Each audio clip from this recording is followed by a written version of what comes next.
searching for your love. Now I've got you, girl. Let me feel your touch. I beg you, be kind of be. We about to blow this rock. Everybody, let me see the way you got it move. Misaka, mana misaka, misaka, mana misaka, c'est bouger. Misaka, mana misaka, misaka.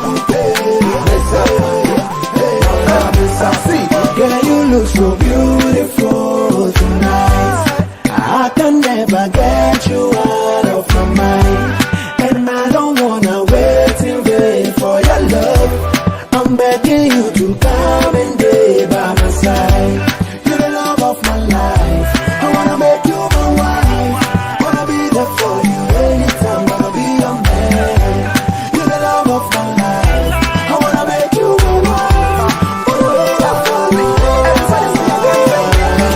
I've been lonely solo with one at you. I am me bro. So I met this girl that stole my heart, my body and soul. People think I'm crazy just because I love you, Tracy. I wanna marry my baby, take you home and make my wife. And yes, I made that out. Drunk as a fan, I made a woman. It's me who I'm out. I see I will pay me around. I go climb the mountain, sail the ocean, plug them all for you. And I wanna be your man, so my baby understand. If you be my baby girl, I can be your Superman. If you be my only one, I can be your candy man. Come on, make me fly away to the sky. Girl, I wanna be your man, so my baby understand. You're the love of my life. I wanna make you my wife. Wanna be there for you anytime. Wanna be your man. You're the love of my life. I wanna make you my wife.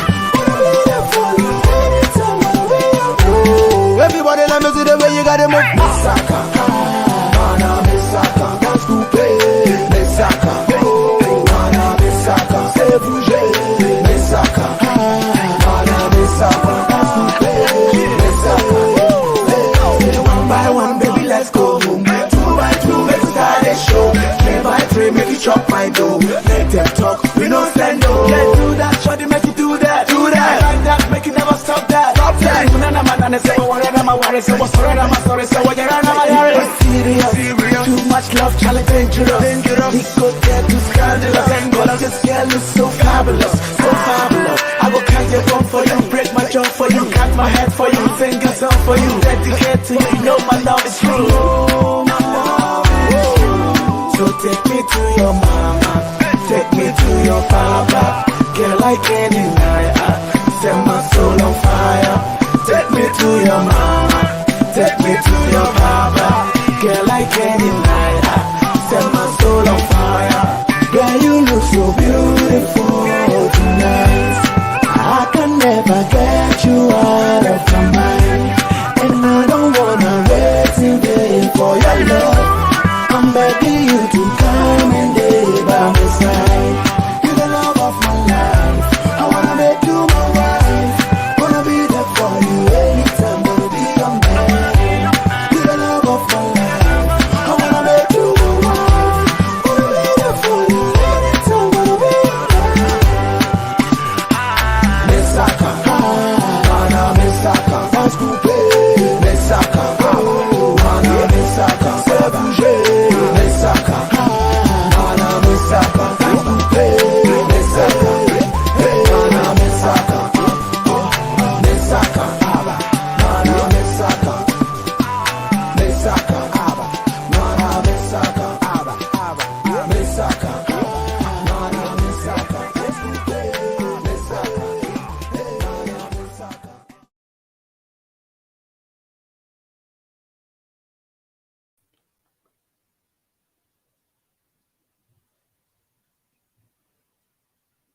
Okay, hey everybody, what's going on? What's going on? How are you guys? Who's here? Who's here? So today I wanted to quickly talk about the whole situation that's going on in Rwanda, right? And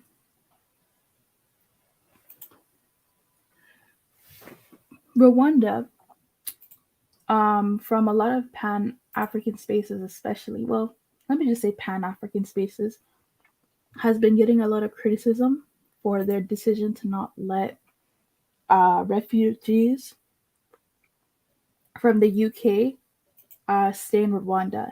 So I definitely wanted to just touch up on this real quick, have a quick conversation about it. How do you guys feel about it? Now, let me say this. I'm not Rwandese, right? But, I mean, Kagame, right? Kagame has always been Rwanda first. He's always been pro Rwanda. So I'm not really too sure why some people were so like they were just so shocked, like they were just so upset. It's like he's and it would be a different story if these African refugees were Rwandese that were coming back to their home country, right? But you're talking about you need to have priority for non-Rwandese citizens in someone else's country. The UK didn't want them. So now you say, oh, because you African, you have to accept them. Like that is serious to me. Like I think that's a bit of entitlement. I know other people are gonna have other opinions, but I definitely think that's entitlement. Okay. If we know the situation that's going on in Rwanda, Congo, Uganda, we know that there's some like territorial border issues going on there right now, right? We already know that's happening. So obviously Rwanda is not going to want to deal with people from its neighboring countries because there's obviously a turmoil that's already pre-existing going on there. You know what I mean? Like we know this. So I'm just really, really shocked that so many people were shocked and they were like, oh, Kagame's not African anymore. He was a traitor. We never trusted him. And I'm just like, okay. The reason why I think I'm going a little bit easy on Kagame, right? Especially in this case, is because if we look at most of these presidents, if we look at most of how these presidents are dealing and moving, we already know that they have pre-existing terms and contracts with a lot of colonial countries. Like we know this.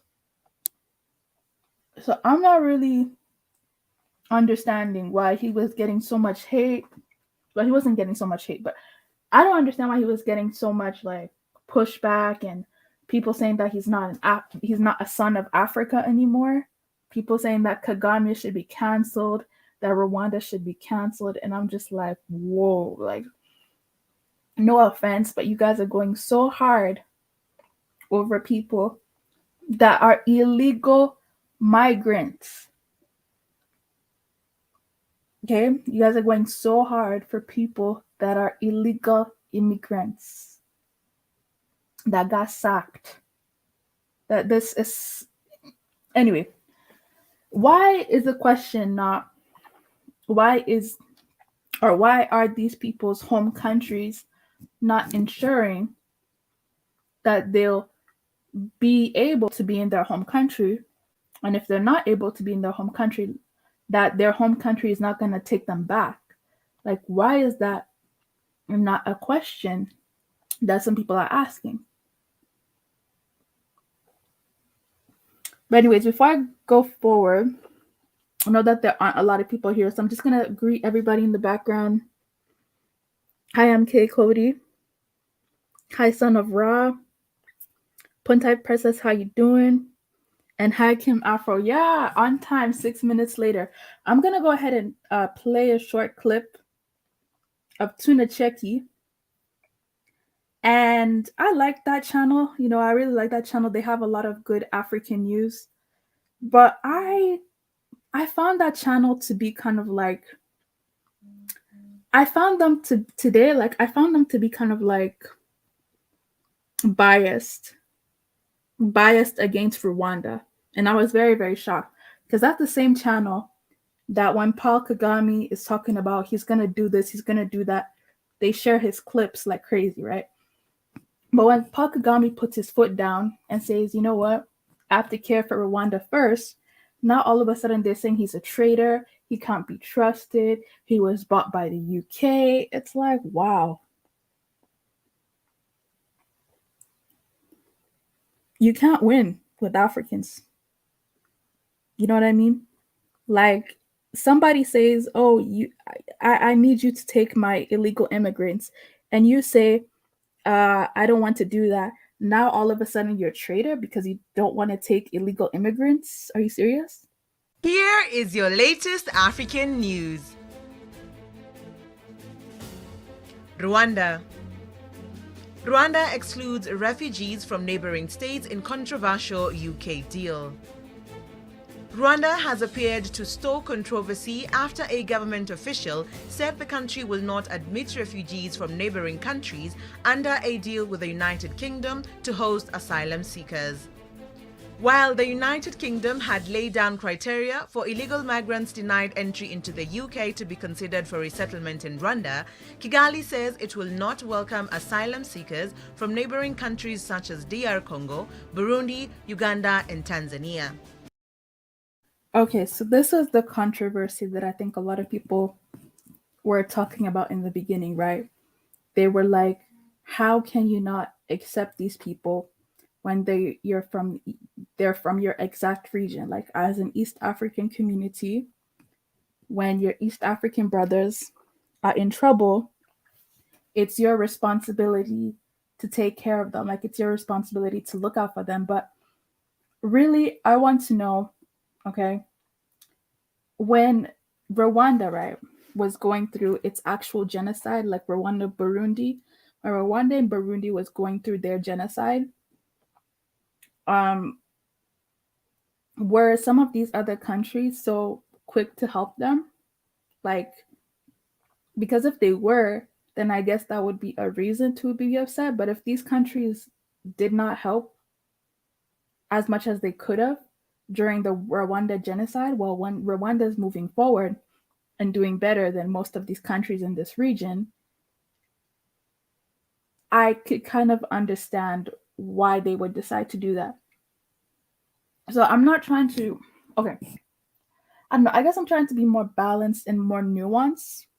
I'm not trying to say that Rwanda should not help the countries that are right beside it, but like Rwanda is still recovering from the genocide. Like, do people not realize that that happened? The genocide happened in the 90s, right? Rwanda is still trying to recover. Like, I don't understand why people think Rwanda is like the United States or Rwanda is like the UK that has billions and billions of dollars. Rwanda is a very small country. Like, yes, you know, Rwanda has good publicity, right? It has good publicity for being very clean. They don't have a lot of corruption, blah, blah, blah. But Rwanda is not doing that. Like, Rwanda, okay, what I'm trying to say is Rwanda could actually be doing way better financially than it is doing right now. Okay. Economically wise, it could be doing way better. So I'm not understanding why people think that Rwanda like has all the answers as Rwanda doesn't have its own issues that it's still trying to solve.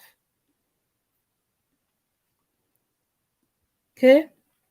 Now I know some of these figures are not completely accurate, okay? But let's just take this as an actual estimate and a guess. The GDP of Rwanda is $10 billion. Okay? That is not a lot of money. That is not like these thousands of hundreds of thousands of resources that people are here thinking that that country even has. Now, I'll be honest with you, when it comes to the whole refugee thing, I know it depends on certain rules and laws. I know that certain countries get money from admitting refugees into their country. Like, I get that, but does the money outweigh the responsibilities that you actually have for those people? Because now those people are in your country, you're gonna have to take care of them, you're gonna have to house them, you're gonna have to feed them, hospital bills, like they actually become your responsibility. So these migrants that are coming to Rwanda, they're now gonna be Rwanda's problem on top of Rwanda's population that Rwanda already has. So I could understand being hesitant into not quickly accepting people that you don't know where they're coming from. You don't know their criminal background. You don't know, all you know is that they're a refugee. You don't know anything about them at all. But you're supposed to be in a rush to accept them? Oh, come on. People cannot really be serious right now. And I'm just gonna say this. I'm not even trying to be mean, or I'm not trying to be rude. In the case of the West, getting refugees to your country from the West is a bit easier than it is in the continent. I'll just be honest about that. Like, I know that's something people don't want to hear, but I'm just gonna be honest about that. I'll give you an example. The Ukrainian refugees, right? The Ukrainian refugees that are coming now. Do you know how many countries have already funded them? Do you know how many countries have made it easy for them? But look at the refugee situation that it's in Uganda. Look at the refugee situation that's in Kenya. Look at the refugee situation that was in Ghana. Who funded these people? These governments are already struggling, trying to take care of their own people. A lot of these countries don't have enough taxes. Like, they don't tax their people enough. So now, when we're talking about fiscal responsibilities, when we're talking about healthcare responsibilities, just all these responsibilities, it's a lot to think about. So I don't understand why some people on this internet were like, "Oh, cancel Paul Kagame. He's not a son of Africa anymore." I'm just like, hey, listen, I give presidents a tough time, but do you know what it's like to accept refugees? Like, do you know what that means? Do you know the implications behind that? Like, let's be more realistic here. Let me continue the clip. Rwanda's Minister of Foreign Affairs, Dr. Vincent Biruta, said there will be a system in place to screen arriving asylum seekers and migrants from the UK for criminal records and origin, adding that those from Rwanda's direct neighbors are not welcome. Minister Biruta made the statement at a media conference in Kigali during the signing of the inhumane deal that will see illegal migrants who enter the UK looking for asylum relocated to Rwanda. Since January, Rwanda has been working to revive relations with neighboring countries of Uganda and Burundi by opening land borders with both countries and holding several diplomatic talks.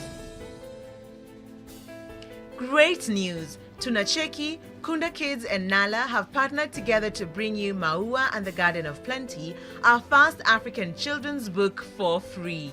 Nala. Okay, so that was taken from Tunacheki. Pretty sure you guys know that channel. I'll put that channel on the link, but they have a lot of like news clips and things like that. I really like that channel, but what I did not like about this particular report is, like, you guys remember in the middle of this report, they were talking about how this is inhumane, blah blah blah, and I'm just like, this is so biased. I just felt like it was so biased, like against Rwanda, and not taking a look into other matters. And okay, let me make things a little more, I guess, thought provoking, right? What is actually a refugee? Because I've noticed that this word refugee gets taken out of context. No offense, but there are some people that are claiming asylum that are not actual refugees. Okay? Okay? All right. Last time I checked, an actual refugee is somebody who is leaving because their country cannot provide them security, it cannot provide them safety. Being an economic refugee, in my opinion, is not the same as being an actual like refugee. Okay? I know people are gonna get offended from that, but I'll be honest here. I've never been in a situation where my family or my people have experienced a civil war. So I don't know what that feels like, right? So I can't now say, okay, my situation is the exact same situation as someone else's country who there's like literally a civil war and people are murdering each other. Their family got displaced. They don't know what they're going to do. They have no other choice but to leave for the safety of their life. That's completely different from, oh, okay, I'm not doing so well financially, so I'm going to go to a different country. Like, those are two completely different things. And if you guys have even realized, there's actually some people out there that they do like, I don't know what the word is, but they do like this illegal asylum seeking. So maybe I've heard of people lying to go to other countries, literally lying and saying, "Oh yeah, uh, I have people that are looking for me. I have this that's happening." They're lying to get out of the country. So a lot of people who even seeked asylum in the past, they ruined it for a lot of people who actually legitimately need asylum. Because you have people that will be let's say the country is Lesotho, right? There'll be people leaving Lesotho and they'll be going to Italy and they'll say, "Oh, I had to leave my country because I'm homosexual and I have to leave because if I don't leave they're going to murder me." There are people who actually lie about seeking asylum. So, I know you guys know about the situation, especially Italy, right? Italy, Greece, they were hit really, really hard because Italy, is in the middle of the Mediterranean. Italy has a huge problem with certain African countries because they're literally tired of Africans going in there seeking asylum. But then you'll have people say, "Oh, well, it's their," no, it's not their responsibility to take care of those Africans. I'm sorry, it's not. Italy's responsibility is to take care of Italians first. You guys can keep your humanity garbage after the Italians are taken care of. So if Italy gets upset that there's so many people going on their rivers, why? I completely understand. It's not their responsibility to take care of other people, even if they're getting money from the international community. Have we not already covered the fact that money is not the answer to everything? Okay. If the government is giving me, like, let's say, I don't know, $7,000 to take care of an illegal immigrant, guess what? That person might not be working. I'm going to have to think of how to create jobs, how to educate that person, their health care, their well being, their mental health. I'm going to have to think about how to put all of those things into my budget in addition to the money that you've given me. So that's not even, to be honest, that's not even that good of a trade off. If I'm even thinking about it, that's not even worth all that stress. Like, refugees are not worth some of the stress that some of these countries have to go for. And again, I'm not victim blaming. I'm not saying that refugees, well, okay, I guess I am saying refugees are a problem, but really, refugees are no one's priority except for the country that they left. Like, if we're honestly gonna be honest, like, that's the main priority of who needs to take care of them. Now, if that situation is not possible, then you have to actually be happy with whatever the other country that decides to host you is gonna give you. That's the whole point. Like, you can't now be entitled when somebody's trying to help you and you're saying, "Oh, you're supposed to do this, you're supposed to do that." No, I'm doing what I can do. And if I can't do it, I'll tell you that I can't do it. And I'm sorry, but that's just the way that the world works. But shout outs to Rwandese. How do you feel about this? How do you feel about, in these, especially these Pan-African spaces? I'm saying that with emphasis here. People were saying that Paul Kagame is canceled. He's a fake. We should have never trusted him. He hates other Africans. How do you feel about people saying things like that? But hi, MK Cody. I think I already said hi, you guys. Hi, Puntai Princess. Rwanda. Yeah, Rwanda is not doing that well. Like, okay, I know because even with the Wood Maya video, right? The Wood Maya video of where he went to Kigali, I was thinking, okay, this country is like Rwanda. Let me say like this: Rwanda has very, very good PR. Like it's been able to sell itself to the international community, and I'm so proud of Rwanda for doing that. But Rwanda does not have a lot of resources. I don't even think Rwanda has resources like that. Like I know Uganda has land. Burundi, I don't think has a lot of resources either. Kenya doesn't have resources, but they have a technology sector. Rwanda, Rwanda's not rich. Like I don't understand where people are getting this whole Messiah. Like Rwanda's the Mecca. Rwanda's gonna save. I don't know where people are getting this. I don't know where people are getting this thought pattern. I'm a bit confused about that. But anyways, let me remove this. African millennial interestingly, Zambia absorbed a number of Rwandans who are fleeing. Okay, let me say it like this. There were some of these countries that did accept the Rwandan refugees during the genocide, but that wasn't actual genocide. Like that wasn't actual people needed to get away from the country. The situation that I'm seeing now that some Africans are going to the UK is not because of a civil war. It's not because of a dire situation. I'm just being honest. And now people are gonna say, "Oh, well, aren't you judging?" Yeah, I am judging, guys. I am an economic refugee. Okay, so who better to dish it than somebody who has experienced it? Like, if I'm just gonna be straight up and be honest, I think my situation was more of an economic refugee type of status. So even I know that is not the same situation as somebody actually leaving the country because their country is in a civil war. So a lot of these Africans that the UK said that they don't want to deal with them anymore, what happened? Like, why were they leaving the country? Was it because of economic reasons? Because if it's just because of economic reasons, guess what? Nobody is doing well in a recession, okay? Nobody is doing well after the pandemic, okay? A lot of people are not doing economically well, to be quite frank. So what other reason are you leaving? Okay? And then you left, which is cool.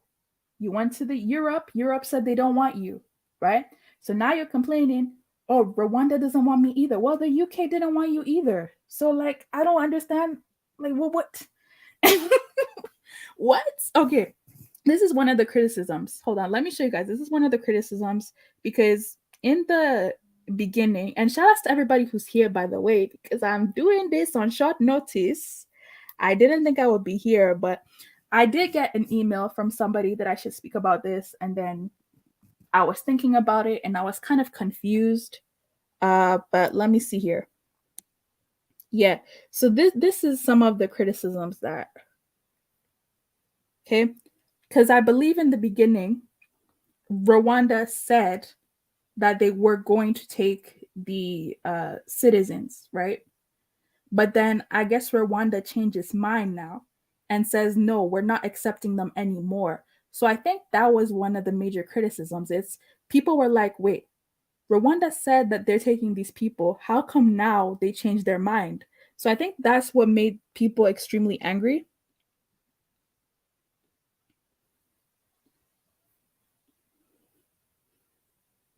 Right? Because yeah, it's saying UK strikes deal to send some asylum seekers to Rwanda. So I guess the general contention was that, okay, well, these people are going to come to Rwanda and that's going to be taken care of.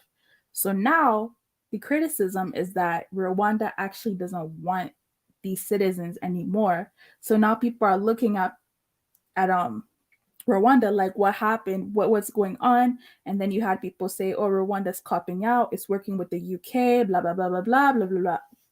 But let me see what Rwangali said. Oh, you didn't say anything. Thank you for being here. I appreciate it. How do you feel about this?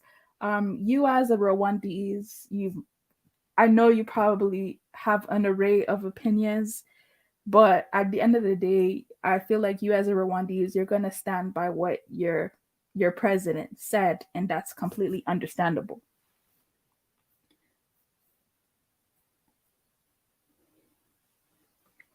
they see Rwanda as just another African dumping ground. Who's the UK? Oh, the UK saying we don't want those people in Africa. Sorry, we don't want those people in Europe. Send them to Africa. Well, to be fair, well, okay, and this is where I have to play devil's advocate, even though I don't want to, but this is where I kind of have to, right?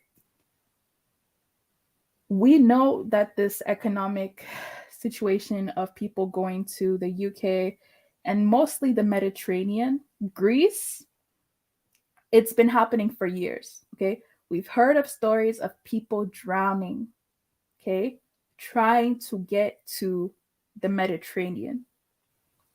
So, this is the aspect that people don't talk about. Those countries are tired of they're tired of rescuing people on boats. They're tired of doing that. They're getting upset about it. So if that's not adding insult to injury, it is. It's like a lot of people are here calling UK a clown. A lot of people are here calling UK annoying. UK already accepts a lot of refugees as it is. Like, let's be honest here. UK accepts not only refugees that come to the UK, they accept refugees that come from France, that come from Switzerland, that come from Russia, and they all end up in the UK as well. So UK already is dealing with a lot of immigration issues. Like, that whole area of Europe is dealing with higher immigration issues than a lot of people actually know about. So they've been gracious enough to actually accept people all these years. And now it's getting out of control. It's getting out of hand. And people are literally asking, how dare you try to protect your borders even more? How dare you now have quotas on how many people you're supposed to accept? Are you kidding me? You can't be serious, right? The US keeps complaining about all the illegal immigrants they get from Mexico, Ecuador, El Salvador, Mexico, whatever, Venezuela. The US keeps complaining about all these illegal immigrants that come from the south of border. But then when Europe complains about it, oh, they're so racist. They're so racist. It's like, okay. I mean, has anyone here dealt with illegal immigrants? They're not easy to take care of. And let me not say illegal immigrants. Let me say refugees. Refugees are not easy to take care of. Like, anyway. So the UK and these other EU's countries don't want African refugees because they are Black, a different race. Well, okay, let me say it like this. I don't think any country likes refugees from any country, period. But of course, you're right. If we're talking about the racial element, is on their top tier of refugee list, African refugees are going to be at the bottom, and and this is the thing. Like, even though it hurts for me to say it, let's be honest here. Are these refugees coming in with a whole bunch of qualifications? Are they coming in with skills? No, is it doctors that are running to the Mediterranean? Or is it somebody who barely knows the language of the country that they're going to and they literally have no skills? I mean, yeah, I don't know. Anyways, let me continue. UN takes care of the refugees. They pay if you host a lot of refugees. Yeah, I know that, especially, I don't know, in the case of Africa, I think it's Uganda that accepts the most refugees, right? So Uganda makes a lot of money from that. But I don't know, like, is getting money from refugees worth all the pain and hassle that you have to go through to actually take care of them? To give them the documents to your country, to give them citizenship, to give them protection. Like, that's a lot to really. I guess I'm not really thinking about it from the humanistic aspect, which I usually do, but thinking about it from the economic and like paternal aspect, that is actually a big headache if you really think about it. Oh yeah, no, they were advertising something. Why would UK want these refugees? Live in wisdom. Live in wisdom. Somebody is saying that the UK needs those refugees because they're black and the UK is acting racist. And I do admit the UK does act racist, but the UK already has enough people from different countries in the UK already. Like they do people not realize how small that island is? Like the UK is not even a country. It's an island. It's tiny. It's not that big. You know what I mean? Ship them somewhere else. Like where? Venezuela? Ship them there. Kagame is a Western project. Rwanda is being controlled by Tony Blair. Yeah, I mean, okay. In the case of, and this is the thing, right? I'm trying to be more objective because it's not just Kagame, it's a whole bunch of those presidents that are like that. So to me, that's why I guess I didn't get offended that much because I was thinking like Kagame has always shown who he is. Like Kagame has shown that this African unity that you guys are talking about in the case of the East African community, it's only with the East African community countries that are making money. It's not really with the whole East African community because you don't really hear about the East African community speak about Burundi.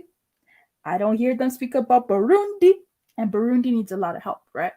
So to me, that's always been evident that the whole agenda is whoever's making money calls the shots, or whoever has good advertising calls the shots.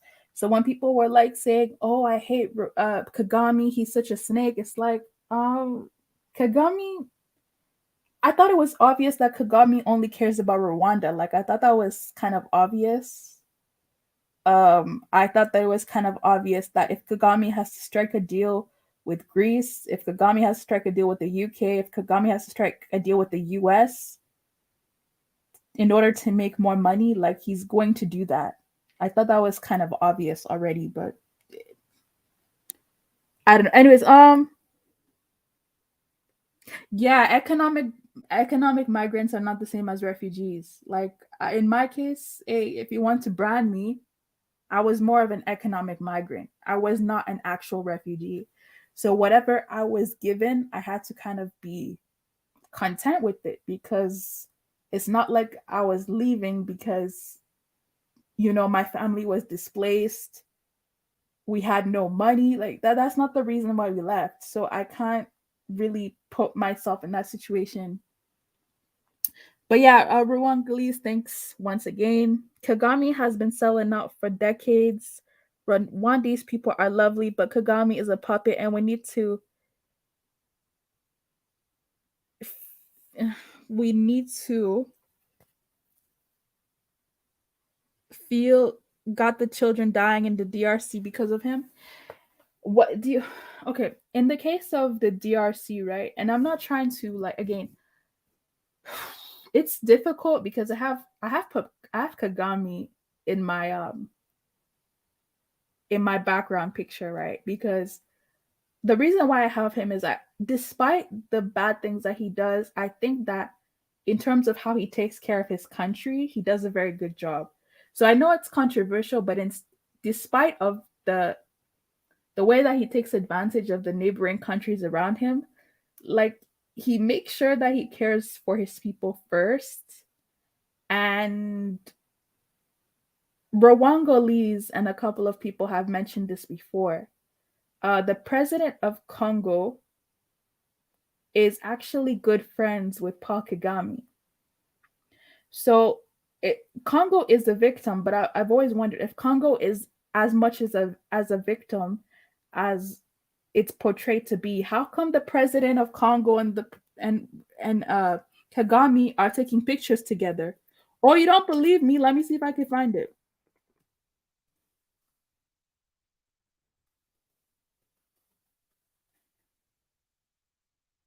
Let me see if I can find a picture of them together. Okay. There's plenty of pictures of them together. Now, they seem to be kind of close. Like, it's not like they seem to be like really, really big enemies. I'm just saying. I'm just saying, okay?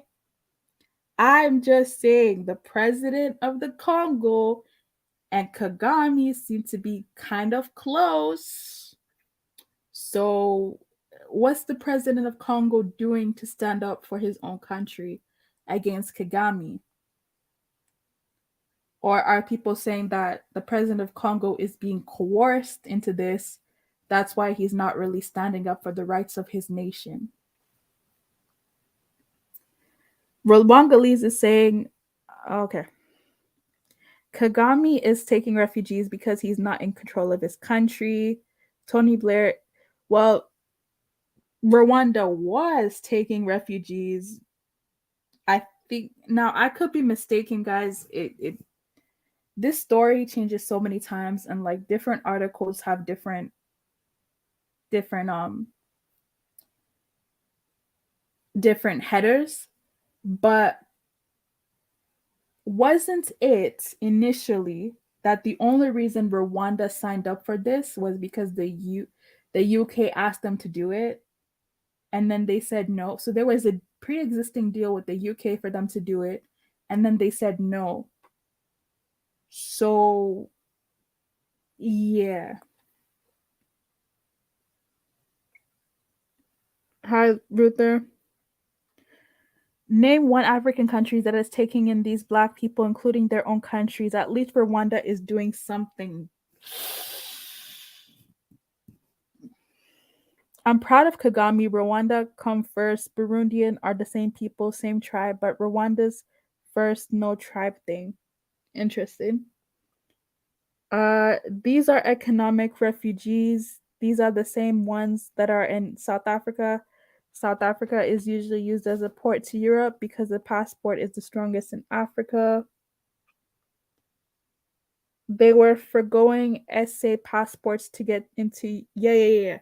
I heard that back in the days, a lot of. Oh my goodness. Oh my goodness. I heard that back in the days, a lot of Africans would take the SA passport and try to use it to get to the UK. So some people would even I don't remember if they were stealing passports or if they were like printing fake passports that had the essay banner on it, so that it would be easier for them to travel internationally. And I'm just like, oh my goodness, wait to like ruin another country's reputation just for your own means. Like, why are people like this? Why are people like this? And apparently, a lot of those people came from a particular country. We don't need to name that country, but apparently, a lot of those people that were using the South African passport came from a particular country, which begs the question, why didn't you not use the passport that comes from your own country? Some people are. Listen, I'm telling you, you guys don't believe me. This is why I'm being so hard. You guys don't understand. There are people that are taking this economic refugee thing way too far. Like they literally are doing too much just to leave. Like they're doing too much. It's like if you're going to travel for the sake of me, this is 2022. If you're going to travel, please do it legally. At least, please do it legally. Why are people out here trying to give rights for people who are traveling illegally? To stop justifying illegal immigration. It's horror. It's not good. Illegal immigration is very troublesome. If people haven't realized that, it's very troublesome. Okay? And yes, you can say, oh, you don't understand, you're not experiencing it. I'm not experiencing it, but my parents experienced it. Illegal immigration is not easy, guys. It's not advisable to do it. Take it from me. Okay, it's not advisable to travel illegally because guess what? When you're going to someone's country and you have no papers, you have no status, you have nobody backing you, you are actually very vulnerable. Okay, you are vulnerable. There was this panel, right, that someone was making fun of somebody for picking strawberries in Italy. That's what happens when you have no papers. You have to go and pick strawberries in Italy for $5 a day. Is that really worth it? Is that really worth? Oh, I have to leave. I have to leave. Okay, well, you don't have papers. What are you going to do in someone else's country? Do you have a degree? Did you pass secondary school? Can you speak that country's language? What are you going to provide for that country that they need to bend over backwards for you? Like, what are you? Now I'm gonna sound, hey, now I'm gonna sound like super like anti-immigration. I'm not anti-immigration. I'm anti-illegal immigration. Legal immigration causes a lot of problems, guys. It does. It's not good. Okay, it's really for both parties, for the host country and the people experiencing it. It's very serious. It's very bad. Journey starts saying UK is, but the UK is the mecca. The UK is where everyone wants to be. Back in the 80s, right? Back in the 90s, the UK was like this place that everybody wanted to go to the UK. They want to have the pounds, they want to have the accent, you know, they want to go on the double decker bus. Like the UK has really, really good propaganda that it's like a really, and yes, I'm not gonna lie, the healthcare must be nice, you know, the universal healthcare must be nice. But yeah, a lot of people want to go to the UK still. You'll be shocked. They will do anything to get there. I wanted to go to the UK. They didn't allow me. Anyway, Rwanda has no resources. Kagame has to sing to the West for his supper. Yeah, but okay, okay, I understand. Okay, I understand the notion of automatically being angry at Rwanda, but Rwanda is, and I keep saying this not to be like a broken record, guys, but I'm really trying to say that Rwanda doesn't have a lot of reason. Rwanda doesn't have a lot of money like that. Like, what do people expect from Rwanda? Rwanda is not like a South Africa. Okay? It I, all right. The Rwanda is a small country, only 12.5 million people. Okay? Again, the GDP, I know these are not completely accurate, but these are the only things that we have right now. That's how much Rwanda makes, apparently, annually. Okay, let's look at GDP per capita. I mean, I'm not understanding where all these resources are supposed to come from. That's a good point, Putin Princess. Is Rwanda denying refugees now? Yeah, apparently the latest is that Rwanda doesn't want the immigrants. Rwanda doesn't want the immigrants anymore. And it's facing some backlash from some people because of that. High King genocide. Well done. Yeah, like where's the sympathy for Rwanda, man? Like Rwanda is still trying to recover from what happened. Like, have people here ever met people from Rwanda? Like the first time I actually met somebody from Rwanda, we had a very deep conversation. And I was asking her a bunch of questions, right? I was like, "Oh, when did you come to Canada?" And she's like, "Oh, my family came to Canada in the 90s." And I was like, "Oh, okay, cool." And I was very ignorant, guys. I was very ignorant at the time. So I was like, "Oh, okay, cool. So your parents came here to go to school or your parents came here for work?" She was like, no, we left because of the war." And I was like, "Oh, interesting." I was like, "Oh." So many Rwandese people that I've personally met are actually here because of the fact that they had to leave a long time ago. Like, the people, why are people acting like this happened like 50 years ago and they're back to normal? Like, there's still some underlying things going on in Rwanda. Like, does Rwanda ever get sympathy for what it went through? Who is Rwanda taking in if not Africans? Well, somebody was saying, Punta and Princess, I don't know if you believe this. Somebody was saying that if it was Ukrainian refugees, Punta and Princess, somebody was saying if it was Ukrainian refugees, Rwanda would have no problems accepting them. that if it was Ukrainian refugees, Rwanda would put out the red carpet.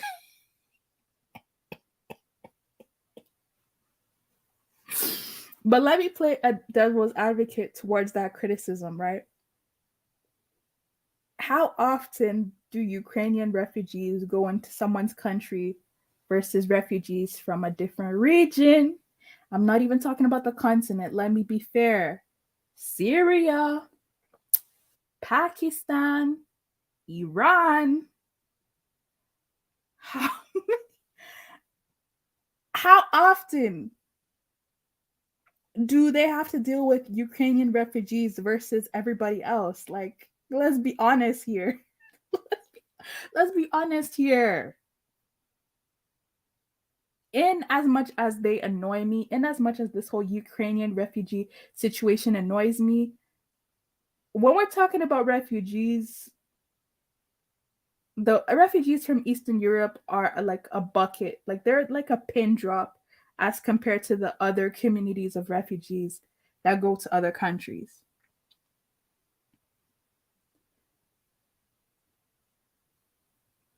Rwanda realized that. Oh yeah, and you guys remember when Uganda accepted the Uganda accepted what? The refugees from, I believe it was Afghanistan, right? Guess what? Apparently things haven't gone too well. Okay. Apparently that caused some instability. Apparently that caused more chaos from Uganda accepting Afghan refugees. No one wants Arab refugees. Yeah. Have they been vetted? That could be a security risk. That's a very good point, actually. That is a very good point. And I don't believe, when it comes to the whole refugee thing, I'll be honest, I'm not too sure. But I'm assuming that because you want to get people as quickly as possible admitted into the country, that you're going to take some shortcuts. So I'm assuming that these people wouldn't be vetted like that. Like, that's just what I'm assuming. But yeah, shout out to everybody who's here. Hit the like button and let me know what you guys think about this topic. How do you guys feel about this whole Rwanda situation? Let's look at this country that we're talking about, right? Do you guys see how small it is? Like, Rwanda. Tanzania is like a whole kingdom, right? DRC is a whole garden. Like, Rwanda is literally a stone. It is so small, okay? I don't know what people want. I don't know what people are expecting from Rwanda. Okay. Now, there was, I try to not be so biased, so let me give another resource.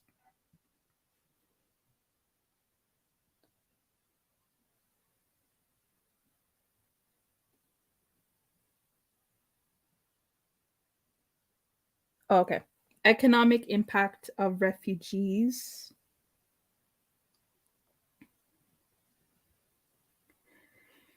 So the number of refugees displaced by single conflict or natural disasters is on the rise. Economic impacts of refugees on host countries are controversial and little understood.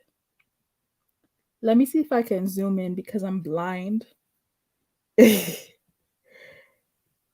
Because data has not been available and the questions of refugee impacts does not lend its conventional impact evaluation methods, we use a unique Monte Carlo simulation approach with microdata from refugee and host country surveys to obtain the first estimates of refugee camps' impacts on surrounding host country economics and to compare impacts of cash versus in-kind refugee aid.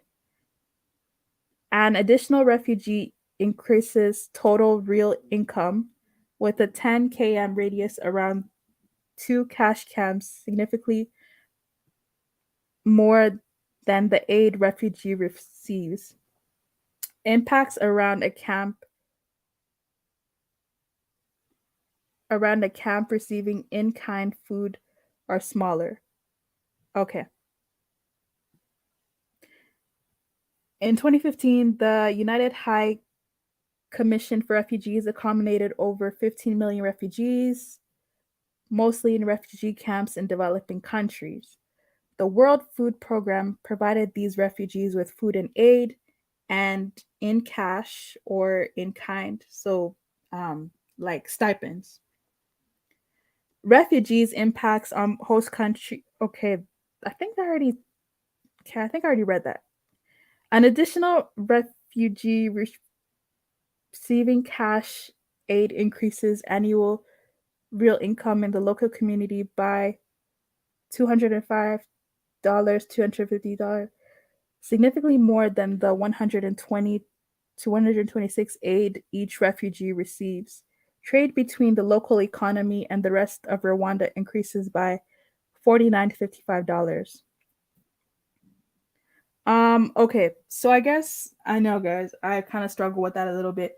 But basically what that abstract was trying to say is that the economic impact that refugees give to a country is actually not that significant. So when people are on here talking about, oh well, these countries get money from refugees, like they don't get that much money, to be honest. Like it's not that much. Okay, like have you guys ever heard of the foster care system? Okay. The foster care system is where uh you actually take in children that are orphans and the government pays you to take care of these children. But this is the thing.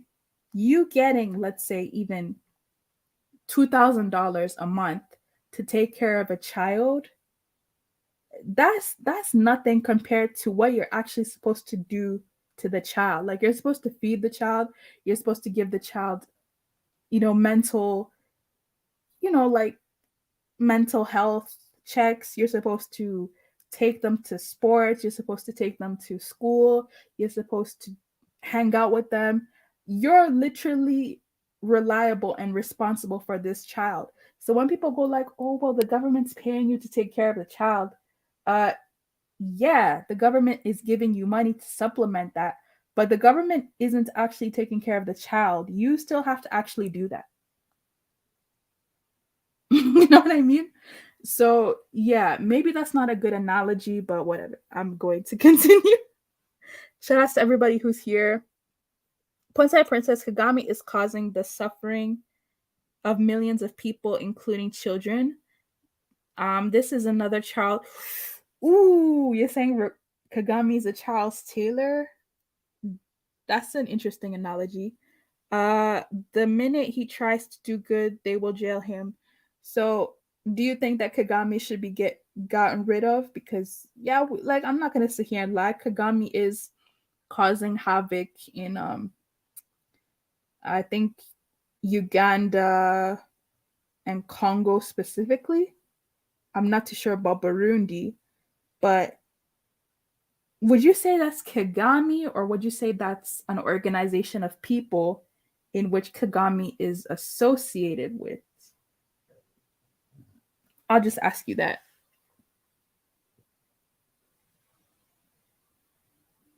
What Kagame says has no other opinion. Yeah. No, they don't.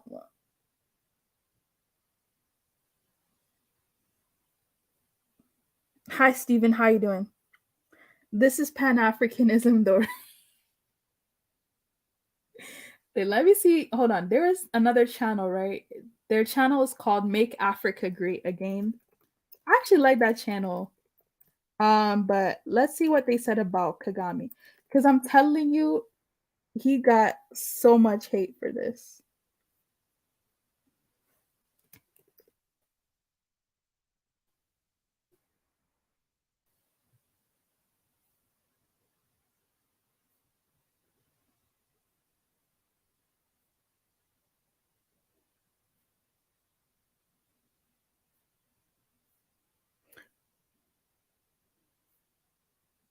Oh, and I think there was actually other countries, right? There were other countries that were supposed to host these refugees as well, but none of these other countries actually stepped forward, right? So, for instance, this is not, this is like, okay, the issue of African refugees leaving and getting deported and needing to be taken care of. Is it an African problem? Because if it is an African problem, then why is the focus only on Rwanda? Like, why are other countries not doing anything about it? They're not being held accountable. They're not being reliable.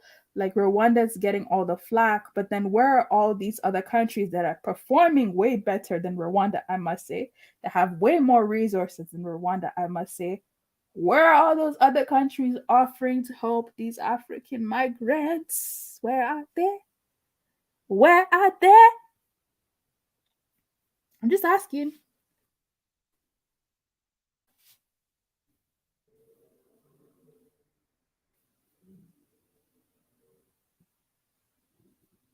Okay, make Africa great again. Did this guy stop making videos? Hold on.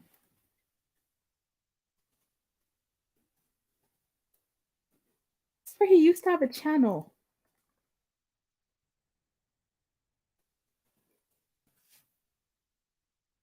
Ah, here it is. Okay.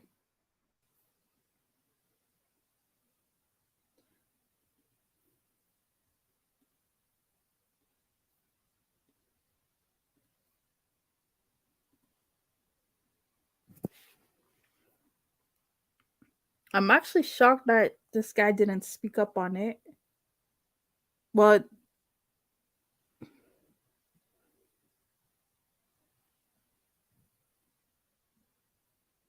because again, I guess, yeah, this guy really loves Kagame, so I guess he's not going to turn his back on Kagame now and be critical of the situation. But other channels were critical of that. I thought he would have said something about it though. I guess I'm wrong. Whatever. Okay, so let me see. Hold on. Rwanda, UK refugees. I do not want to watch Boris Johnson.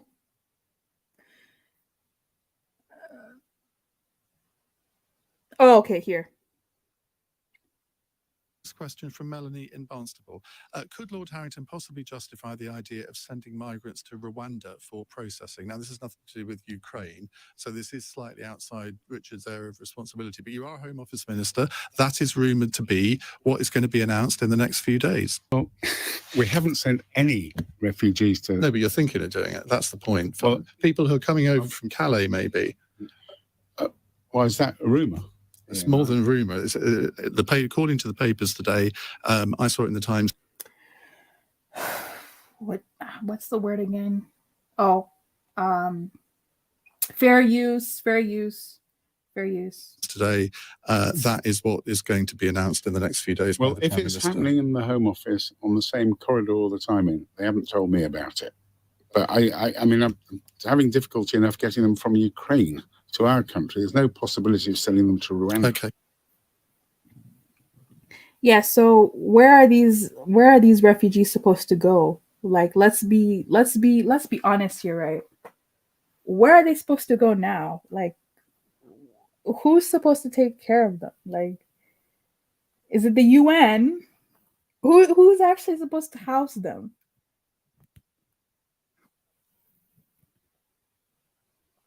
Again, people want to be so mad at Rwanda. How come some other African countries did not want to take care of them or did not want to sign that deal, but Rwanda is like getting all the flack, like it's such a horrible country? It's like it's not doing that well either, to be quite honest. So Pan-African saying Kagame wants the money, it's the sad truth, but Kagame denied it. So he doesn't want the money or the people anymore. I mean, I I don't know. I guess I'm a little bit confused on this. Does anyone, Rwandese, do you know like what happened? Do you understand the situation? Because I'm still getting a bit confused by this. Many of these refugees are displaced from the start. Stephen, I would like to, and again, I'm not trying to diminish the experience that actual refugees go through, but Stephen, I'm just being honest. Most refugees that I've met that are not from Rwanda or not from, like, let's say Eritrea, or not from Biafra times in Nigeria, most refugees that I'm meeting today's, I'm such a tether. Most refugees that I'm meeting today in 2022 are not actual refugees. They're economic migrants. They are educational migrants. Like, that's actually different from being an actual refugee. I know that it's, how can I say that? How dare I say that? But I'm just being honest. Most refugees that I've met today are not leaving because their country is in a disarray and they're actually scared for their life. They're leaving for a better opportunity somewhere else. So, where would that be on the scale of, let's say, dire importance? Where would that be? Would that be a 5 on the scale? Would that be a 2 on the scale? Would that be a 7 on a scale? Like, where exactly would that be? You know, and I think some people get into this whole type of like, oh, well, the world belongs to me. The world is mine. I can go anywhere. Like, guys, in my mind, of course, I'm a citizen of the world. I can go anywhere. But in reality, who's going to deal with me? You know what I mean? In reality, which country is actually going to want to deal with my problems? Like, which country is going to want to deal with taking care of me? Which country is going to want to deal with, let's say if something happens to me, okay, let me not put that over my life. Let's say if something happens to somebody and they get sick and that country has to take care of them. Like, that's a huge risk factor. Okay, that's not, yeah. You know. And let's be honest here, right? Like I keep saying, the West, when it comes to this refugee thing, they got it on lock. You know, they have a whole bunch of taxpayer money. They have a whole bunch of like disposable income. But when we're speaking about a lot of countries on the continent, that disposable income is not there. I'll give you guys another example. During the Liberian crisis, okay,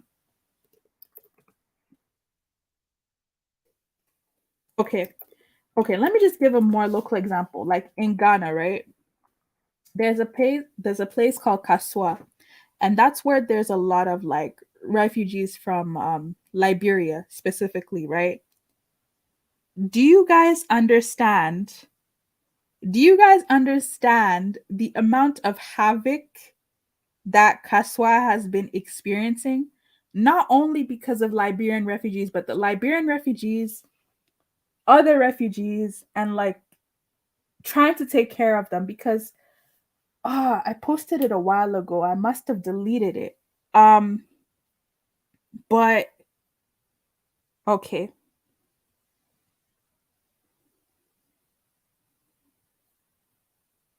Liberians in Ghana living without humanitarian assistance. I think that the stipend or the money that they used to get from the international community has been drying up. So some of the Liberian refugees were complaining that Ghana's not doing a good enough job providing them housing, providing them good education, providing them blah, blah, blah. But then you had the actual Ghanaians who were living in Ghana, okay? Forget me. Not the actual Ghanaians who are living in Ghana saying, hey, my country is trying to take care of you, but it's also trying to take care of me. Why are you complaining? Eh? I'm just saying. Now, this is 72 articles. I don't have time for this, but I'm just going to leave this here. If anybody wants to read about this a bit later, I would love to read about this later, but I don't even think I'll have time. Let's see if I can read quickly the introduction. Being a refugee doesn't mean that I'm a helpless and in need of assistance. I want UNHCR to know that yes, I'm a refugee as long as I'm living exile, as one who had to flee persecution and problems in my country. But I don't want $1 of their help. Don't give me material assistance. Give me economic opportunity so that I can help myself. That's all that I ask. Okay, so I'm kind of confused. Was this gentleman saying that he just doesn't want like stipends, like he wants more economic opportunities and more economic growth in, I guess, not necessarily in cash payments, but actual opportunities, actual avenues, actual vehicles of economic prosperity? So he is basically saying that the UNHCR or these other organizations that are giving him money is great, but he requires more for his self-confidence, and he requires more for his future. But this is the thing. Are people asking what that country can even do to help? Like, isn't that country doing enough? Or isn't that country doing, I wouldn't argue that it's doing all that it can do, but that country is doing a lot already by housing you, by taking care of you, by letting you have their papers. That country's doing a lot already. But now you're saying, no, the country isn't doing enough to actually give me economic opportunities. Well, guess what? That country isn't doing enough to help its own citizens give them economic opportunities either. So I don't know why you feel like you're being singled out.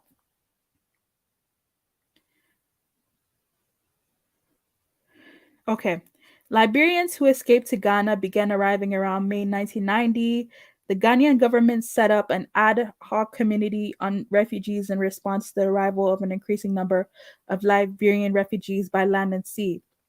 This committee decided to use the abandoned church premises of Gomoa Burbandam, located about 45 minutes drive of East Accra, as a reception center for accommodating this influx. Okay.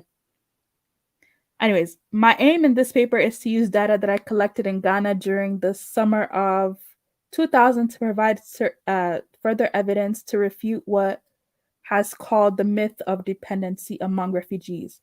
This myth is based on the assumption that living on the handouts fosters a lack of motivation and willingness to work and take initiatives in order to earn an income and become self-sufficient. If this were true, one would expect that Liberian refugees would be unable to survive in Ghana without humanitarian assistance, but this has not been the case.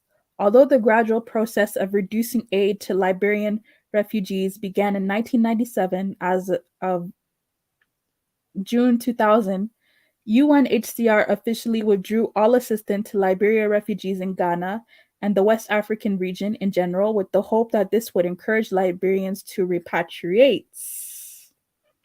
However, Liberians remained in Ghana for reasons that will be explained. Oh, okay. So, the UNCHR in the period of 1997 to 2000 decided that, oh, okay, well, we've done what we can do. You know, we have to start reducing the money. You know, there are other refugees in the world. There are other things that we have to take care of. The whole point was that, you know, eventually when Liberia would get better, that people would decide to go back to Liberia, and they haven't. So now they're becoming a Ghanaian problem. But then you have people complaining, oh, well, Ghana's not doing enough to help me. Well, I mean, you can always go back to Liberia. I mean, you could always go back to Liberia. Civil War's over, isn't it? Oh, no. Okay, never mind. All right. So, I agree. UK is, I'm so behind. Yeah, UK is tiny. Like, listen, who's trying to buy real estate in the UK? Like, that is a waste of money. Anyways, okay. So Burundi is the poorest country in East Africa. Yeah, they don't really care about Burundi. They'll never talk about Burundi, Kagame needs to run for president for United States.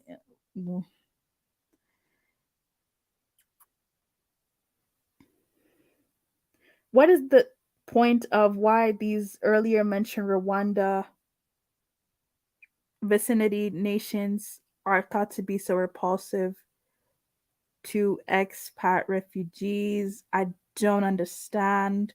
What is the source point of why these earlier mentioned Rwanda vicinity nations are thought to be so repulsive to the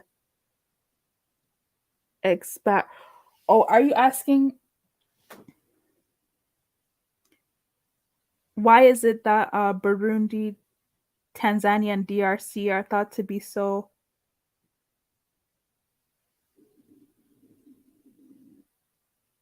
Oh, okay. So why is it that Burundi, DRC, and Tanzania they don't want to actually take the refugees either? Is that the question?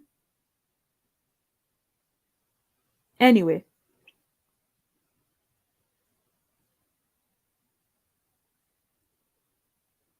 it's okay. It's just that you never know who these people are and you're letting them in.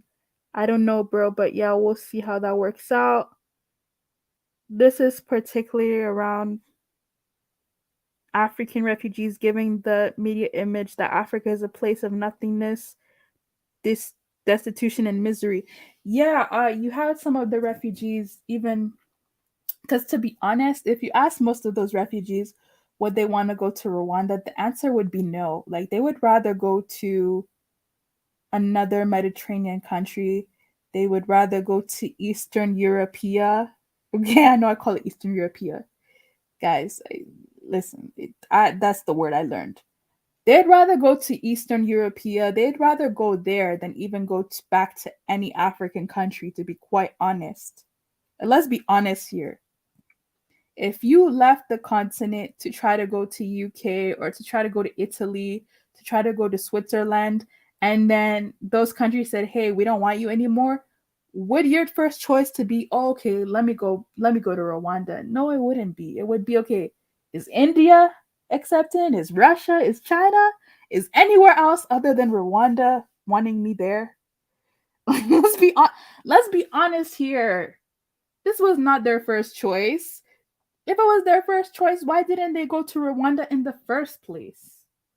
Oh, please. Oh, please. Tribal African. Oh my goodness. Thank goodness I did not put that comment back up. The 80s, 90s, and 2000s, especially the propaganda of UK and the US being the best nations. Yeah. There was a lot of propaganda that the UK and the US were the best countries in the world. And Stephen, you'd be so shocked that you still have Africans nowadays thinking that this is the best place to go to. And I'm like, to be honest, Singapore would probably be a better choice.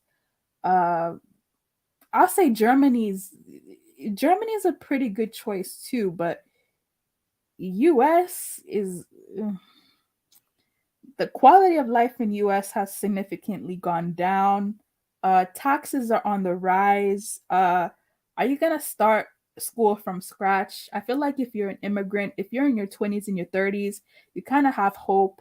But if you're in like your 40s or 50s, like you need to just stay home because there's no way you're gonna go to another country and work for 30. It's just not happening. Okay, it's not happening. Continental should go to the UK instead of America. The UK is a natural fit for them. I don't know why they come to America because actually, I don't know. I know back in the days it was easier to get into America. I don't know about today, but back in the days it was easy to get into America. Yeah, I think America has increased its stated like it's increased its criteria for you to come there. Oh, and the UK is like the gateway to Europe. I don't know about now, but I know back in the days when the UK was still part of the EU, it's like you getting into any European country would mean that you would be able to go to the UK. So you had a lot of people who would go to Spain, they would go to Greece, they would go to Portugal, they would go to blah, blah, blah, just to somehow get their way finally into the UK. And yeah, the UK, you know, their government is good. It's very multicultural. Even though I say it's tiny and rent is extremely expensive, they do have a pretty affordable education system as opposed to the US. Healthcare is very important. The quality of food that you get in the UK is far superior to the quality of food that you get into the US. So I do understand why the UK is still kind of like the standard to to get to. In terms of education, I'm not too sure. I think it's who has better schools. I think US has more schools, but it doesn't mean that the UK schools are bad. I don't know, something like that. Anyways, the Europeans will find a way to stay on top. They're protecting their country. Rwanda should not accept this scenario. What do you mean? Do you want to expand on that comment? Rwanda should kick the foreigner. Ooh, that's harsh. Rwanda should kick the foreigners. Kick them to where? Okay, I think this is the thing that gets people upset is like you tell Rwanda to kick the foreigners out, but then where are you kicking them to? You know, where are you kicking them back to? Because they can always argue that their country is not sustainable for them to go back to. If Continentals go to okay, anyways, let me just skip a bit of what you guys are saying. Zimbabwe should beg for aid to increase its military budget in order to invade Zambia and steal the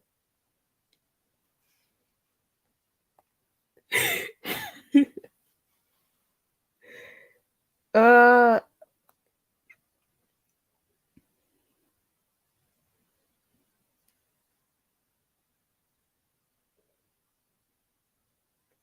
hi Miguel. Hi you all.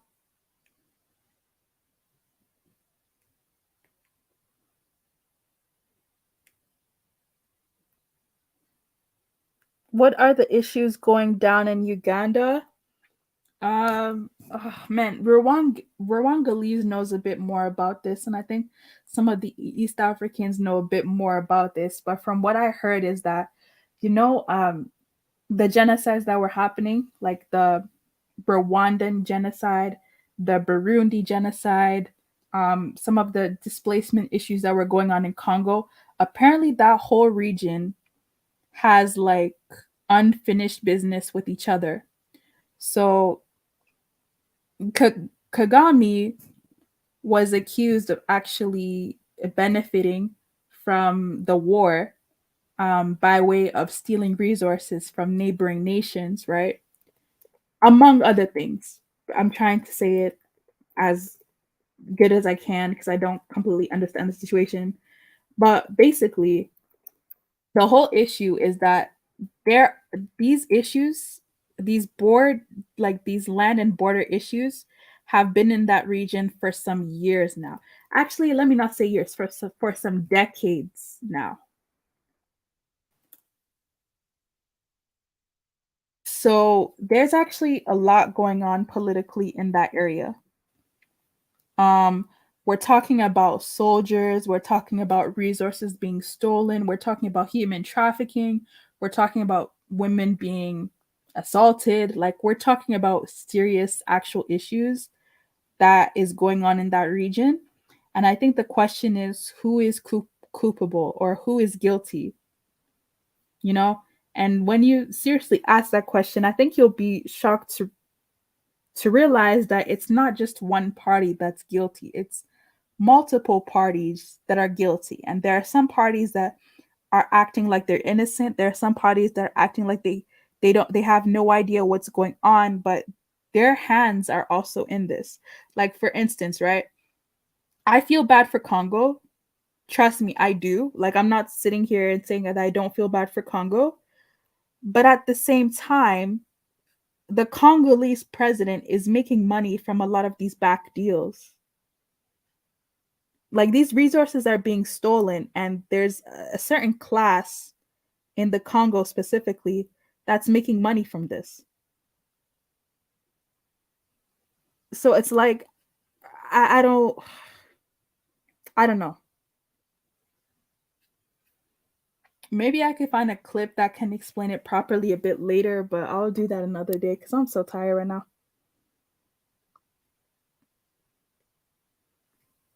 Hi, Proud Eritrean. Hi, Andron. Hi, King Genocide. Lozi saying South Africa shouldn't even be accepting any refugees. We already host the largest migrants than all of African countries have combined. I think, okay, let me say it like this. I think South Africa hosts the largest population of economic refugees. I would agree with that. But the country that hosts the most, like I think civilly displaced refugees, surprisingly, is Uganda. Like I don't even understand it, but apparently Uganda, for whatever reason, they take refugees from everywhere. They take refugees from Ethiopia, Eritrea, everywhere. You'll be shocked. Yeah, South Sudan, you know, because the situation that's going on in Sudan, they also go to Uganda.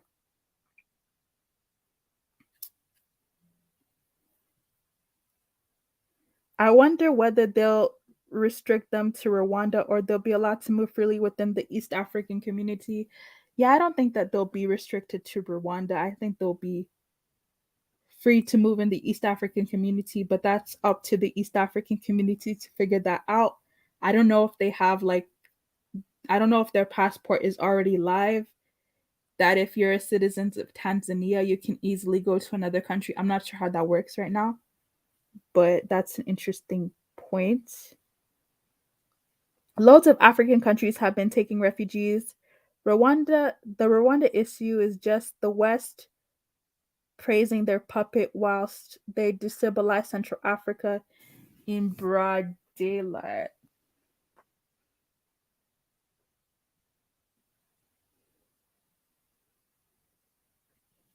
Interesting point. Interesting point. I can go anywhere with my golden eagle passport. UK is an island. 95% of economic refugees are arriving from the safe haven of France. Yeah, I know. That's why and I don't blame Macron. Like, even though Macron is a clown, like, guys, have you guys been to Paris? Okay, have you guys seen Paris? Let's go back to unapologetic Negropean to refresh some of your guys' memory. Like, they people are going to France, they can't speak the language. They're going to France to sell CDs, okay? To sell underwear, sell peanuts on the street.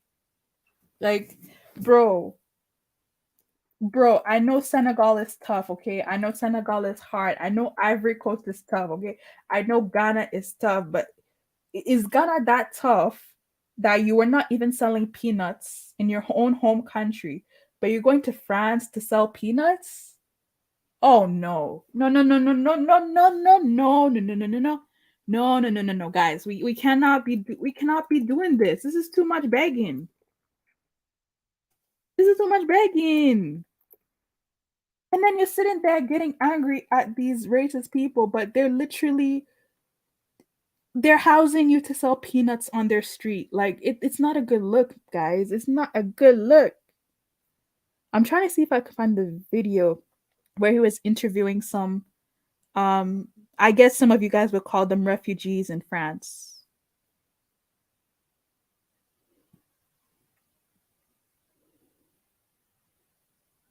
This video was from a while ago.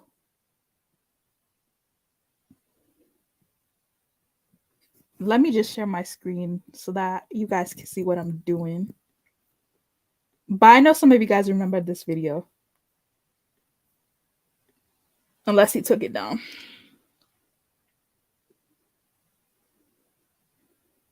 Okay, so aside from all the drama,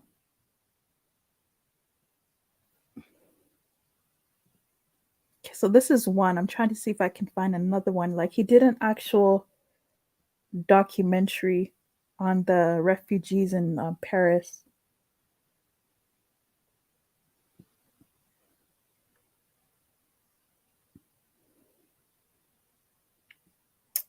Okay. I'll try to find the link then on the background as we watch this real quick. But let me go ahead and just play because I'm delaying. Tina Turner, Paul Robeson. I took a training from the airport, landed at Gare Fair use, fair use, fair use. du Nord. I had to make my way from the Gare du Nord to the world-famous Notre Dame. Not a problem. It's only a 20-minute walk. So I asked one of the station workers for directions. So the guy said to me, okay, whatever you do, don't go down this street. Do not go down this street. Go out here, take a right, straight up the street, take a left. I took a look at the map and I was like, oh, well, that ain't the way to Notre Dame. So why is he sending me around the ringings like this? So what I did, I ignored him. I looked at a paper map, the paper map at the time, paper map. No sat nav back in them days. And I went my own road. I walked down that street. And I'm telling you this now. You couldn't have met the nicer people inside your entire life. The nicest people in France. Absolutely incredible. So,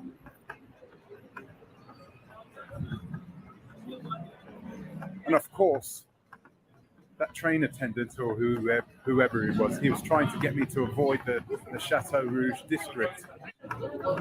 Stay away from the black people. He probably said it a million times to the white tourists who come and ask him how to get to the Eiffel Tower and stuff. Don't know why he said it to me though. Come on, Brown. Come on, Brown. Come on. So anyway, that's the type of racism you get here. It's like, I don't know, you get all types of racism here, but mainly it's that passive-aggressive bull. I'm okay, thank you.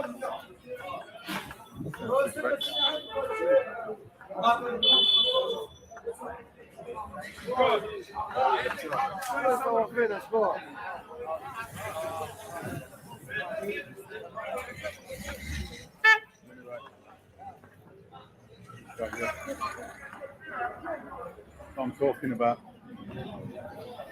Don't listen to them. Doesn't matter who you are, because those people would have been nice to anyone. Black, white, no matter what. It's just in the blood of West Africa. Okay, I'm trying to like you guys know, I'm still trying to find the second video. So just stay tuned. Africans to be that way.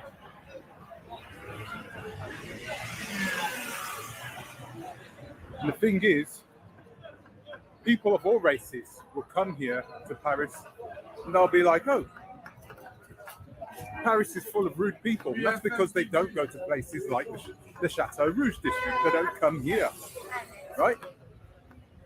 If they came here, then they would realize that mostly French diasporans are really pleasant people. It's a shame, but hey, it's up to you, isn't it? Lots of African-owned businesses right here in the Chateau Rouge district.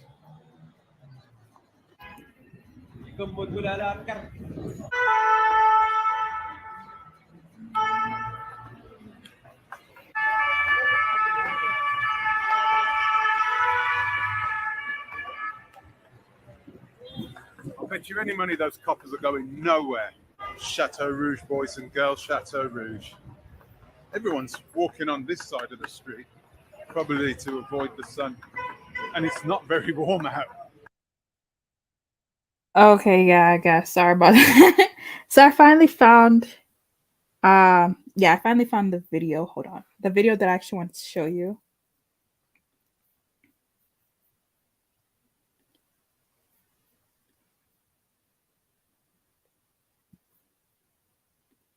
That was kind of like a walkthrough, but I think this is the one that I wanted to show you guys real quick.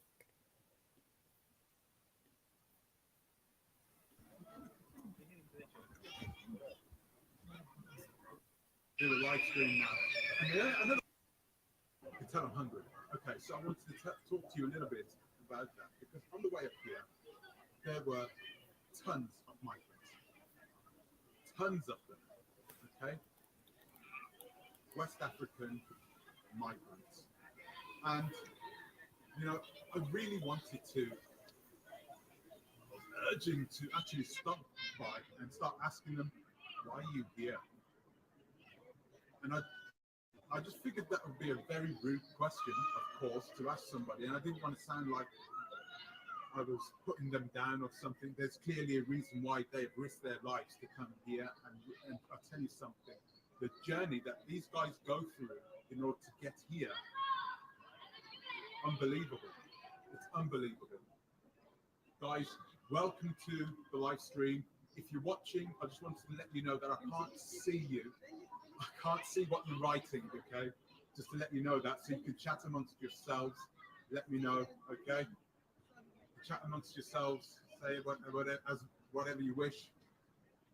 But like I was saying, there are so many migrants here. It is absolutely unbelievable. And I keep getting mistaken for one, of course. I look like one, which I see as being a big time compliment. I don't have as dark a skin as they do. They have really nice dark skin, and I'm kind of like more browned up. But anyway. Okay, I'm gonna fast forward this a bit. So, plenty of them here, plenty. And I'm asking myself, you know, you've just left your land of riches. You don't have everything there available to you, but it is there. It is there.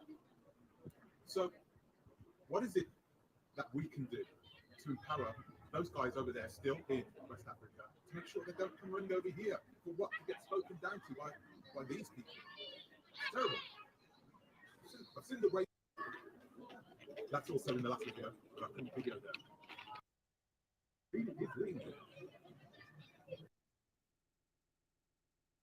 So this video, like, it's kind of loud and I can't play the whole thing. So let me try to get one where he's actually speaking.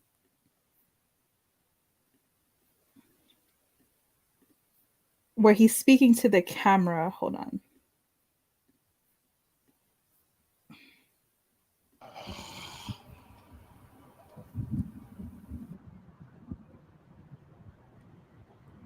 There you go.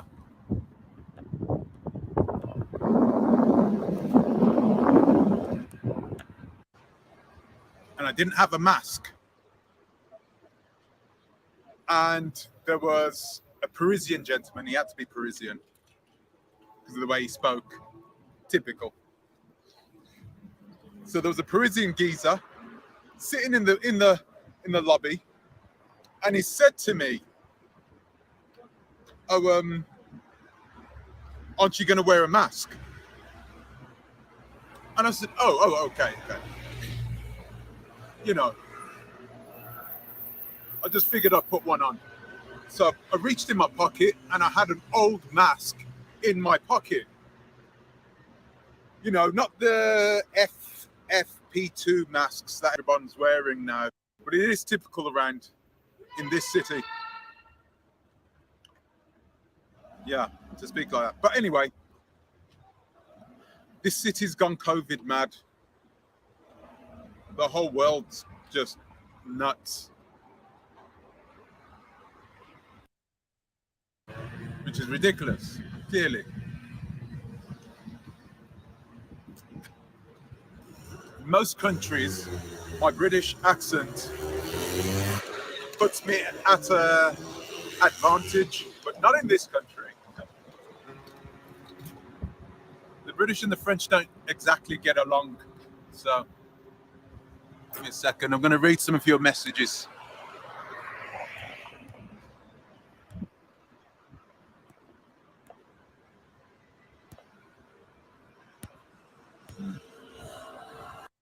You will definitely see about that one. So anyway, are the French police here racist? Of course they are.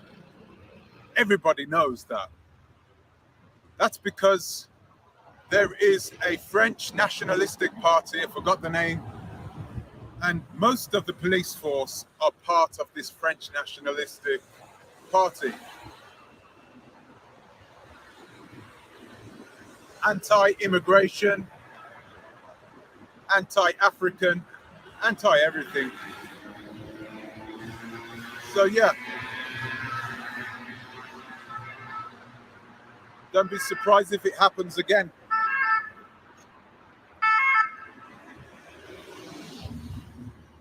Nine, yeah. Purpose. How stupid must you be to ask a question like that? Anyway, so I haven't just come to talk rubbish. I wanted to actually speak to you guys about what I'm planning, what I'm doing here in Paris, and what I'm planning to do for the entirety of this week. Now, I can't be too detailed about what I'm going to do this week, but I've got a lot of traveling to do.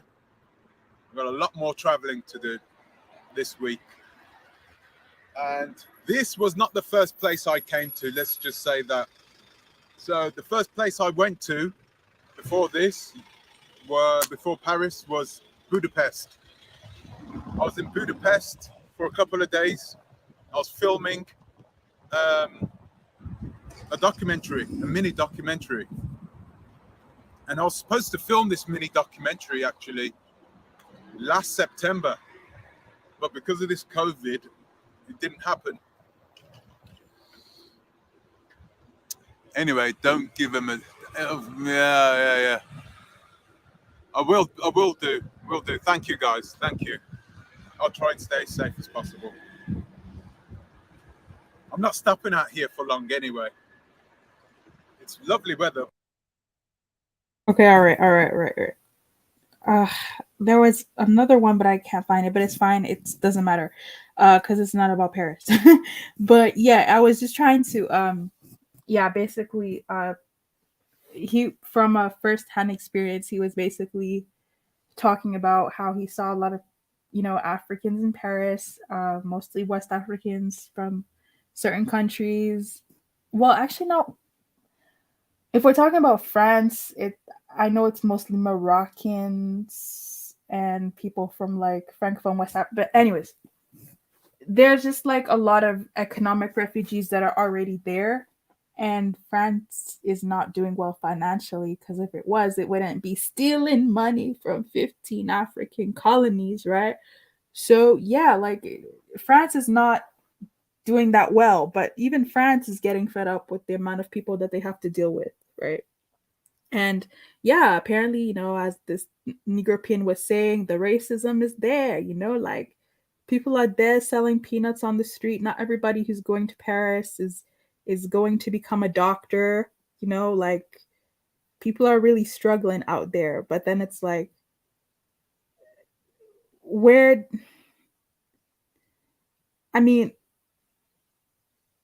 okay. So the thing is, like, how much can you complain about how bad a country is when you actually emigrated to that country for better opportunities? Like, isn't what happens to you in that country technically like, like better than where you left? So how much can you really complain, type of thing, right? Anyways. Yeah, I'm not even from America, but honestly, like, I don't know how America's dealing with all those immigrants. Like, that is a lot. And as you can see, that's changing the political atmosphere of America, like, very significantly, because back in the days, America didn't care about immigration that much. It didn't care about the rights of other people. But well, now when you have a Latino class that is basically going to be the second majority of the country, it's like now you have to actually change a lot of your conservative ways to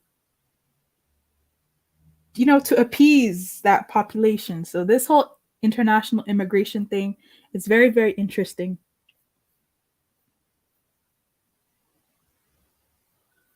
Hi Jug Season, how you doing? Ray James, Rwanda not that big. Yeah, Rwanda's not doing that well, period. So one more article before, if anyone wants to come up, especially Rwandese, if you have anything to add to this, uh, as somebody who's a Rwandese, it would be really nice to get your opinions on this. One last article right here.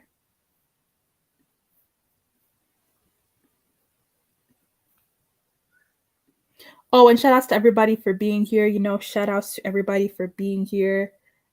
Long time no see. I honestly miss some of you guys, so it's nice to see you guys here again. So the UK wants to send refugees to Rwanda. That's become a trend. Similar plans in other countries suggest the UK program will endanger migrants, not protect them. With global attention focused on the plight of people fleeing Ukraine, the UK government has announced a new pay for processing program with Rwanda. The policy would further close already heavily restricted UK borders by allowing British officials to target people arriving via the English Channel. It is a response to ongoing debates in post-Brexit context about how to stem arrivals to British shores and ultimately how to limit who obtains asylum in the United Kingdom. The agreement's official end goal is that UK-bound asylum seekers would voluntarily resettle into Rwanda or a third country or return to their home countries. Okay, let me read that one more time. The agreement's official end goal is that UK-bound asylum seekers would voluntarily resettle into Rwanda or a third country or return to their home countries. Rwanda has a relatively integrated policy towards social inclusion, public services, and economic opportunities. However, Rwanda's domestic record of stifling human rights means that asylum seekers will struggle to access rights and freedoms. So, I mean, looking at this from a fellow, not civil, I guess, refugee, from a fellow economic refugee, I would not want to be trying to go to Rwanda like that. You know what I mean? Like, people are being so harsh in Rwanda. Who's trying to go to Rwanda like that? We've heard that Rwanda is a dictatorship, that you can't even go on internet and speak bad about Kagame or else your family could go to jail. So what haven are people expecting from Rwanda? I mean, Rwanda is nice, or was nice enough to think about accepting, these people. But even then, it's like, what were these people expecting from Rwanda? How do you go, let's say, from a nation that's pretty liberal to a nation that's really conservative, a nation that apparently, and I don't know if this is true because it's hard to actually get this information from people who are in Rwanda because, again, they're living in in a country that's a little more monitored than other countries, if you guys get what I'm saying. But from my estimate, right, is that there aren't a lot of freedoms in Rwanda as opposed to some other countries. So, how does one who is coming from a country that's already pretty free and pretty open then fit into a society where there's more policing, there's more monitoring? Like, yes, the cities are clean, okay? Yes, there's no gutters. Yes, corruption is not that high, but how do you think that Rwanda keeps up with those standards? It's obviously monitored more closely than some other countries. Like, let's be honest here, right?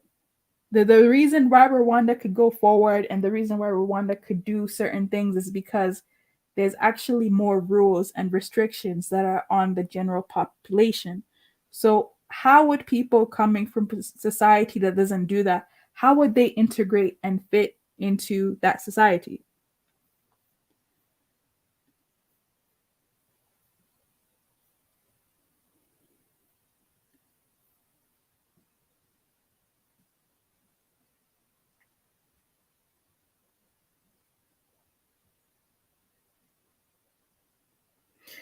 Okay, a number of policies and practices threaten asylum seekers' rights in Europe and other Western countries. Since 2017, an agreement between Italy and Libya returns individuals crossing the Mediterranean Sea to Libyan detention centers.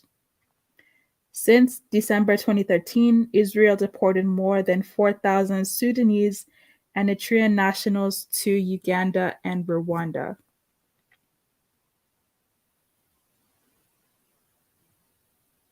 Okay, so this is very interesting. If I'm understanding this correctly, this means that certain people who went to Libya and Italy, upon them going there and not being successful, I guess, to try to get to, other places in Europe, they were deported back to other countries such as Uganda and Rwanda.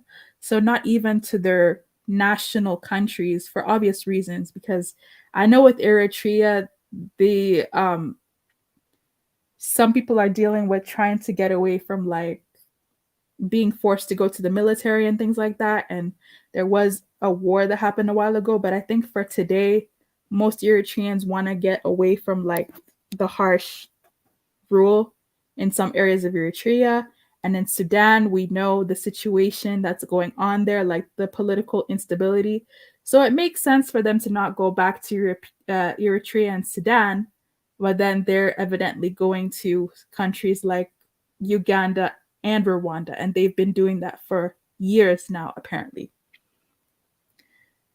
No longer able to return certain asylum seekers to EU countries following Brexit, the UK has sought to criminalize precarious migration and outsourcing asylum processing and detention. UK, okay.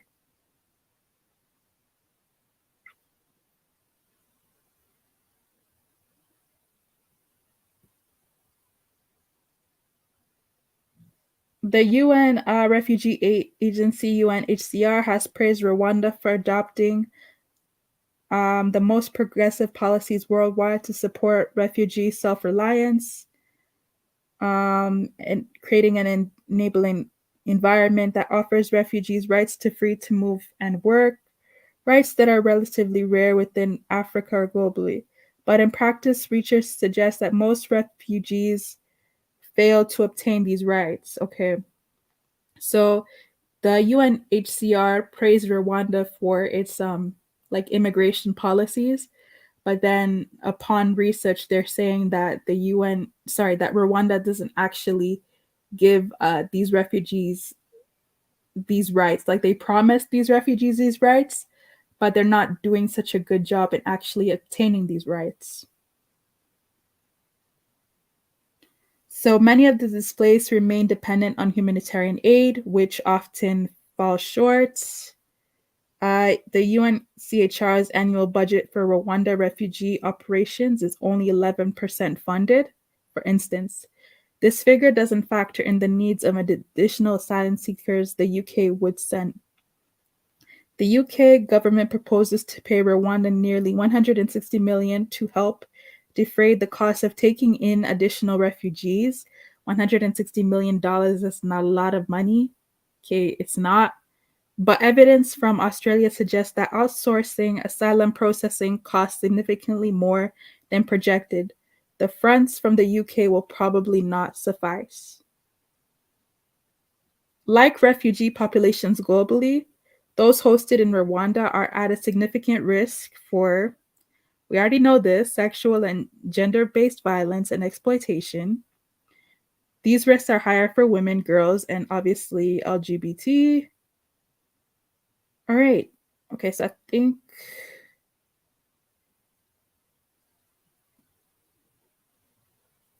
okay, anyways, yeah. So this article was basically praising, I guess, the attempts that Rwanda was going to take into taking these UK refugees, but evidently that is not happening anymore. The question I have is, where are these refugees going to? Are they going to some other African countries? Are they going to other European countries? What's happening with that? If anyone knows what's going on with them.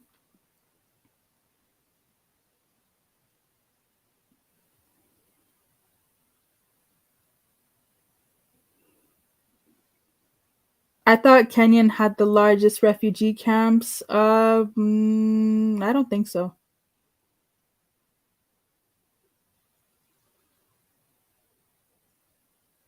All Africans are butthurt. They wish that their leaders were like Kagame. You know what? I think, yeah, a lot of Africans do wish their leaders were like Kagame, but they don't actually understand what Kagame, like Kagame, I wouldn't say that he rules with an iron fist, but Kagame is not like Kagame. Now, this is not my opinion. This is actually from what Rwandese say. Like, Kagame has a lot of strict policies for what you're supposed to do in Rwanda. Like, the internet is not free. Okay, you can't just go in there and do certain things. Like, there's some monitoring that's going on in that country, right? So, the same way some Africans will say, "Oh, I wish my president was more like Kagame." Do you know what that means? Like, that means that you have to fall in line. You know, that means a more stricter regime. Like, is that something that you really want? Because some people say that they want that, but do you actually want that? This makes no sense for Africans to want to go to Europe among non-Africans. I don't think Africans want to go to Europe to be among non-Africans. Africans want to go to Europe for the economic benefits and privileges, for like, you know, in some European countries you don't even have to pay to go to university. Like, you don't have to pay to go to school. Like, America has one of the worst debt ratios for education. You know, yeah, you're gonna get your degree, yeah, you're gonna become a doctor, but it's like you're $400,000 in student loan debt. You have people who went to school, okay? No, I'm not trying to hate, I'm not trying to be mean, but you have people who went to school to study history and they're $100,000 in debt. Okay, they make like what, 40,000 a year, but their degree was $100,000. Then they want to buy a house for like $300,000. Then they got to buy a car for $20,000. Like, some of these European countries actually help their citizens. They give like loans if you want to buy a house. Some of these countries you don't have to pay to go to school. Like, it's not necessarily that you want to go there and eat hot dogs and eat what schnitzels or whatever they call them, but it's like, and even the work week, I know in certain European countries, like, it's not a thing to work overtime. You know how like in other countries it's a thing to work like 50 to 60 hours a week.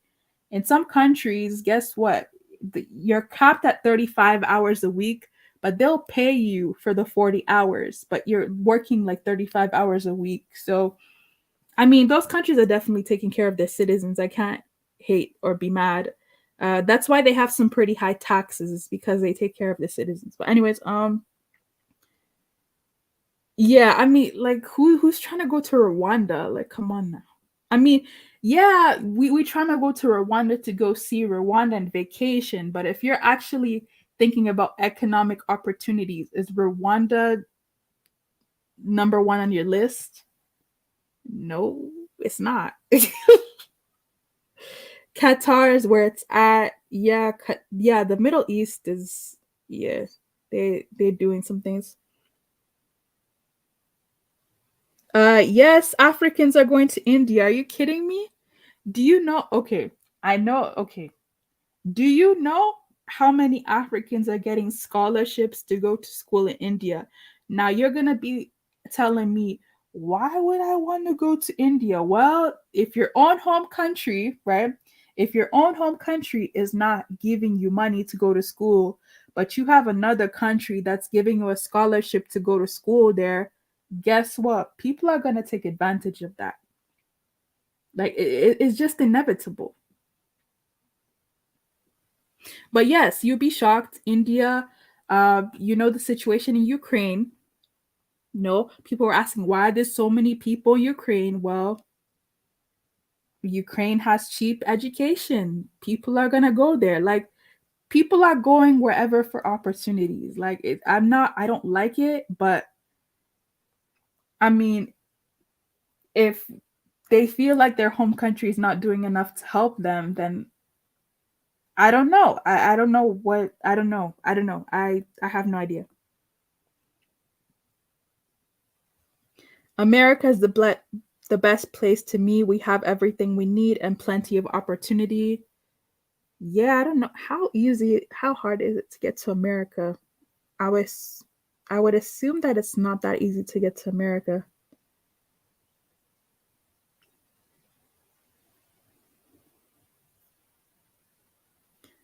Listen. No, no, no, no, no, no, no. What's going on, 86IO? The US is still the most productive nation.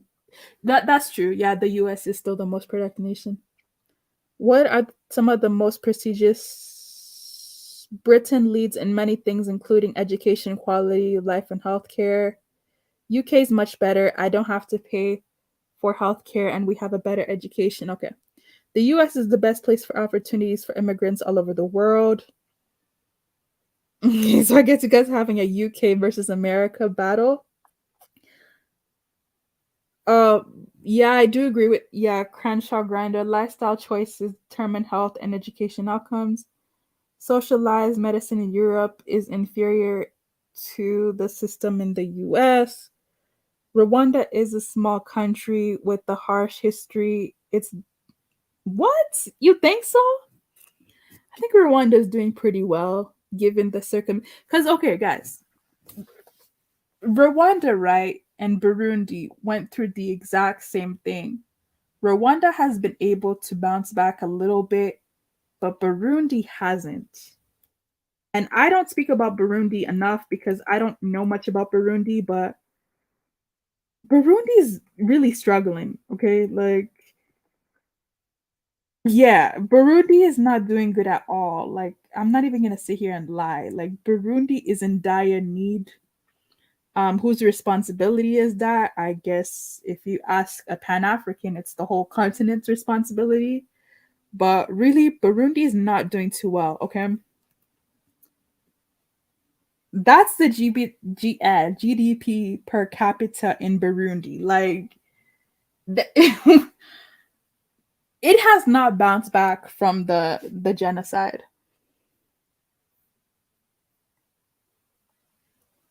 Okay, you're saying you didn't have to pay for your education in the US, but I'm assuming more people have to pay for their education in the US than they do in the UK, right? Most of the okay.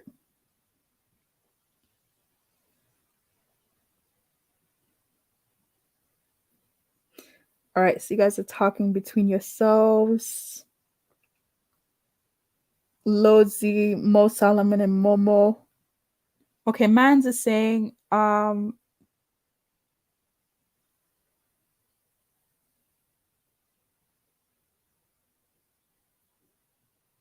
Wait, were you talking to me?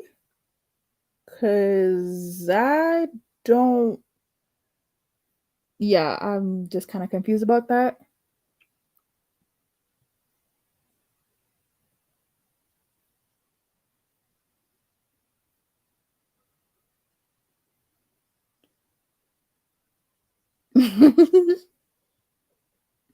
Okay, Rwandalese, are you here by the way? Because I really want to hear what you have to say about this because you are from Rwanda. Do you have any inside scoop that any of us are missing? Like, I really actually want to hear what you have to say about this.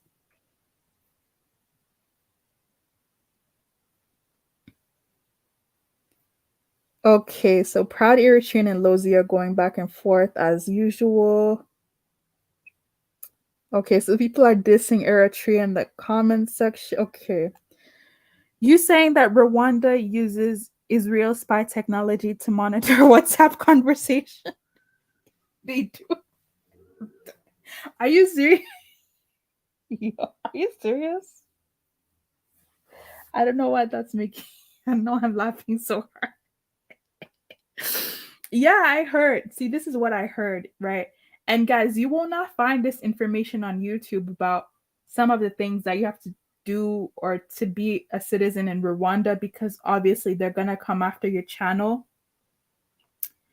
I forgot there was a YouTuber I think that was speaking about it, but they had to delete their video because the Rwandan police came after them. But they were trying to say a couple of things that they didn't like about living in Rwanda and they got fined and they had to go to jail. So you're not really going to find a whole bunch of information about some of the things that you have to deal in Rwanda because you're not allowed to say it. They're keeping that on the hush hush. You know what I mean? Good country, but I'm just saying, like, that's one of the reasons why, like, if you're to ask me, would I move to Rwanda even if I didn't have a lot of opportunities? I would still say no because I don't want to deal in a place where you're. I've never been in a place where you've been policed, so I don't think I will be able to adapt to that lifestyle. To be quite honest. Does Rwanda welcome refugees from Congo? I don't know.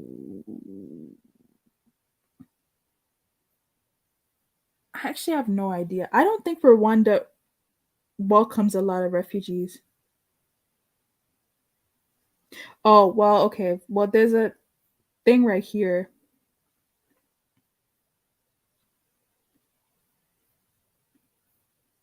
Like, obviously, Rwanda, yeah, does welcome refugees from Congo, but I don't think it's a significant number.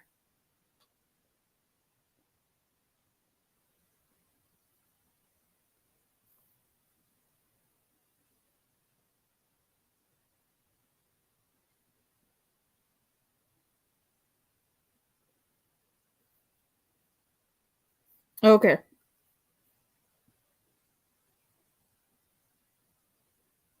Okay, so there are I guess Congolese refugees in Rwanda and Uganda. But I'm assuming this is going to talk about how they're not really getting the help that they need and blah blah blah blah blah.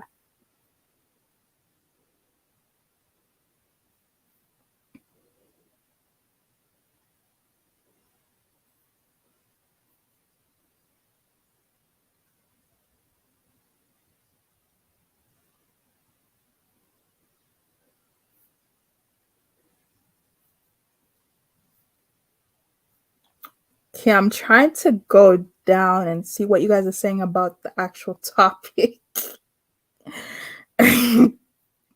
Not about whose country is better than another.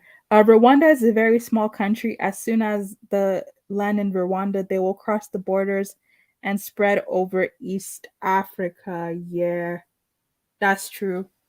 It's like if you are trying to get to Rwanda, isn't the whole point of you to maybe get to Tanzania and Kenya ultimately? Like, would you really want to stay in Rwanda? Like, Rwanda is beautiful, don't get me wrong. and Rwanda takes care of its citizens. But as a non-citizen, like, what are the opportunities that Rwanda has to provide you? Like, I'm pretty sure it would be easier to make it in, like, let's say Kenya or Tanzania or somewhere else where there's like, yeah. Okay, you're here. Did you have anything to add, especially in the comment section? Because yeah, Tanzania is huge, man. Why are they not going to Tanzania?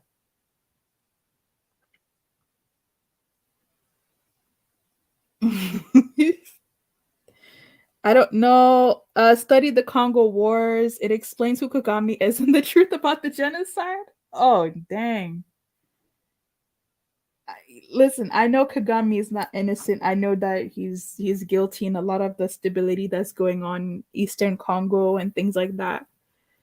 I don't know. I don't know, man. I don't know what to say. It's very shocking and disappointing because I'm not gonna lie. Like in the past, I used to I used to be so like pro Kagame. Now I'm more in the middle. I'm more like, okay, Kagame is a good leader, but is he a good leader of East Africa? Like he's a good leader of Rwanda, but is he a good leader of East Africa? I'm not so sure about that. I don't think so. How is the Ivory Coast? I wanted to know, does anyone know anything about the Ivory Coast? I don't know much about the Ivory Coast, sadly. It's really sad. What I'll say is Abidjan is very developed. I think Abidjan is actually more developed than Accra. So, and there isn't as much corruption in Ivory Coast as some other West African countries. So that's really, really good. I know buying land is pretty easy there. Getting documents is pretty easy there. Yeah, Ivory Coast is pretty chill, to be honest. It's not a bad place to go to. It's actually more developed than you would think. People don't speak about it much because it's a francophone country, but Ivory Coast is pretty chill. It's pretty calm. I don't really like their president. I have my personal biases why I don't like the Ivory Coast president, but in terms of the nation itself, I think that it's performing pretty well. Ivory Coast, Senegal, Ghana are performing pretty well. I think Senegal is doing a bit better than Ivory Coast, but Ivory Coast has a couple of resources. You know, they are the largest producers of cocoa, so they make their money from that. I don't think their tourism industry is where it needs to be right now, but I think that's something that they're trying to work on. But yeah, that's all I can say about Ivory Coast. I should know more about the Ivory Coast because there are fellow Akans in the Ivory Coast, but I'll be honest with you, I'm closer to Nigerians than I am to Ivorians, so I don't really know. I know. It's bad. Like I'm actually related to people from the Ivory Coast, but I know Nigerians better. Like it's so sad. Anyway, yeah, I think it definitely has to do with the colonization of English. So Rwandese, welcome. Thanks for joining. Did you have anything to add to the topic? Can you guys hear me? Yeah. Oh, okay, good. I just a lot of people got a lot to say. When it comes to this, Rwanda situation, right? If you want my honest opinion, I really don't care about all these refugees. Wait, honestly. What? Can you hear me? Yeah, but what do you mean? Okay, explain what you mean. Okay. So I really don't care about a lot of these refugees, right? To me, Rwanda comes first. Rwanda is Rwanda, Rwanda is for Rwanda. Rwanda is the first priority for, it's Rwanda. These other people coming in, listen, my opinion is they need to go back to their country to fix their country because their country not going to a war. There's not wars happening. The reason they live in the country is because they're hungry. So that's okay, reason but there's a pushback here though. Before you go forward, answer this. Some of the East Africans specifically that are saying that Rwanda doesn't want us to come in here, they're the same countries that let Rwandese during the Rwandan genocide. So do you think that it's like you should pay them back? When it comes to that, right? So most of these people, right? That time Rwanda was going to a civil war. Honestly, that's just how it is, you know. So your country is not going to a civil war. It's not. You guys not fighting. You just want to go to another people's country to go eat their food. That's about it. Your country not going to a civil war. Listen, if your country was going to a civil war, I will understand. Okay, yeah, that's cool. You know, you want to help them. That's fine. Because I know for a fact there's a lot of East Africans in Rwanda. No Rwanda has a problem with it. They're not going to a civil war. But the problem is these bunch of they were trying to bring a bunch of people at the same time. Rwanda is not that big. Rwanda Yeah, does got Rwanda is high not big at all. right. Rwanda's got high money like that to feed all these people. They're trying Okay, to bring but them to to Rwanda. play devil's advocate, Rwanda would be getting money from the UN, HCR, and other organizations in order to help feed the refugees. Yeah, but that money, really, that money's that's not gonna do anything. Honestly, you saying about 160,000 million? That's literally okay. Yes, that's a lot of money if you for one person, but for a whole group of people, they are trying to be sending it. It's really nothing, really. I don't think he has So, a choice. huh? I don't think he has a choice. Why Remember, does he not have a choice? all right, let me tell you how I see it since I've been talking about it. Rwanda has been like aid dependent since like most of its time after the civil war. It's like been aid dependent, and the aid has been coming from those Western countries. I just feel like they're using that, or we gave you all of this, we supplied you with aid to like get what they want from him. It's like I don't feel like he really has a choice because Rwanda is aid dependent. If Rwanda rejected it, so that means they have a choice. I didn't see that they rejected it. And why would you, if you rejected it, why would you be signing agreements and all those things if you rejected it? I saw them signing papers with, what's her name, Priti Patel, this Home Secretary. If you sign those agreements, you can't reject it now when you sign those agreements. Basically, Rwanda rejected bringing African people in their countries. But I'm saying I saw them signing the agreements with the British. Okay, So, well, how do we know what type of agreement they are having? but that's what they were talking about on the TV, that they are. If Rwanda said they rejected it, so they rejected it. We do not know what agreements they are having. Did the Rwandan government came out and said they rejected taking those refugees from the UK? Well, there was a news I saw. They're basically saying Rwanda's rejected Africans coming into their countries. Hey, if there's just one news clip that says it, I probably don't believe that, because it was all over the news, in the UK news, in the European news, that, and you see both of them signing deals and all those type of stuff. So the only thing I know, Rwanda was making deal with those Arab, deal people. Even them, I don't want them to be in my country. I feel like Kagame doesn't have a choice though. I feel like one, it's about money for him, because I heard that they were even going to places like Ghana and Kenya trying to see like which country would take them, because you know that like even some of the Afghans they sent to Uganda, and I heard that Israel even sent refugees to Rwanda before. I think it's all about money, and I just think it's about money, and the fact that, as I said, Rwanda is so dependent on aid from these same countries. It's like, what choice does he have? Until I see it, that's when I'm gonna believe it. But right now, hey, if it happen. But I'm against it. I'm against these people coming in my country. The funny thing is, I'm half Congolese. That's the funny thing. And a lot of people going after saying about Congolese. Listen, I do not approve nothing of Kagame. Allegedly, what he's doing in Congo. Allegedly, I don't approve of it. But this is a thing, right? That's not his fault. You Congo need to protect their own borders. That's the thing. I'm not gonna sit here and blame everything on him. It's your country. You take care of your country. Don't come over here, let other people, come in your borders, do whatever they want. Okay, we're gonna come back to that, but before we do, we're gonna let Steven go ahead. Thanks for calling in. Oh, hi, African Millennial. How you guys doing? And good evening to everybody in the audience and in the panel.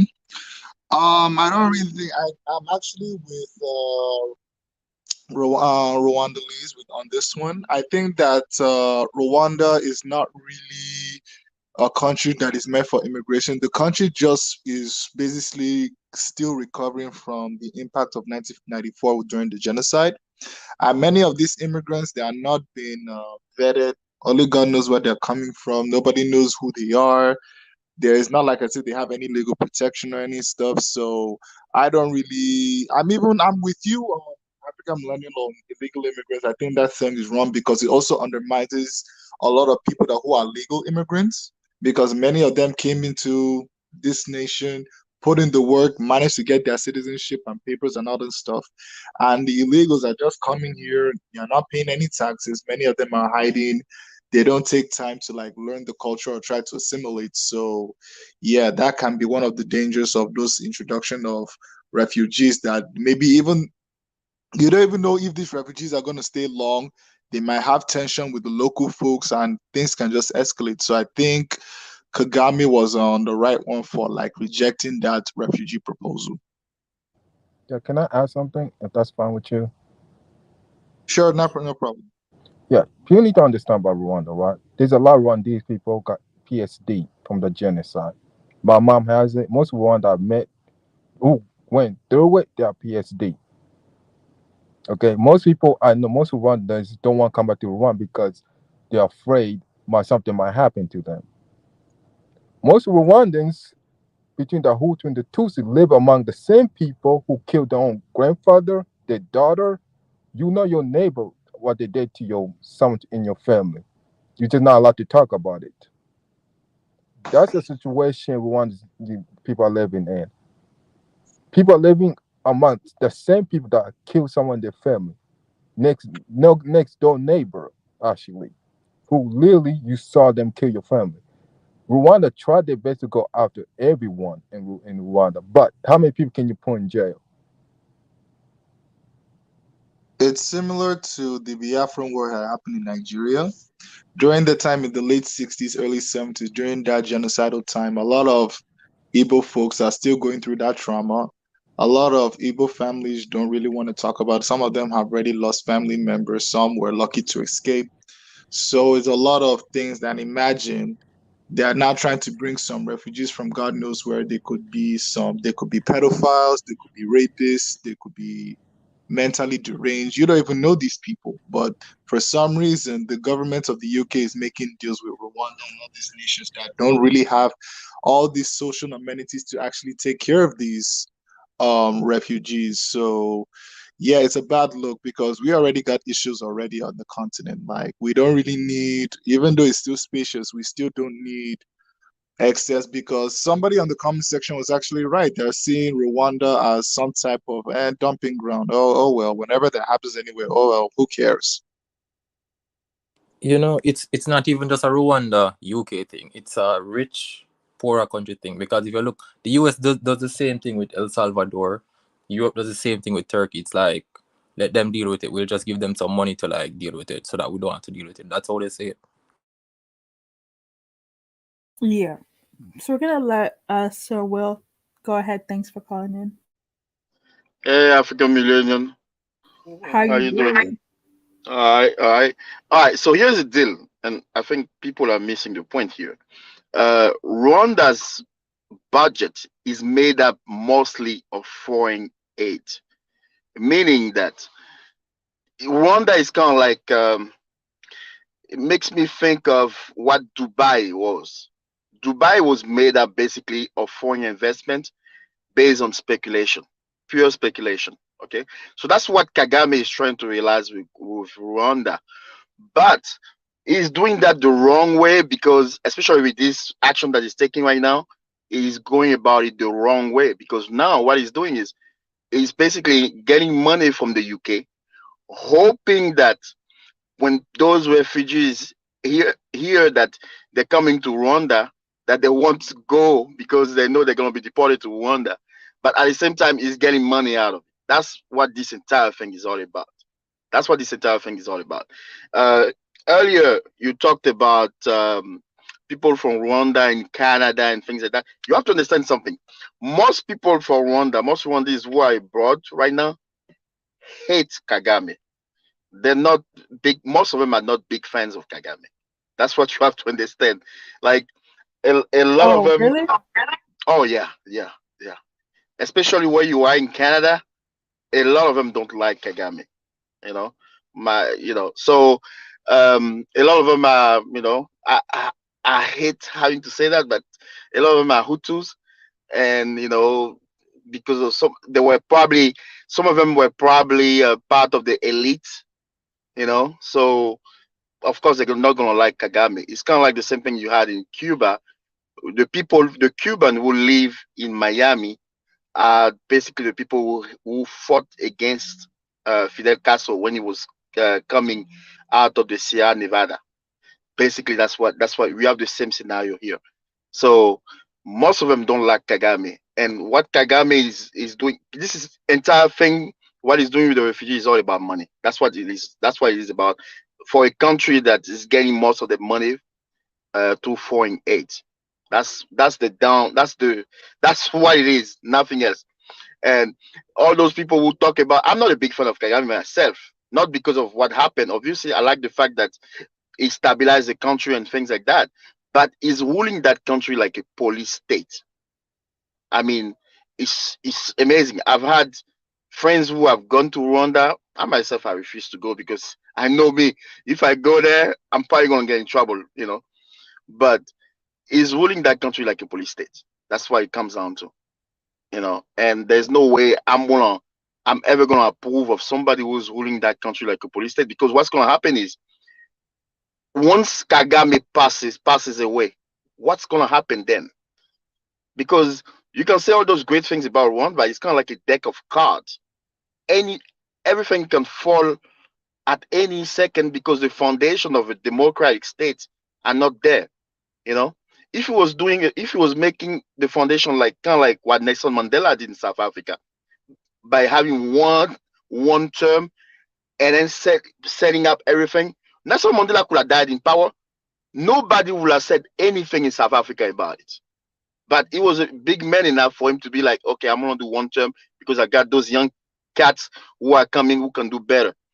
That's Kagame is not doing that. Kagame is still in power, ruling that country like a police state. And I'm telling you, if anything happens to Kagame today, I, I'm sorry for what might happen in Rwanda, because you can feel it. You can feel it. From what my friend told me, he said you can feel that the people are kind of like they have a lot on the chest, but everybody's scared.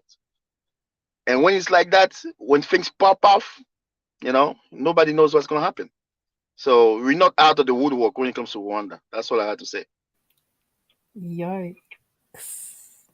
Well, before we get anyone to respond to that, our movement is saying that Denmark has confirmed that is in talks with Rwanda about transferring asylum seekers there.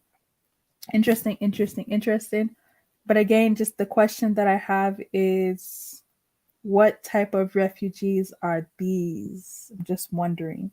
I guess I didn't have enough time to look into it, but even if I did, I don't know if there is information on the demographics of where these asylum seekers are coming from, like what countries are they coming from, and what's going on in those people's countries. Because in the case of Sudan, okay, I get it. Like saying you're leaving Sudan because of what's happening there, I understand. But some of these other countries like Congo, do you really have a case? Uganda, do you really have a case? I don't really think so. But anyways, does anyone have anything to add to that? I just also want to add that I don't think the African continent is like an immigration, I say like an immigration or a refugee destination, because a lot of times when all these foreign come in, there's always going to be issues of conflict that is going to happen. For Japan and the mono. You're breaking up. I'm sorry? Can you say that again? I said that Japan, for example, the people like the population of Japanese population are foreigners. So basically, that would tell you that many of those countries are very not immigration friendly in that kind of sense. So one of the times, like when you said earlier that the propaganda of the 80s and 90s, whereby the United States and the United Kingdom were advertised as the go-to destination. I mean, I can remember that time during the early 2000s that people were bragging about their children being British or American citizens at that time. Yeah. Yeah, like a lot of African parents would take pride in that notion of giving birth to their children outside of the continent. So even the propaganda still plays in today. Maybe not as much because I would say Canada now is the new UK, United States, because a lot of immigrants come in this destination. So it also plays into that part because it was kind of heavy. Even till now, you see a lot of parents from third world country bragging their children being Hold on. British or Hold on. German. Can you try to leave and come back in because you keep going in and out? Oh, yeah, I'll do that. Okay, yeah. So he was talking about how back in the days, a lot of parents would brag that their kids are British citizens and UK citizens and blah blah blah. And I don't know about the UK situation, but I know that people are venturing more to other countries. As someone mentioned in the comment section, people are going to China, people are going to Russia, people are going to Ukraine. Yeah, people are going wherever now. It's not just UK and US. People are going to Dubai. They're going anywhere to try to get these opportunities. And I mean, we talk about this, but do we talk about what they experience when they actually get to these countries? Because I'll be honest here, most immigrants are not doing that good in a lot of these countries, but that's a different conversation. Can you hear me now? Yeah. Yep. Okay. So I said so now. I think I'll just the question. No. They keep going in and out again. Can you hear me? Can you hear me? Well, we can hear you, but it just keep going in and out. That's the issue. Maybe someone can go after me. Maybe I'll just check it out this time. Okay.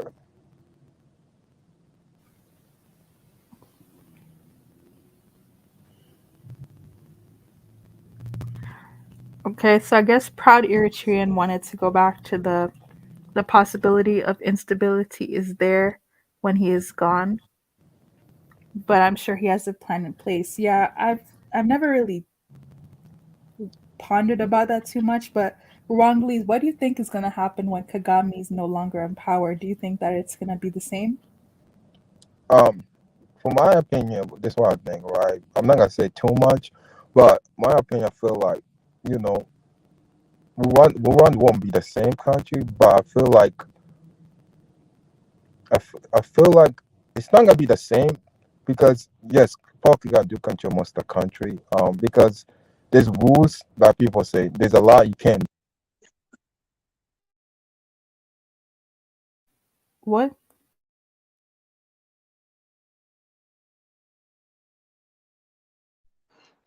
That's probably Kagame doing his thing. Hello. Oh, guys, please come on. What's going on? Kagame is going after your life, girl.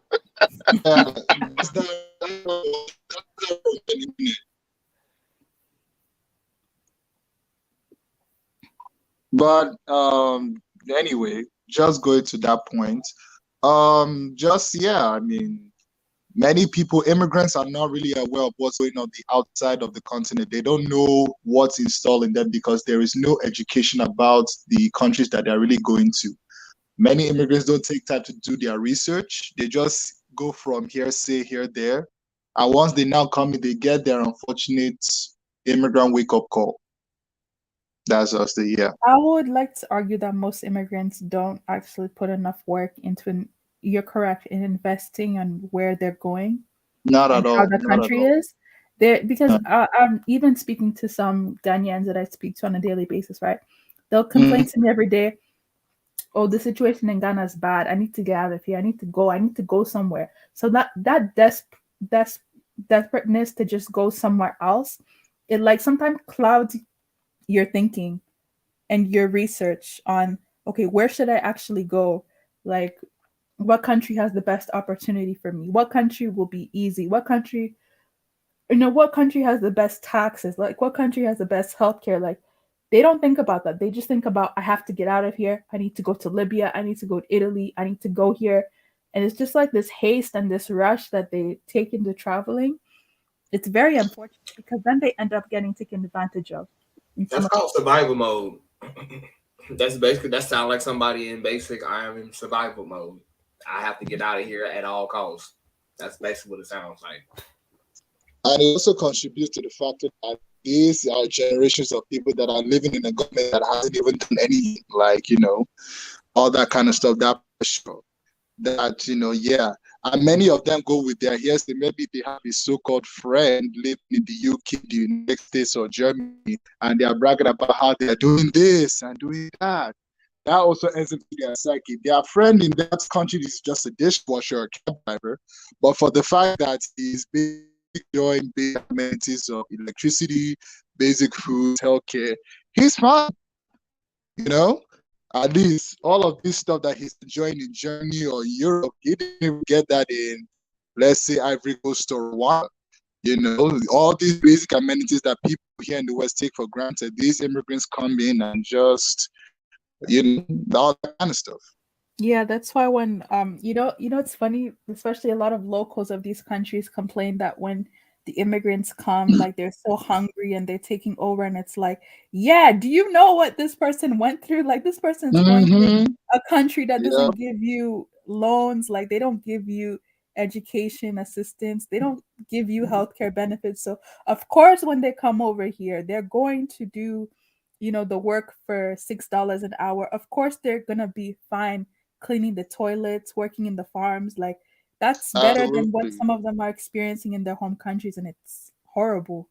But don't forget that living in a place whereby they are seeing all varieties of people, white, black, Latino. So a lot of these people, a lot of these poor refugees and immigrants are coming from villages whereby they've only seen people that who look like them for the majority of their lives. So once they get that outside of Africa, feel like they're in the United States, Canada, or in Europe, and they are seeing this multiple race of people, they'll be like, wow, I've made it. You know what I'm saying?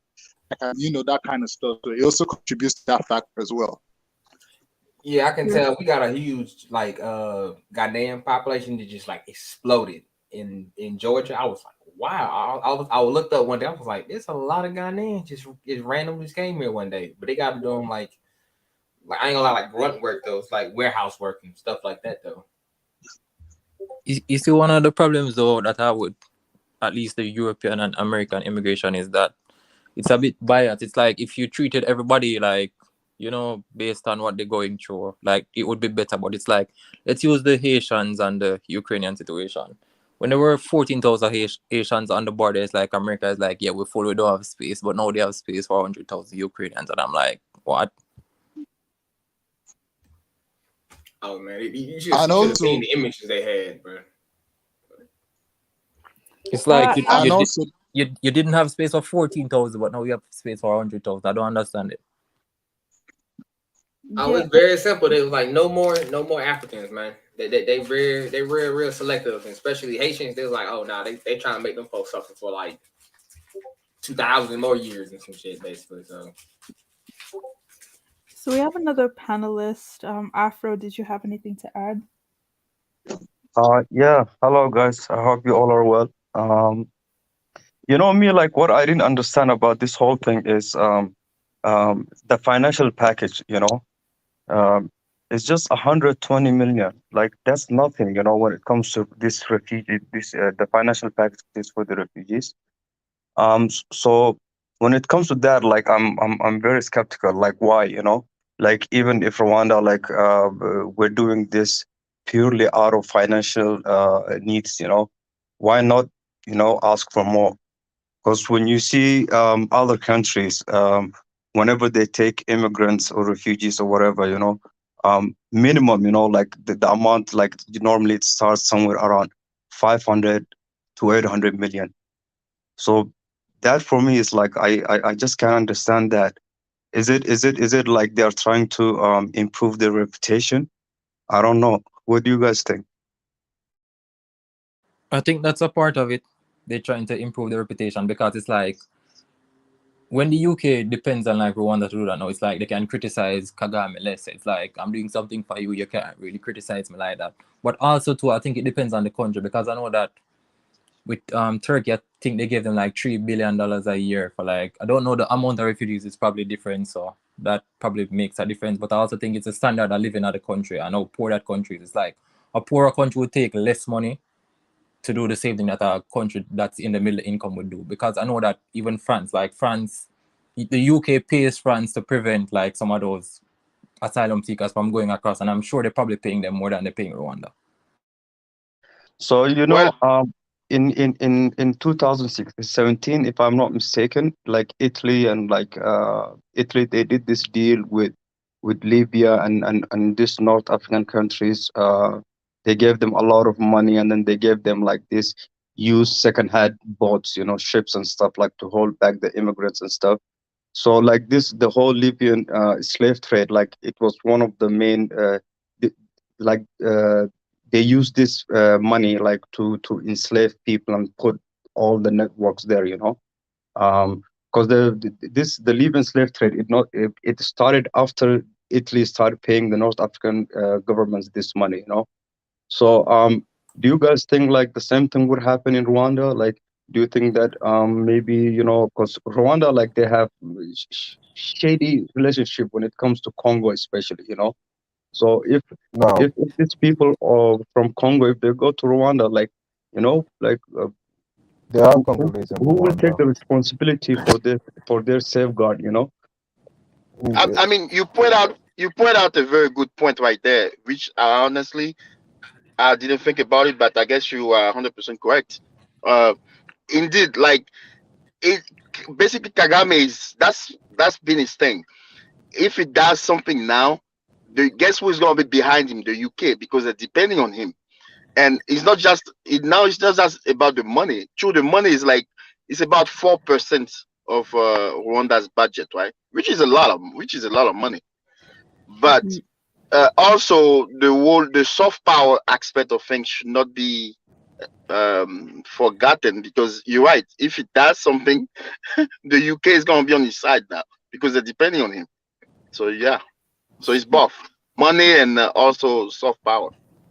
So we're gonna let Josie go ahead. Thanks for calling in.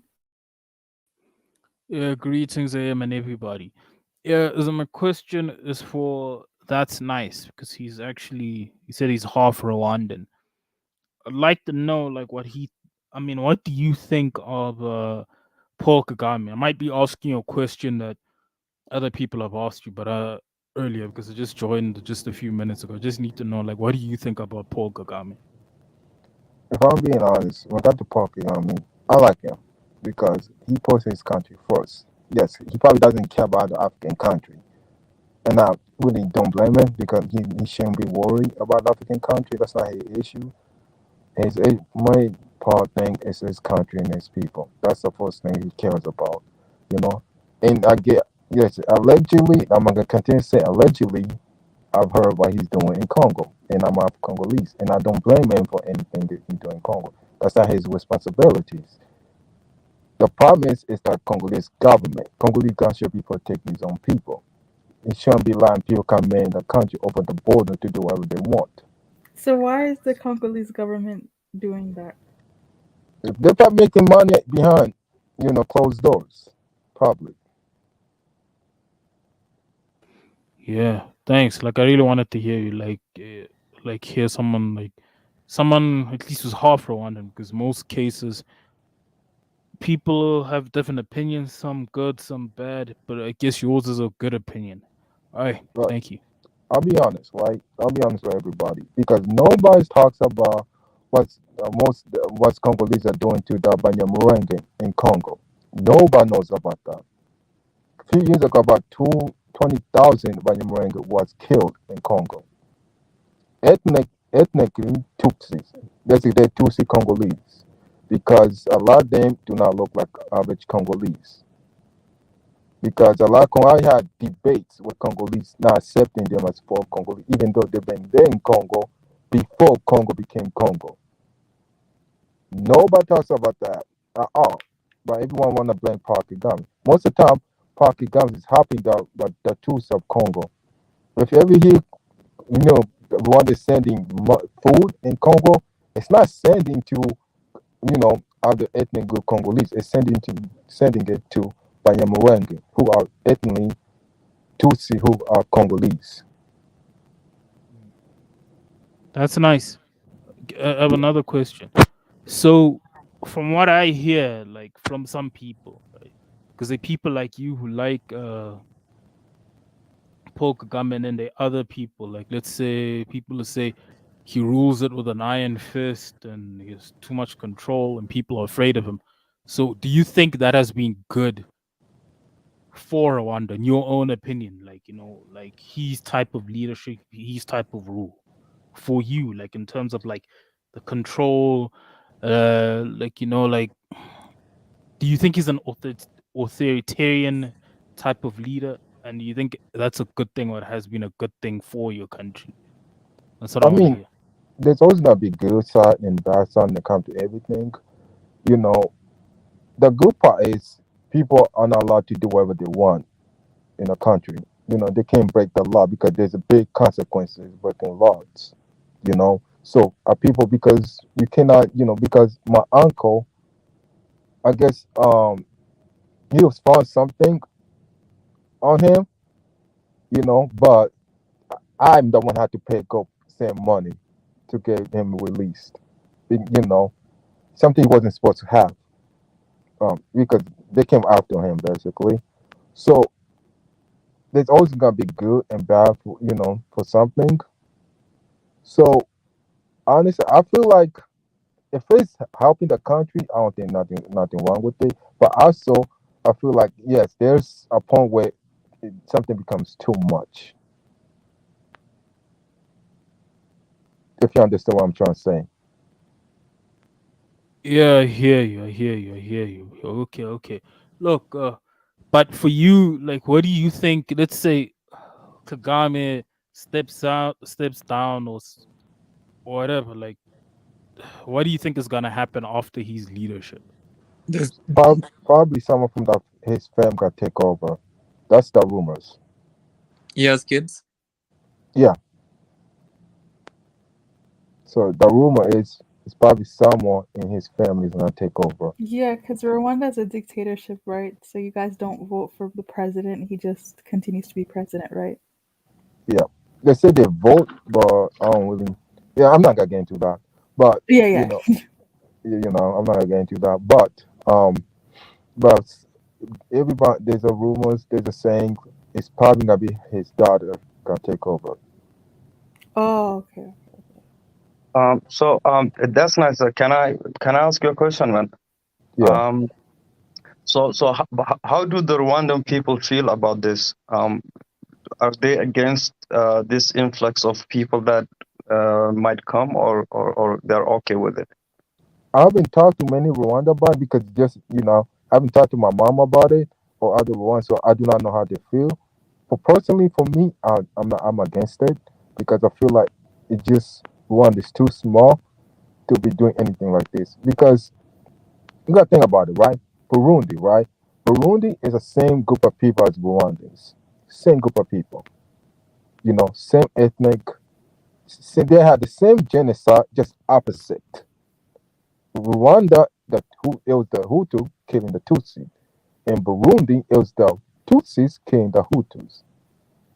So they had the same issue, same problems, same language, but Burundi still not being accepted to just go in and Rwanda. So I feel like if Rwanda is not saving if all these other group of people, especially the people, same ethnic people, they shouldn't be accepting people who are basically not the same as them. Aw, thank you, just calling Brian. He's saying shout out to a world class panel. Thanks. Yeah, we have some people on our side that are saying that Rwanda's being harsh, and then you have some other people that are saying that they agree with what Rwanda's doing. I'm not really too sure, but I don't know. I mean, you can talk to me later on. What I'll say is, yeah. No, I will ask you though, because I understand that there's certain things that shouldn't be said online. But what I'll say is that accepting refugees is a huge deal. Like, it's a huge risk factor. Like that's just me being 100% honest. Like, I know the whole humanitarian part is you're supposed to help everybody who needs help, but I mean, do you have then the right to say, okay, I want to accept people, but I want to screen them before they come to my country? Like, I don't want certain people with certain backgrounds in my country. Would that be selfish? I'm not too sure about that. To me, it depends on the background. If you're saying it along religious lines or color lines, then there's a problem. No, I mean, to me, the main issue is not even that. To me, the main issue is the fact that Rwanda is not doing this out of philanthropy or whatever. They're just doing it for the money, For money? and for soft power. And that's the wrong approach here. Like, basically, if Rwanda was a country like Ghana, where, you remember in Ghana, I think a year or two back, the US wanted to establish a military base, right? The government got some money. The government was happy about it because they got some money. They were going to get some soft power. Then the Ghanaians came out against it, and the government had to back down. In Rwanda, nobody can come out against it. So whatever Paul Kagame decides, Paul Kagame gets. That's the issue right there. So it's hard to know exactly what the average Rwandese feel about this issue right now, you know. But I think it's sad because it's not. They're not trying to help. The main objective is money and soft power. That's all it is. Is it true the UK approached Nigeria and Ghana, but they refused? Yeah, that's true. About what? Ghana and Kenya. Like they wanted to make a deal, the same deal with Nigeria and Ghana, but apparently they refused. Yeah, that's true because think about it. Nigeria or Ghana or Kenya, any of those countries making a deal like that, people are going to come out against it. You know, Rwanda, who's going to come out against it? I mean, most of the opposition are actually in jail or killed. Even the one who are abroad is chasing them. In South Africa, God knows how many opposition leaders in South Africa have been killed over there. You know, in Kenya, same thing. So, you know, that guy is not to be played with. I don't like that side of him. The only side of Kagame that I like is the fact that he stabilized the country, and the country is a good, when it comes to the economy and things like that, it's a good country. But I don't like the dictator side of Kagame because he's just heading for trouble. I love how you're saying this. It's an interesting balance. But but what if, let's just be optimistic for a moment, what if he really has a plan, in place, and he set up a whole plan on how to integrate these people into Rwanda, so most of us are, we are just viewing him very negatively. But what if he has a point to prove, and he wants to have a better standing in the political world, like reputation-wise, this whole human rights violations and his shared relationship with Congo and stuff, because that too could also be possible, because we still don't know like the amount of the number of the immigrants that would be going into Rwanda. What if it's a number that he can manage easily?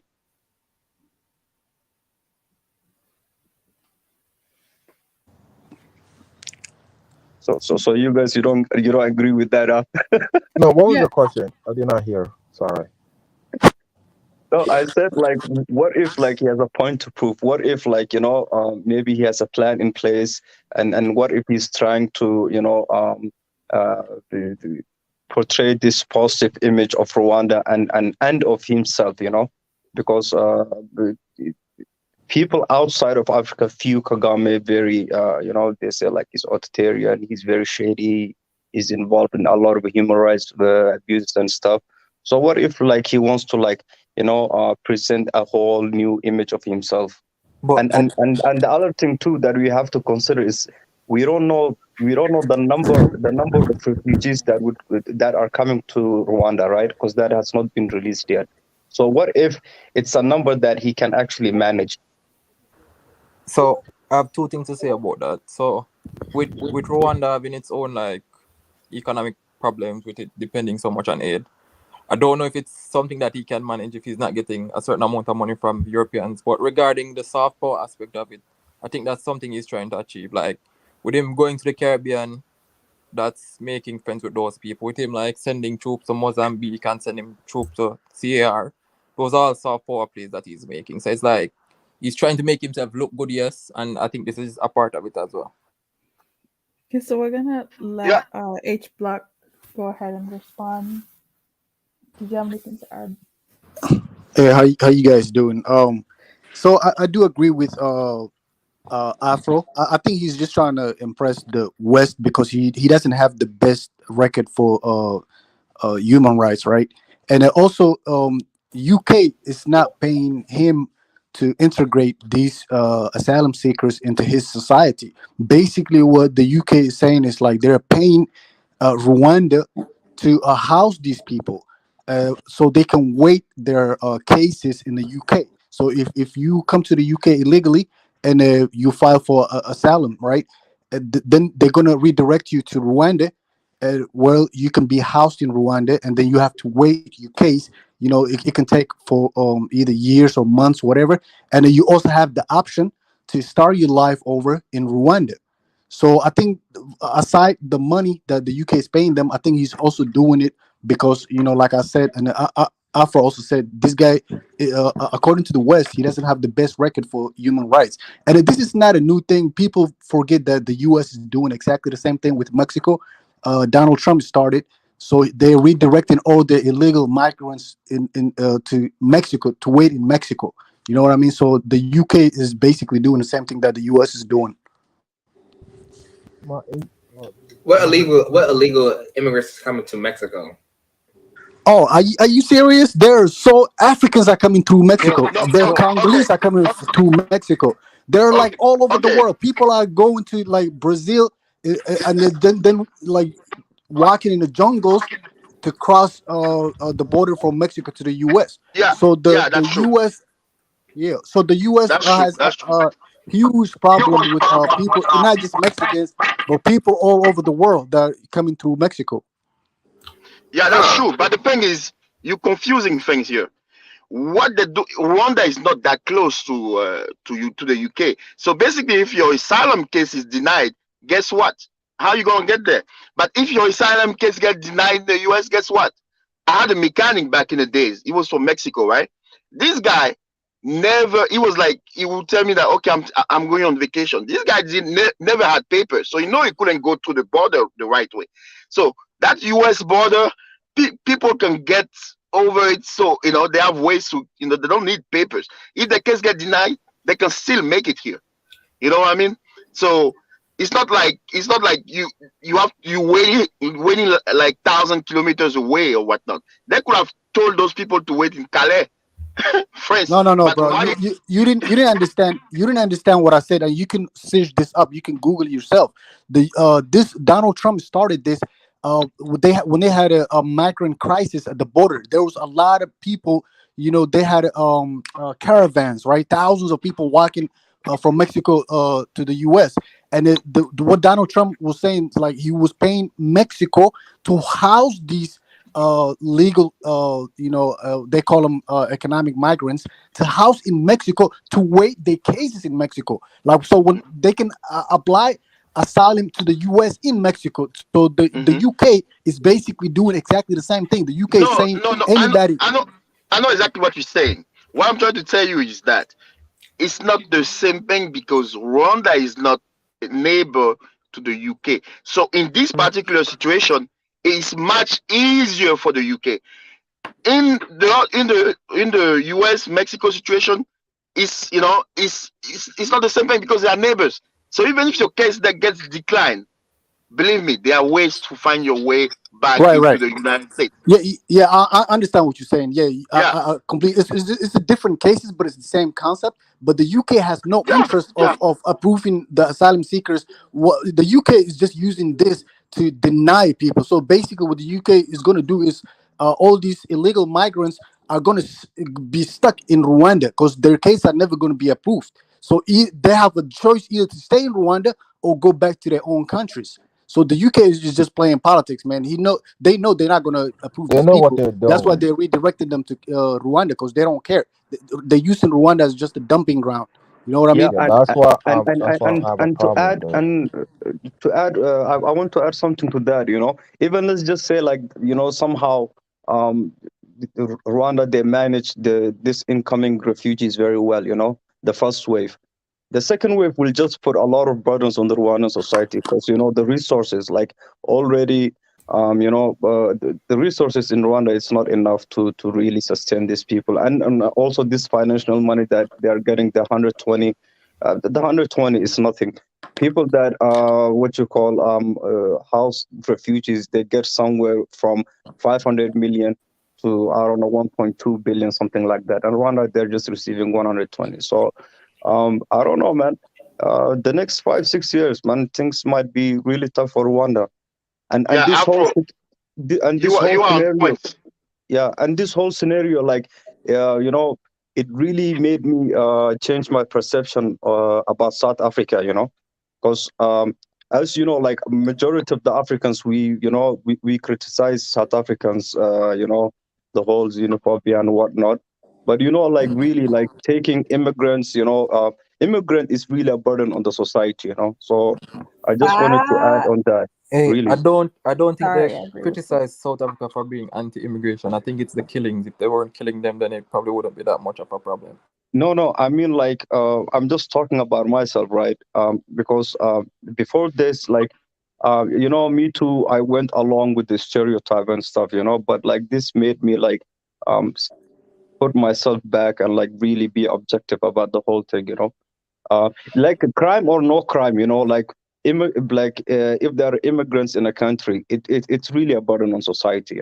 I mean, like, no one really wants to say that, but of course, then the local society, the local population, they have this external competition, and, like, they have to deal with a lot of things. And most of us, like, we are so critical because we don't have immigrants or refugees in our own country, so it's very hard for us to really understand, but we are very quick to judge. So I agree with you, but the only problem I have with at least most countries and how they deal with it, it's like you still have to deal with the people like the humans. That's the problem I understand if you have to send them back to their personal countries, yes, but deal with the people like the humans. That's the only thing. It's like you don't have to deal with them like the animals. Like, deal with people like the humans. Yeah, absolutely, I agree. So we're gonna let Kifaro go ahead, and then Serwell, you can jump in. Yeah, thank you. I just have a little observation. Say what I think about this situation. I think Rwanda is just being a victim of Western bullying.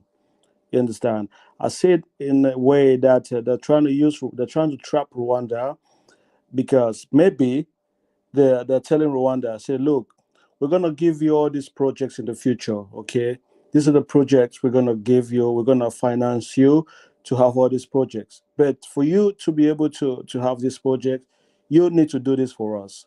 So if you don't do these things, we're not going to give you this project. So I look at it from that point of view because Rwanda, as we all know, does not really need to take these people. So why does it has to take this number of refugees, and why is just Rwanda? So if you know about AGOA, do you know about AGOA trade union that the American has got with African countries? You know about AGOA? Yeah. Okay, if you read into some of those terms and in those treaties they sign, they have like really terrible rules. The force African countries to take secondhand clothing. In some of them, if you see what is going on over there, it's like really, really disgusting. I think I heard that was Rwanda. big in someplace else too, though. Yeah, they just force them. So if you don't take this, if you don't sign this, we're not going to give you these packages. I think Rwanda has just been a victim of some of these treaties that they've signed with these European countries, and now they don't have an option. They can't say no, because if they say no, maybe they've promised them a package in the future that they're not going to have.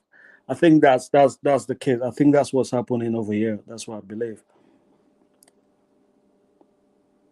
Interesting. Yeah, so well, we can go ahead. I found it hard to believe that somebody like Paul Kagame will be bullied into doing something. I'm so sorry. Throughout the years, he's been the one trying to play the West, you know, guilting them into because of the genocide and things like that. So I highly doubt that Paul Kagame will do something like that. But Rwanda has a population of like 13 million people, right? 12. The land, 12. okay, 12, okay, 12, 13, okay. The land mass, Tiny. like African Millennium said, the land mass is really small. It's densely You know, populated country. I think the second in Africa. Oh, it's what? Oh yeah, exactly. You know, it's like 10,000 or something square miles. That's like nothing. You know, shit. For that population, and then you're gonna take even more people, refugees, for how much? Peanuts. That's powder keg. Yeah, that's why. That's the powder keg, man. Yeah, that's why I think there's something going on that we don't understand. That's the reason I'm saying, look, these people have been forced to do these things because they've been promised a bigger deal in the future. Rwanda wants to develop. Paul Kagame wants Rwanda to be like the America of Africa. I think they're using that as a bait to make him sign some of these deals, you know, because why would he want to do that? Well, what's the reason? He does not need to take these people. And even the amount of money that are going to pay him, it's nothing. Do you know what I mean? It's not like a really big, it's not a big budget. That's barely enough food. The budget he gave would be probably enough just to probably feed those people. Yeah. So I think it's just feed and just clothe them only.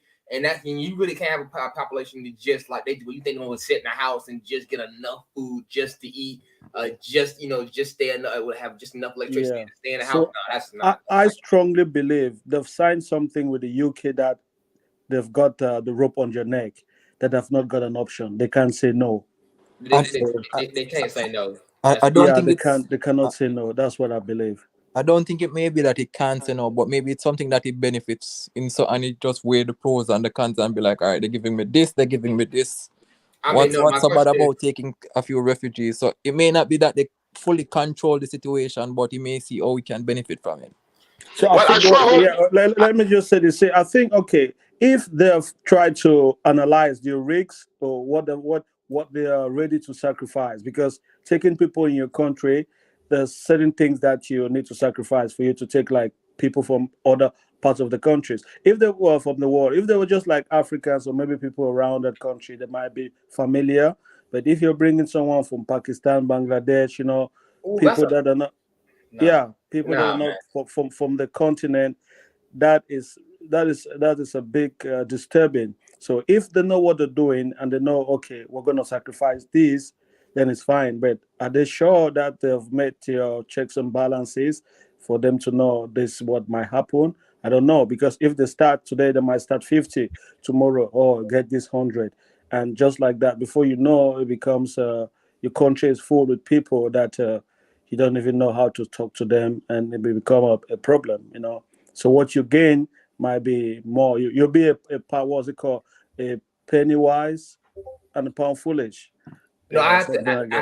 My bad. I have to ask this question. Do you, to anybody on the panel, do you really know how easy it is to destabilize a country with the right amount of people and resources? I mean, how many people do you think you really need to destabilize a country that small with that many issues?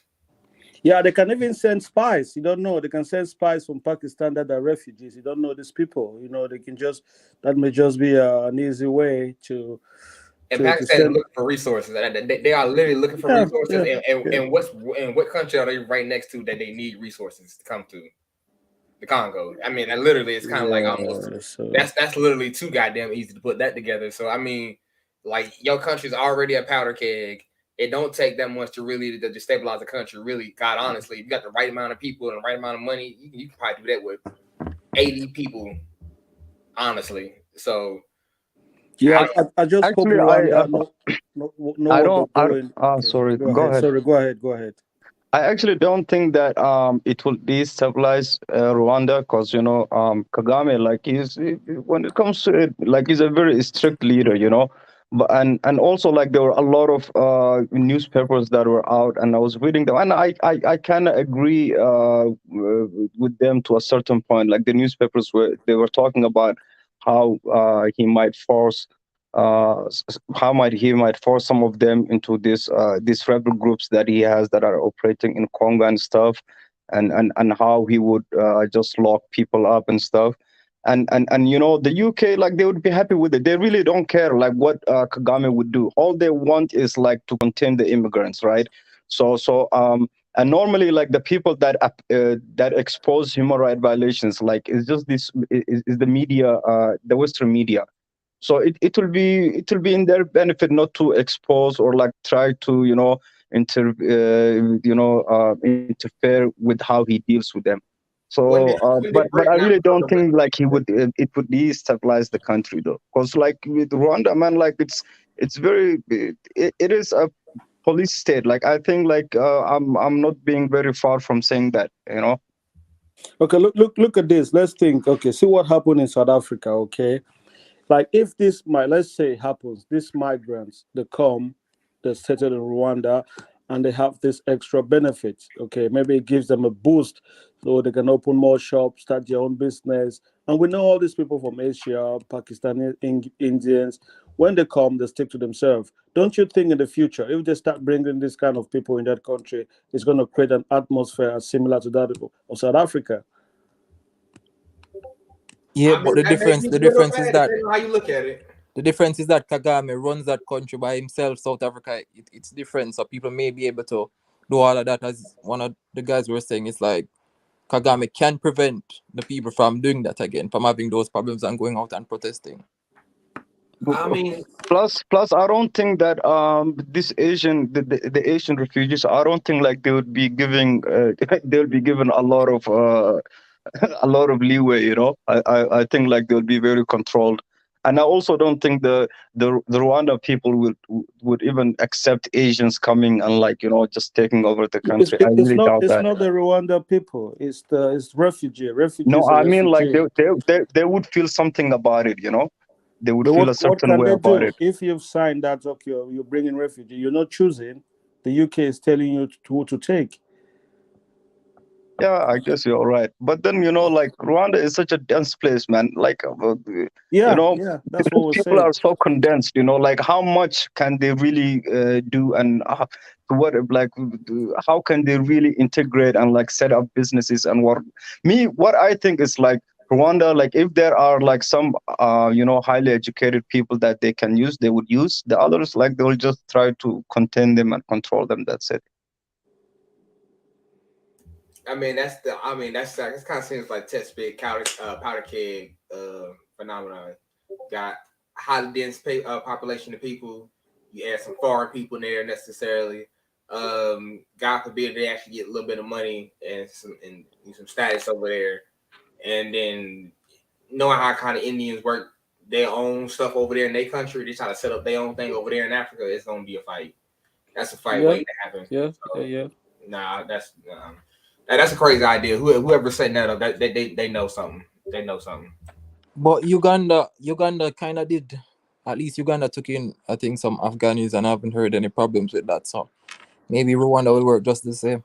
No, I mean, like, they're having problems in Uganda with the Chinese. Like, I'm literally every Yeah, time I but look around, but they're telling me they're having problems with the Chinese, disrespecting them, like telling them they can't come into the shop that they own and stuff like that. A whole couple of dudes that but said mess with but their women and stuff. I heard that thing was starting to get a the little. Chinese didn't come as refugees, so it's kind of a different situation. The Chinese came and probably just bought up all the stuff, but I'm talking about the relationship between Ugandans and Afghans that came in as refugees. It will be interesting to see, man. The thing that that I keep thinking about is, like, how Rwanda will be in 3 to 5 years. Like, if if he takes this first wave and then he takes the second wave, I think like it would be a very problematic place, man. It Yeah, this depends. what It depends on the amount of people, though, yeah, because it's we like were saying we are not really sure that if all these people are going to remain in Rwanda, these are refugees. Maybe they start going all over the place. That's another problem that we're not even taking into consideration. They might come to Rwanda. They don't like Rwanda. They start being all over the place. Go, what's the neighboring country? Maybe going to Congo. I don't know. They just go around the place. Maybe start going to South Africa, Kenya. That may be a situation, and it's going to be a bigger problem.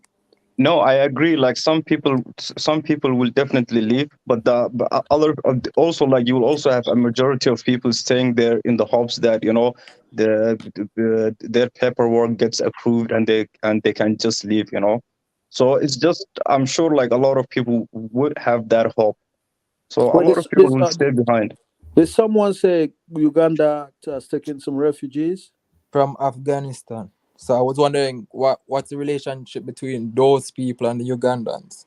Were they settled, or are they just living, just waited to be sent somewhere else? Are they like So yeah, I'm not resident? sure because I used to hear that it was a transit point so that they would be sent to Yeah, Europe or I think America after, but I'm not I sure. think it's transit. I think it's transit. I don't think they're going to relocate them as they're planning to relocate people in Rwanda. I think it's a different situation. I do have one question to ask y'all, but I've been hearing a lot of information about this. Was the East African Federation? What have I heard anything about that necessarily? Because I heard about that 4 or 5 years ago. Then all of a sudden, I heard like this giant explosion, as if this thing was kind of. No, it's still going. It's still working. I think Congo just joined recently. Oh, really? Okay. All right. I mean, I've been hearing about it. I wasn't really too sure. I kind of wanted to go down Yeah, there. it's a work in progress. It's gradually. I think I don't know their timeline, but they're making some moves. I think the next thing, if they can accept to have a single currency, I think that's gonna make the big move. Yeah, But I for think now, they'll they be don't. ahead of Why the other does regional everybody communities. always think a single currency may be a good thing?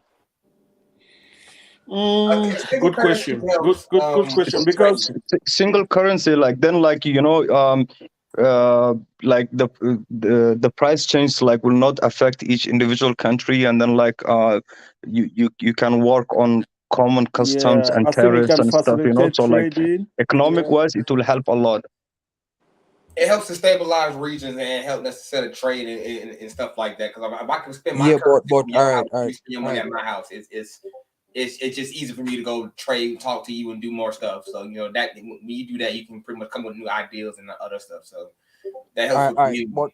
But look at it from this point of view too. You see, when you're running a small country and you're going to one of these what they call monetary unions with these larger countries, you kind of don't really have control over your economy as much, or over the currency of your country as much. It's like you kind of give up independence to those larger countries.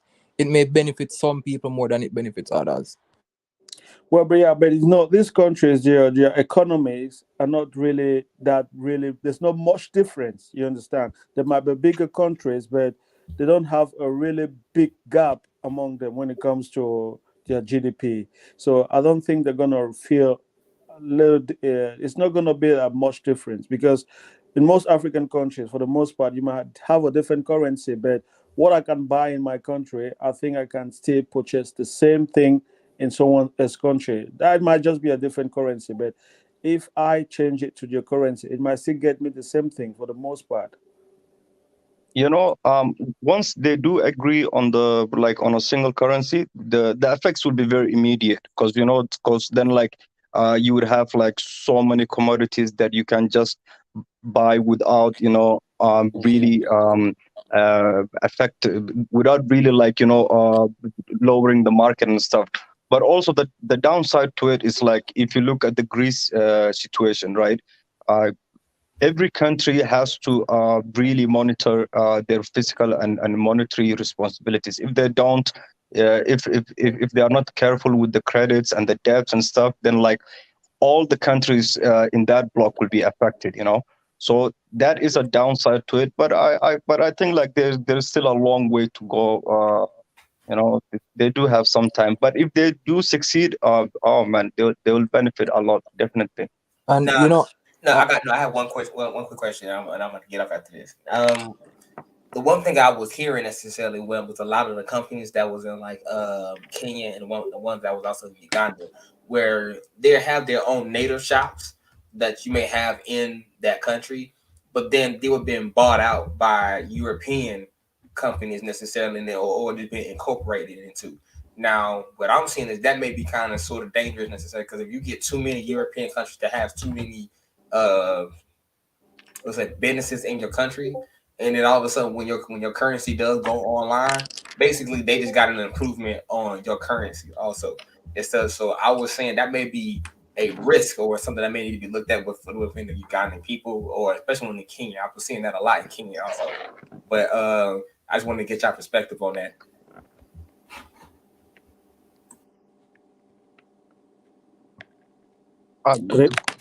Could you repeat it again? I really didn't understand. I didn't get you. I didn't get your point.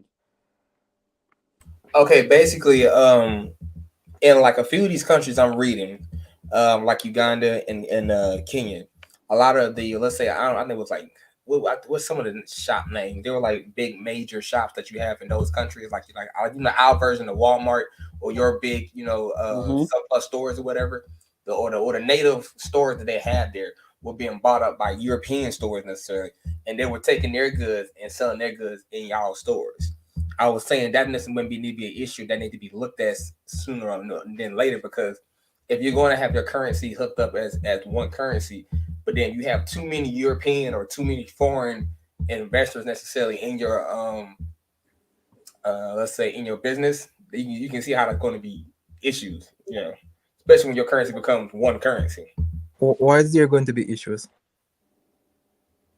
Okay, let's say like this. If let's say I come to your country, let's say I go to Kenya, right? And or I go to Kenya and I have controlling interest in all the wheat production and all of the bananas and whatever, right?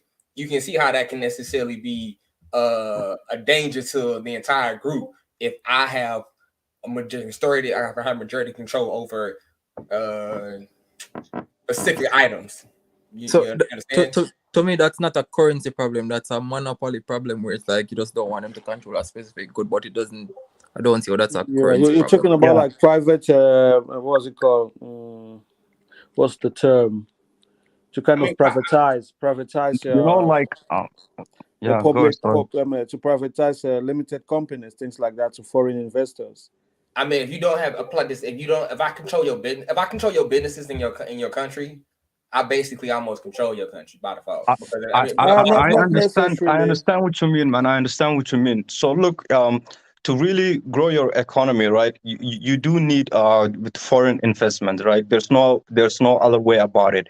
But what you are saying is like, so this is the thing. Most of the African countries, like one of the things that we are doing very bad, it's like when we go to the negotiation table, right? We are not negotiating very well on behalf of the Africans, because most of the time, like, we would have like some corrupt leaders that would, just take bribes and whatnot. But if the negotiations are like, you really, if they focus on having a really good negotiating terms on the table, and like they agree a mutual beneficial agreements, then everyone can benefit. So the things that you're saying is like, that could be a scenario, but it can only be a scenario if we don't negotiate very well. Because most of the time, like when you see these multi corporations coming to Africa, it's like they are always getting the better end of the deal. So the problem is coming from there. It has nothing to do with the economics of it. Exactly. It is us, it's our people, the kind of deals we make, how we hold ourselves accountable, good policies, accountability and all that stuff. I read something really important the other time. Malaysia is considered like a very developed and industrialized country. They developed through foreign long-term investment loans. That is the same kind of loans these European countries are giving all African countries, but we still can use them.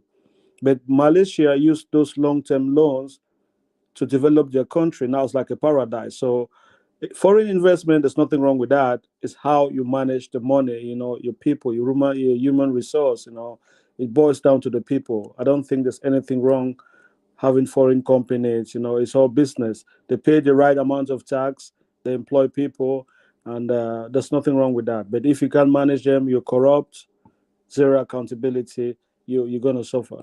Yeah. So you can also look at the China situation at the moment, right? So like from all these European and Western countries, like when they're talking about China and Africa relationship, they're always going like, oh, like the death trap, China is trying to colonize Africa, this and that. But that's not really the case. China are simply winning a lot of the bids. And the reason why they're winning a lot of the bids is like they are offering more than Oh what yeah, the we know Europeans that. and the Westerns are offering, right? So so if you see China is like the number one trading partner of Africa.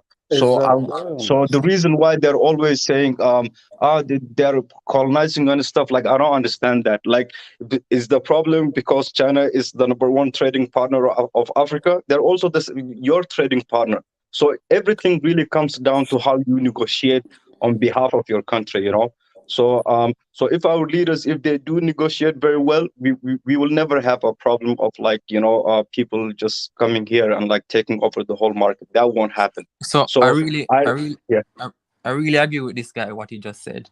And I feel like a lot of Africans saying that China is taking over their stuff is not helping them. At the end of the day, Europe is playing a game against the Chinese. And this is the thing. When they continue to tell you that they just wanted to push China out of the negotiating table so they can control everything. I It's think like these you have to people look know. and you have to look what China is coming with, what Europe is coming with, or what America is coming with, and decide which one is best for you. I think most of the people who are saying all these things are people who are not even involved in the government, who are not involved in the business sector. I think those in those countries that are involved, who make these days, they're quite aware. They know exactly that. They know what they really benefit from China. And again, I think African millennial, this can be really an important topic. Africa, China, and Africa. Is it good or is it bad? Because there's a lot of misconception that China is coming to take over Africa. But what I am sure is that the Chinese government is not involved in politics. I may be wrong. I know they're just business people. But the Europeans, they want to involve in politics in these countries. They want to know who becomes the president, who becomes the prime minister. They're so interested in things like that. But I believe the Chinese man is just business. Okay, I'll pay you this. I have this, and you do this for me. I'll do that for you. That's what I think. I don't think it's bad because if we can look on the calendar, since after colonization, we've been with these European people, trading with them for ages, but there's nothing. There's really nothing we can even show for. But just recent, the Chinese people have come to Africa and so many countries. So the numerous project that some people can say, oh, the Chinese did this, or the Chinese created this fast train railway, or they built this airport, they built this, they did this road in a really short time. So I think we should look from it from a really critical point of view before we start bashing the Chinese. Yeah. Yeah, no, definitely. The thing with the Chinese, the thing with this Western and European countries, it's like whenever they're giving you loans, right? Their loans always comes with conditions. So that's very political. The Chinese, firstly, they don't do that. And the second thing is like whenever they offer loans to the African countries, um, the terms they are offering, the Europeans and these Western countries, they cannot offer that same terms. So what they do is like they just rely on their media power. And as you know, like most Africans, like, not actually Africans, like the whole world, like when it comes to media, it's their media, whatever they put forward, everyone is consuming that. So And then like they just yeah, started like this whole propaganda of like China is trying to colonize you and stuff. So they want the people to repel against that. But to be honest, like exactly. we have been trading with them for so long. Yeah, What have we gained if not more conflicts and coups and like the disruptions and exactly. stuff, Like if we come to West Africa, the Chinese are coming to pick the rejected stuff because the French people have got all the good stuff. So the Chinese people are coming to pick from what the French people don't even like because the French France has got these stupid deals with most of these francophone countries that They own these resources, not like they own it. But if there's a new discovery in any of those countries, they can only sell it to someone else if France is not interested. So what the Chinese are coming to get, they're just coming to get the leftover. But if they can still work and build relationship from this leftover, means they're doing something better. Which I think the Africans, they might be better business partner with the Chinese. And there's a lot of Chinese things coming out. When I was growing up, there were no Chinese equipment, but now a lot of what they call Okada, these motorbikes, is flooded all over the place. Everyone has got his own motorbikes, but during the time, the French, the German, or whatever, there was nothing like that. Things like this were so expensive. You couldn't buy a motorcycle that was made in France. They were so expensive things. But now, everyone has got a motorcycle. Everyone has got a flat TV from China. People are like the standard of living of people, though they may say it's Chinese thing is cheap, but people are introduced to more technology just because of the Chinese people. And so it's not a really bad thing. It just depends how we make deals with the Chinese government and who is in charge. Our politicians, the kind of deal decide what we're gaining and what we're selling. Yeah. So I'm wondering when will West Africa get rid of the CFA? Well, there've been, I don't know, this is the thing.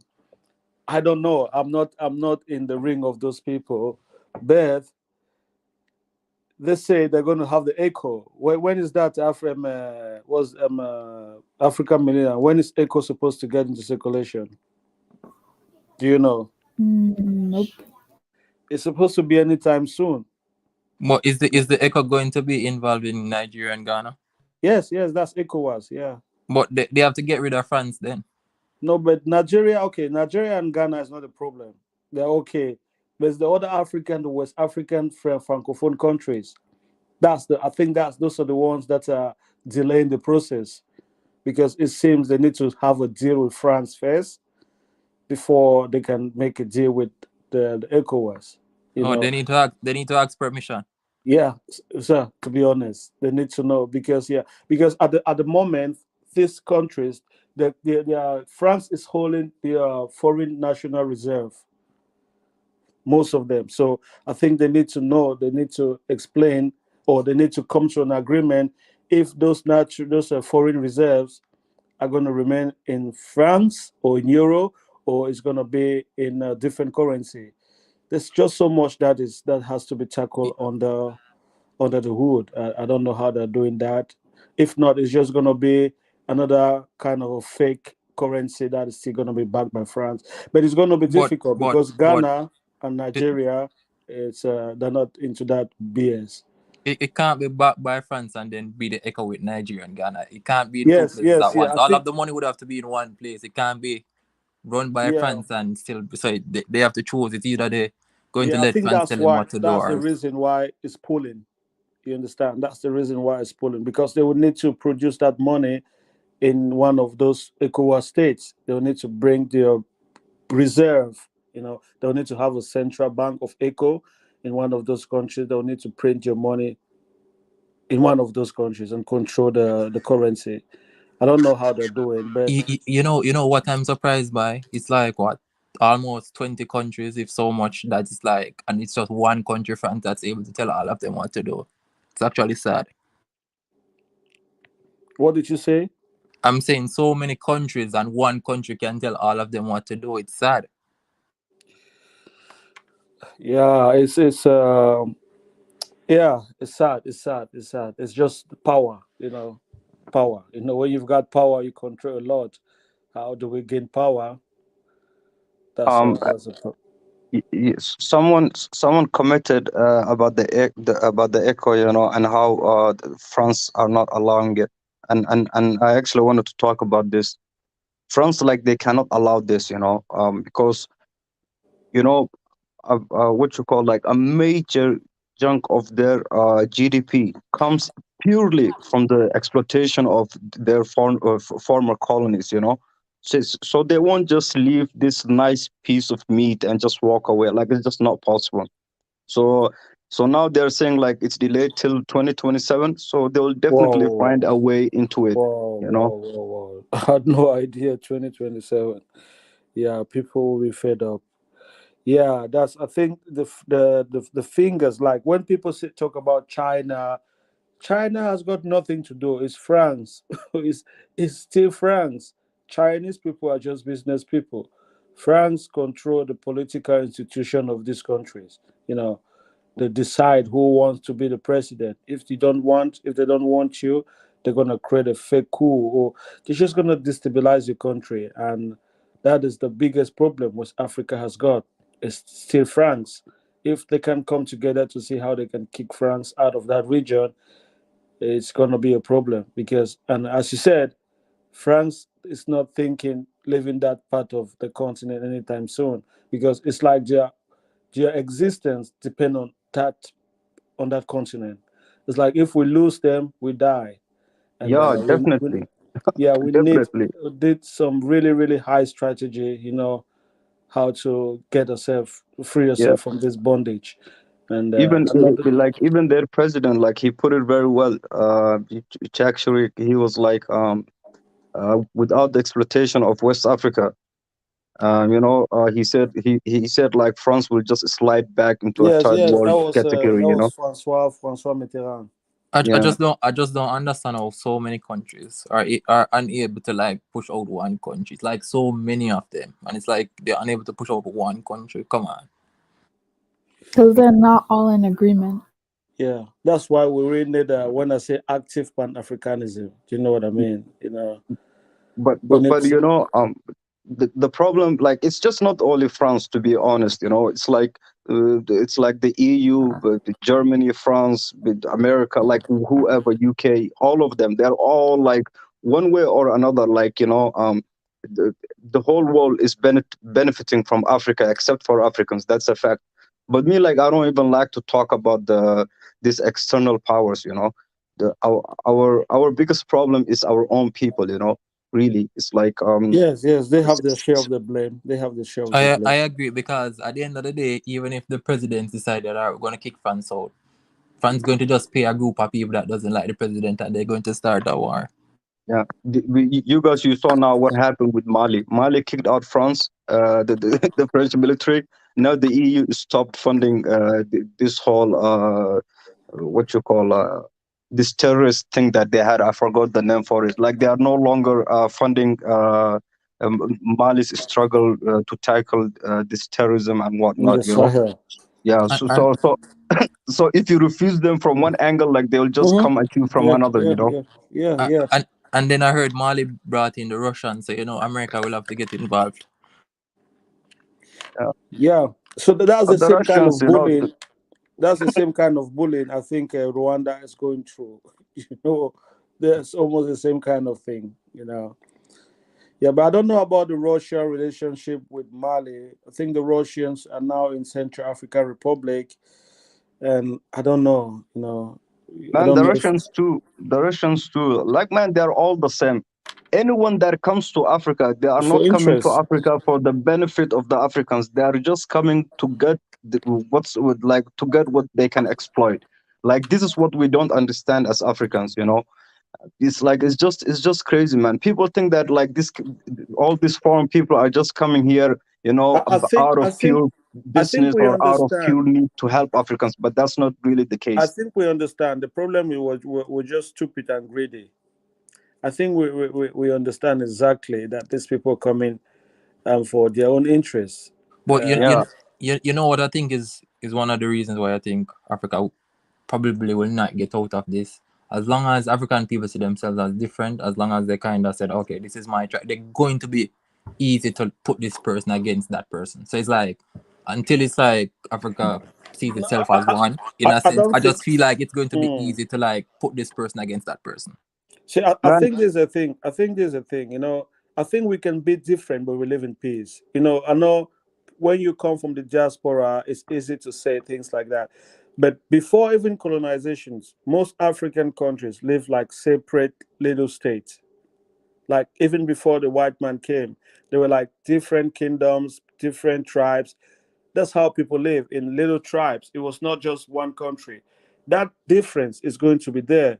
I think the question is to understand how we can live together despite we come from different tribes. Because I don't think it's going to be possible for people to just forget about their tribes in Africa. Maybe it's going to come, maybe we need a couple of thousand years, but we can still live together despite we have different tribes. I don't think why that is wrong. And for the most part, to me, it's just poverty. This tribal thing is so intense because people are poor. I think when people are rich, you have a decent life, you can take care of your family, your kids. You will not be so interested in this tribal thing or going to fight land or what. I think it boils down to poverty, lack of employment. When people are rich, there's certain things they don't care about. That's what I think. To me, my solution is to get people in employment, give them jobs, and improve their standard of living. This tribal thing is not going to mean anything to them. Man, I understand what you're saying, right? So, but I really don't think that we will achieve this, and the reason why I say that is because, like, when you look at Africa, it's like it's the youngest population wise. Like they have, I think the average is, if I'm not mistaken, somewhere 19 to 22. That's the average population. Like we are the youngest population in the world, right? And when you look at the youth, because the youth is power, we are all like so disconnected, and we are all just engaged in things that really don't matter. Even like you can look at these platforms, right? This channel, or like you go to other YouTube channels, you just see like everyone is just like, my country is better than your country. Like it's just like they're always having this really like That's just irrelevant. YouTube bubble. That's what I call it. So yeah, well, go Yeah, ahead. so it's just, no, but then when you see that, so one, like you're fueling the stereotypes of how Africans cannot get together, and the other is like you're also making, because you're changing the perception of people, like, so a group of let's just say like a group of 10, 15 people are having this nonsense on the chats, right? Other people from their own groups would come, they would see, and they already have these assumptions, because there's really no how can I say it, man? Like we are just so disconnected, So just, and then we look at our own situations in what we are having, what we are going through in our own countries. Then you look at our own leaders, and then you look at how we are portrayed outside. Everywhere we go, we're humiliated, looked down upon. So it's like, man, but I really doubt it, man. I hope like we can somehow come together and unite, but man, the I think like ethnicities, the tribes I that think we we. have, is just, we are Hmm. so diverse. We are so diverse, and it's just like, man, it's a huge problem, man. So look at this. I think politics. I know people don't like politics. I think politics can change so many things. Sorry, what country are you from? Me, I'm from Somalia. Okay. Hmm. Okay, Somalia. I think over there there's really like deep divide when it comes to ethnic differences. I was gonna say like No, in most. we don't have ethnic differences. It's just tribal. We are all one ethnicity, Yeah, so, but sorry, it's just tribal, tribal. tribal. Yeah. Okay, like in most countries, like for example, like I'll take for my country, Cameroon. Okay, we have a party, we have a ruling party. Okay, that ruling party, they've got representative in all the tribes. Each tribe has a representative to that party because in Cameroon, it's the ruling party that makes decision, and everybody is trying to be part of that political party. It doesn't matter what tribe they are. If that party is going to become the favorite one, people want to be part of it.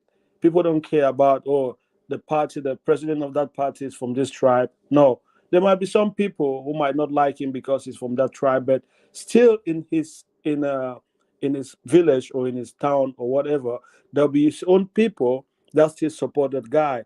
So politically, if they can have a system that people are interested because the politics is going to be beneficial for the country, I think it can make a change.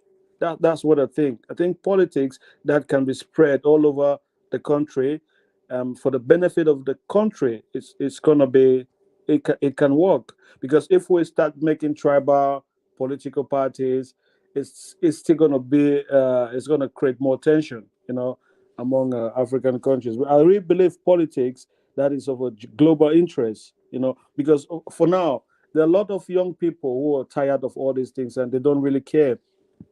If you can get that group of people and make them part of a political party that represents the whole country, like for example, you come from this ethnic or tribe, the other one come from this tribe, like 10 tribes, but you have the same they have the political party, and all of you are representative from that political party all across your tribe. Things like that might change. Do you know what I mean? I think I really believe good politics can change stuff, and we are the politicians. We can't keep saying, "Oh, our politician." We are those politicians. Those people in power are not better than you, are not better than me, are not better than anybody. They're just worse. That's why they are not doing anything for their country. No, I definitely agree. You make some good points, but but the reality on the ground, it's different, because when you look at each individual country, right, all over what you call like the progress, or like the so-called progress that we make, it's always like uh, top down, like everything comes from our leaders, whether they are the tribal leaders or their presidents, down to the individual. What we actually need is the other way around, because what have we benefited from our leaders, right? Like in the bigger scheme of things, we have not, like we do, we all know how the situation is. So what we need is like, we need to start like this whole movement, this progress, to better ourselves, to be stronger, to unify from the individual, so, and then that also requires a lot of a lot of patience, understanding, trying to work with one another, and then like influencing our policies and related things like that. Me, like that's how I feel. I think like there's a new someone new Yeah. joined us. If they want to speak. Hello, guys. Yeah, I am Panther. Nothing to do with the Black Panther, but Panther is just the totem of my chiefdom from Africa. I was born in Cameroon, from the Okay. Bamileke people. Yeah. So. All right. Are you Yeah. Buddha or who are you?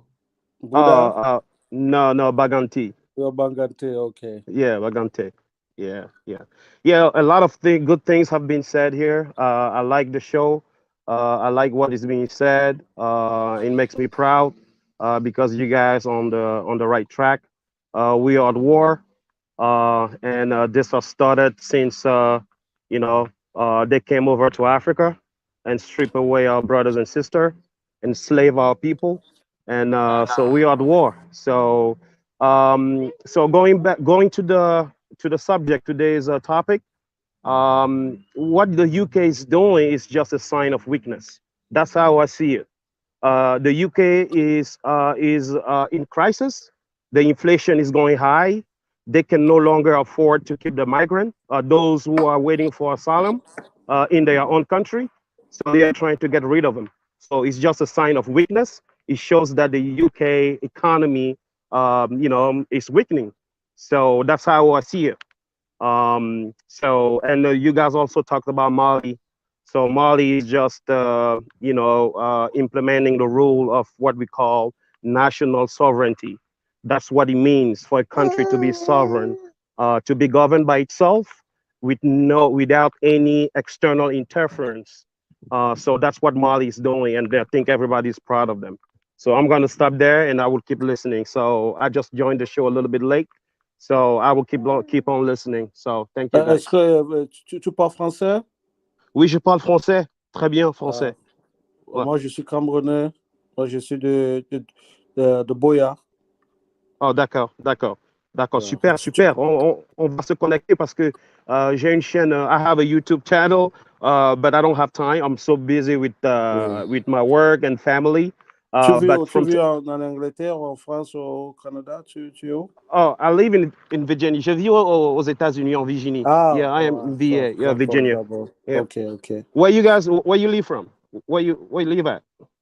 Presently, I'm in the UK, but je vis en Okay. Italie. Oh, okay. All right. Okay. So you guys can feel free to ask me any question if you want to. So this is my first time on the Yeah, yeah. panel, so I don't want to take too much time, take up too much time, and It's okay. The question was why do you think Rwanda had to accept those refugees? You know, you've made your statement that the British, they've got a weak economy, they can yeah. keep these people. So the question was why Rwanda? Why is Rwanda taking them? Do you think they're being forced, they're being bullied, or it's just they want the money, or what's the reason? What do you think? It's just Yeah, what you so think. I would start by saying that Rwanda is a sovereign country, right? So they have the power to, to exercise the rules, or to play by the rules of national sovereignty. So this is a decision this is a deal that was made between the UK and Rwanda. So they might have had, a lot of pressure from the UK government to accept it. I don't know. I'm not sure. But I think, the president of Rwanda had the last word whether to say yes or no. And he said yes. So I would say he might have some pressure, some type of pressure. Okay. Because, like I said, the UK inflation, I think you live in the UK, you are there, you can confirm it, you can look it up online. Even here in the US, the inflation is up by 8%. So the economy is crumbling, but they don't talk about it too much, right? But that's what is happening due to the war in the Ukraine, and then the oil, trade, and the gold trade, and all that. We know what's going on, so they don't want to talk about it. But a lot of European countries are going through inflation right now, so they are in crisis. So yeah, I think the bottom line is this was a decision and agreement between the UK and the Rwanda president. He might have had some type of pressure, but at the end of the day, he's the one who makes the final decision because those people are coming to his country, and he has the right to say yes or no. So yeah. I have a question for you. So you were talking about Mali, I think, saying that. Well, you said they're getting independent, something like that. Yes. So what I was wondering, yeah, Mali is Mali is a big topic. I can say that All right, Mali. let me throw in the question before you go on. So, do you support the coups happening in West Africa right now? Because I think Mali went through a coup, Guinea went through a coup, and probably a few of them. So I'm asking, do you support it? Do you believe that they're doing the right thing, or you don't? Yeah. So a coup has happened in the past. Some coup were supported or backed up by the UK, by the US, by France. So all of those, Western country, who seems to be, asking or seems to be teaching democracy to other countries, they are the one who are playing with the double standard. So there is a double standard with those Western countries. So I cannot blame the coup that happened in Mali just because that coup was supported and backed up by the people. And we all know that democracy is by the people and for the people. So the people of Mali supported the coup. So I'm not against the coup, right? So I can only support, the government of transition, and they have been able to do in 1 year. They were able to get, to push out the terrorists in 1 year, and they did a spectacular job, fighting against terrorism, which the French could not do in 10 years. So the question is, what were the French, the EU, coalition were doing in that region for 10 years? They have all the drones, they have all the weapons, the high-tech weapon, first-class weapon, but they were not able to get rid of the terrorists in 10 years. Government of Mali signed a military agreement with Russia. So they brought in, a first-class high-tech weapon, and in 1 year, they were able to push out the terrorists, and people are living in peace right now. So you see, those people are playing the double standard. They create a problem and they bring a solution.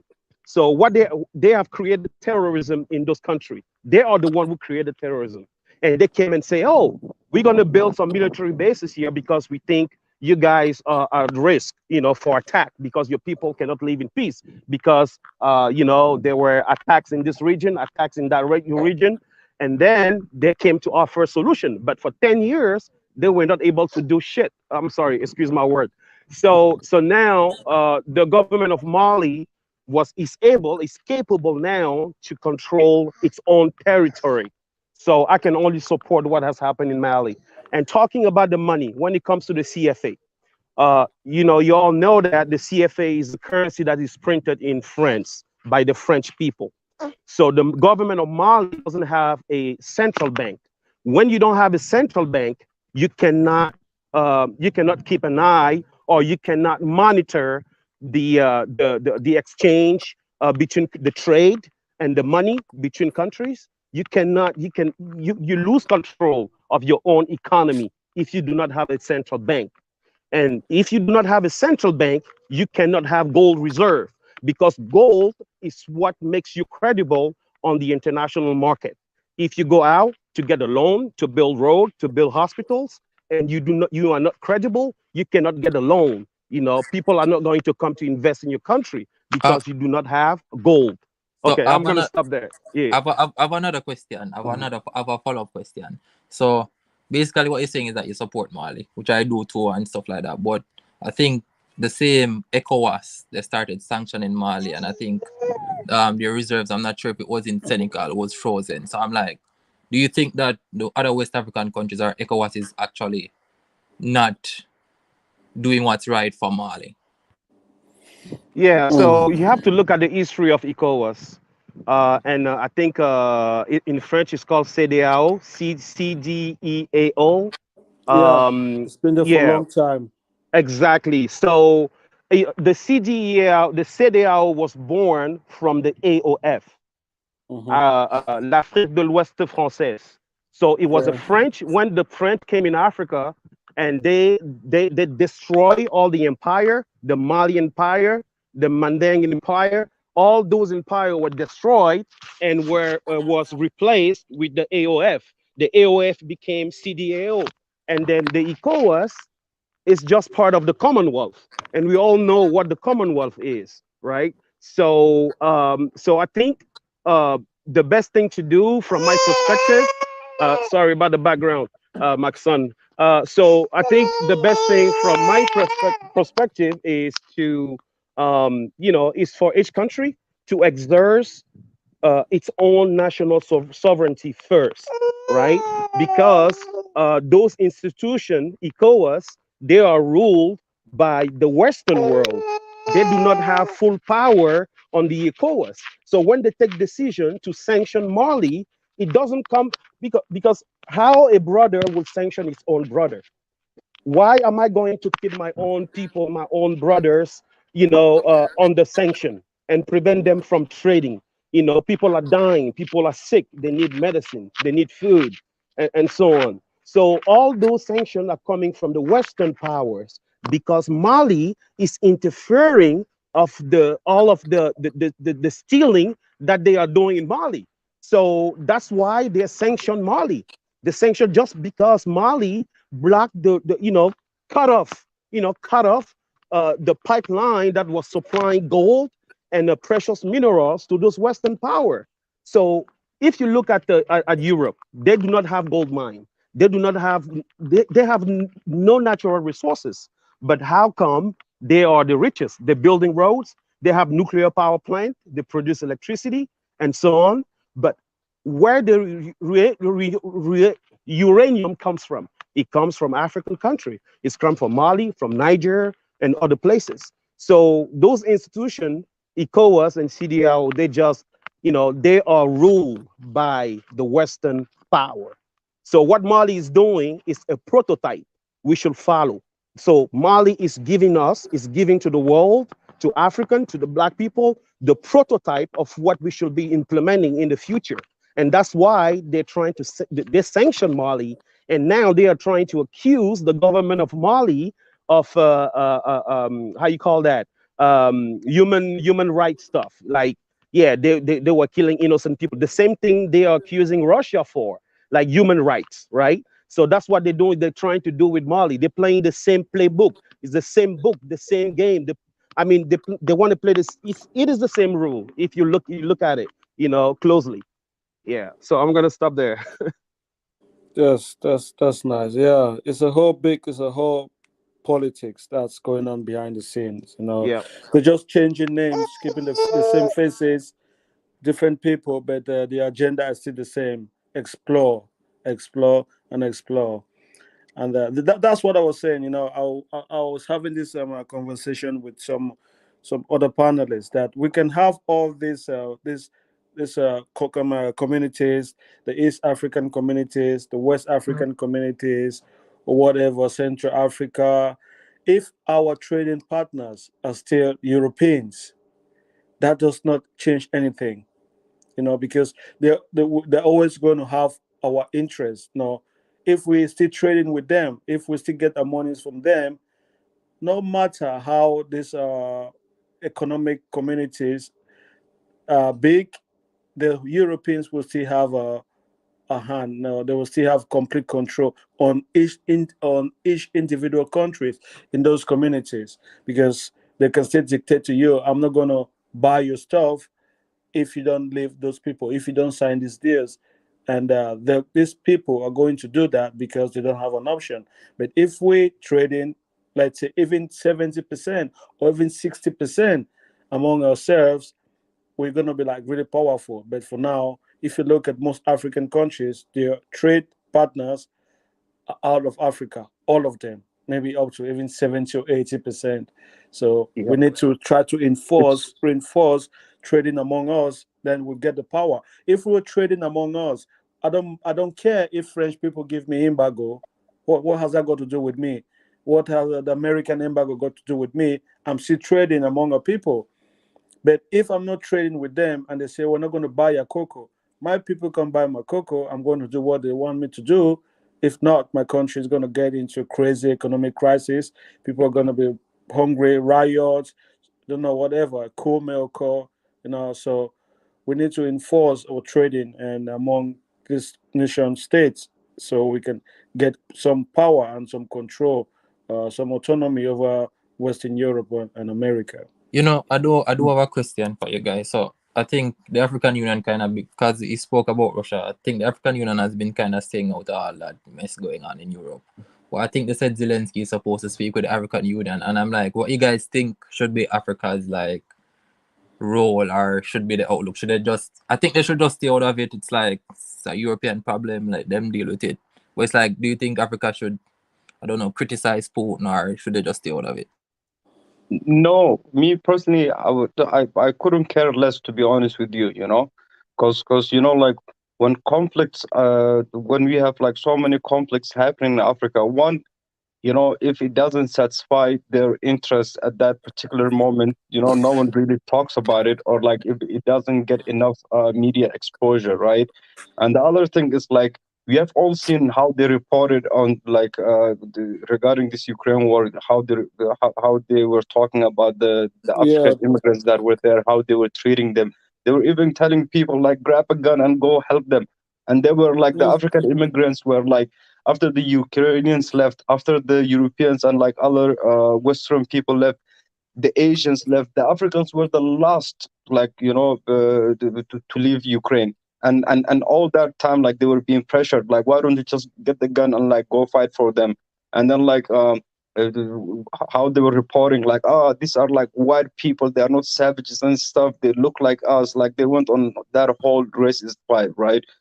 And the other thing is like, why should we care about them?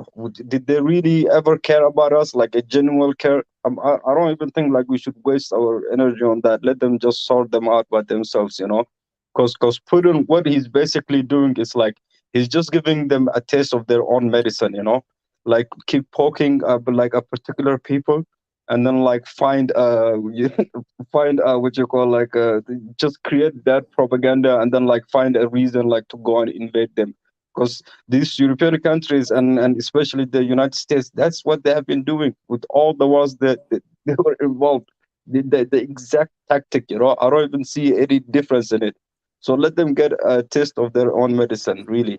But I wanted to respond to you, man. You picked out you picked on a very important point.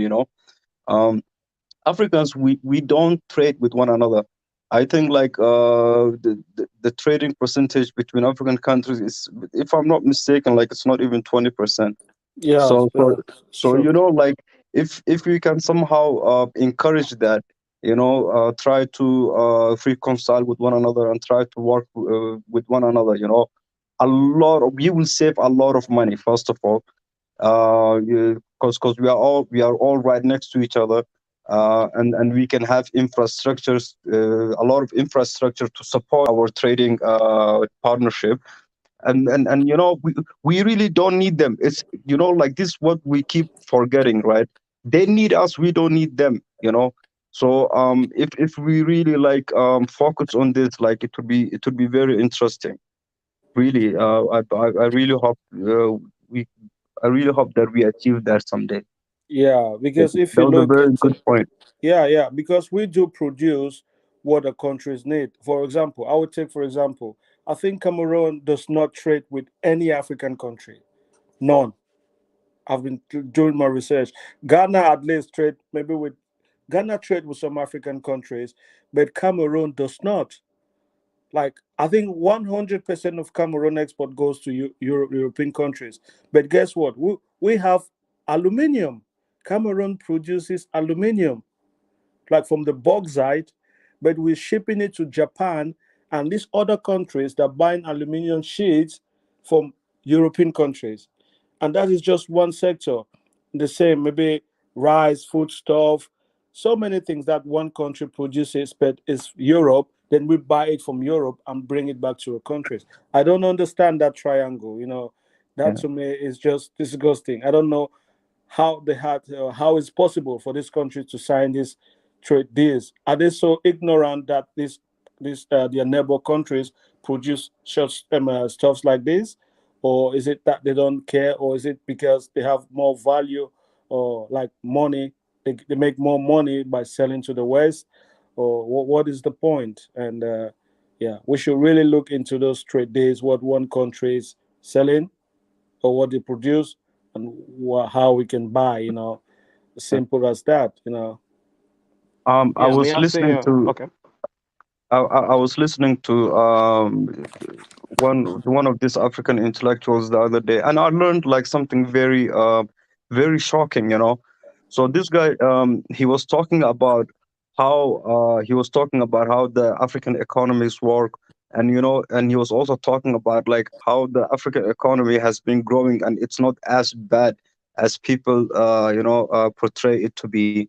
So he was talking, for example, he said that the problem with African countries is that we don't look a lot, we don't try to maintain the physical responsibilities, right? So let's say like you're in a country, so the amount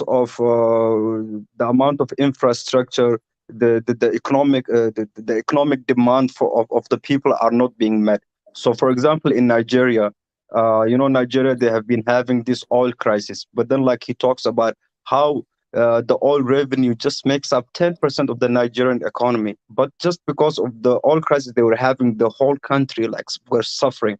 So he was talking about, you could say that like if Nigeria, like if they focus more on having better infrastructure and better organizational skills, he said, all right, that will help a bit, but it will not help a lot. If you say like they should diversify their economy more, maybe then like the economic growth will increase and stuff. He said, all right, that helps a bit, but then he talked about, because he also worked in the African Union. So then he was talking about how the Western and this European powers, how they deal with Africans, right? So no one really gives money to Africans. I was so shocked. So I was like, how come, man? So because every time when we look, it's like I just see like people just saying like, hey, we are lending, we are giving loans to Africa, this and that. And this guy, he worked in the AU, and he's saying that like no one is really giving money to Africans. So he was talking about this thing called. It's very interesting. Like if you guys don't know about this, you should really like read up upon it. They deployed this thing called negative interest rates. So basically, it's just the banks telling these bank regulations. They tell the European banks, try to hold on to the money as much as you can. When you hold on to the money as much as you can, then like the rating of the banks, like they get higher ratings. So if banks come to Africa and like they start giving out loans and stuff for projects, infrastructure projects or whatever, then the banking regulations, they will get trouble in the banking regulations. They will say like, hey, you're giving a lot of money, and then like the ratings goes down. And once the ratings goes down, it's very hard for them to get capital, right? So what they're basically saying to the banks is like, just get out of Africa, you know. So he was talking about this. So it's called negative rates. And then he was talking about this is why, like when these foreign investors are coming to Africa, like most of the time they get a better deal, because we are not getting, because the economy grows on loans.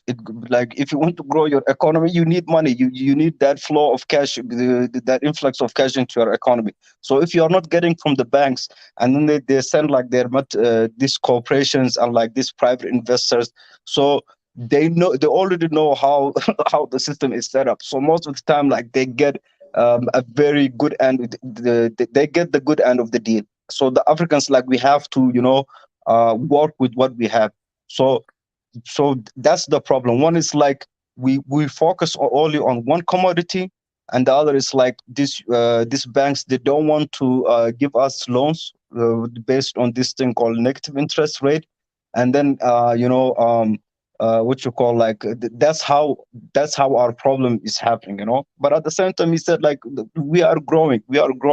But I was so shocked to hear this, like this negative rates. And then like I did research on it, and it was actually Okay. true.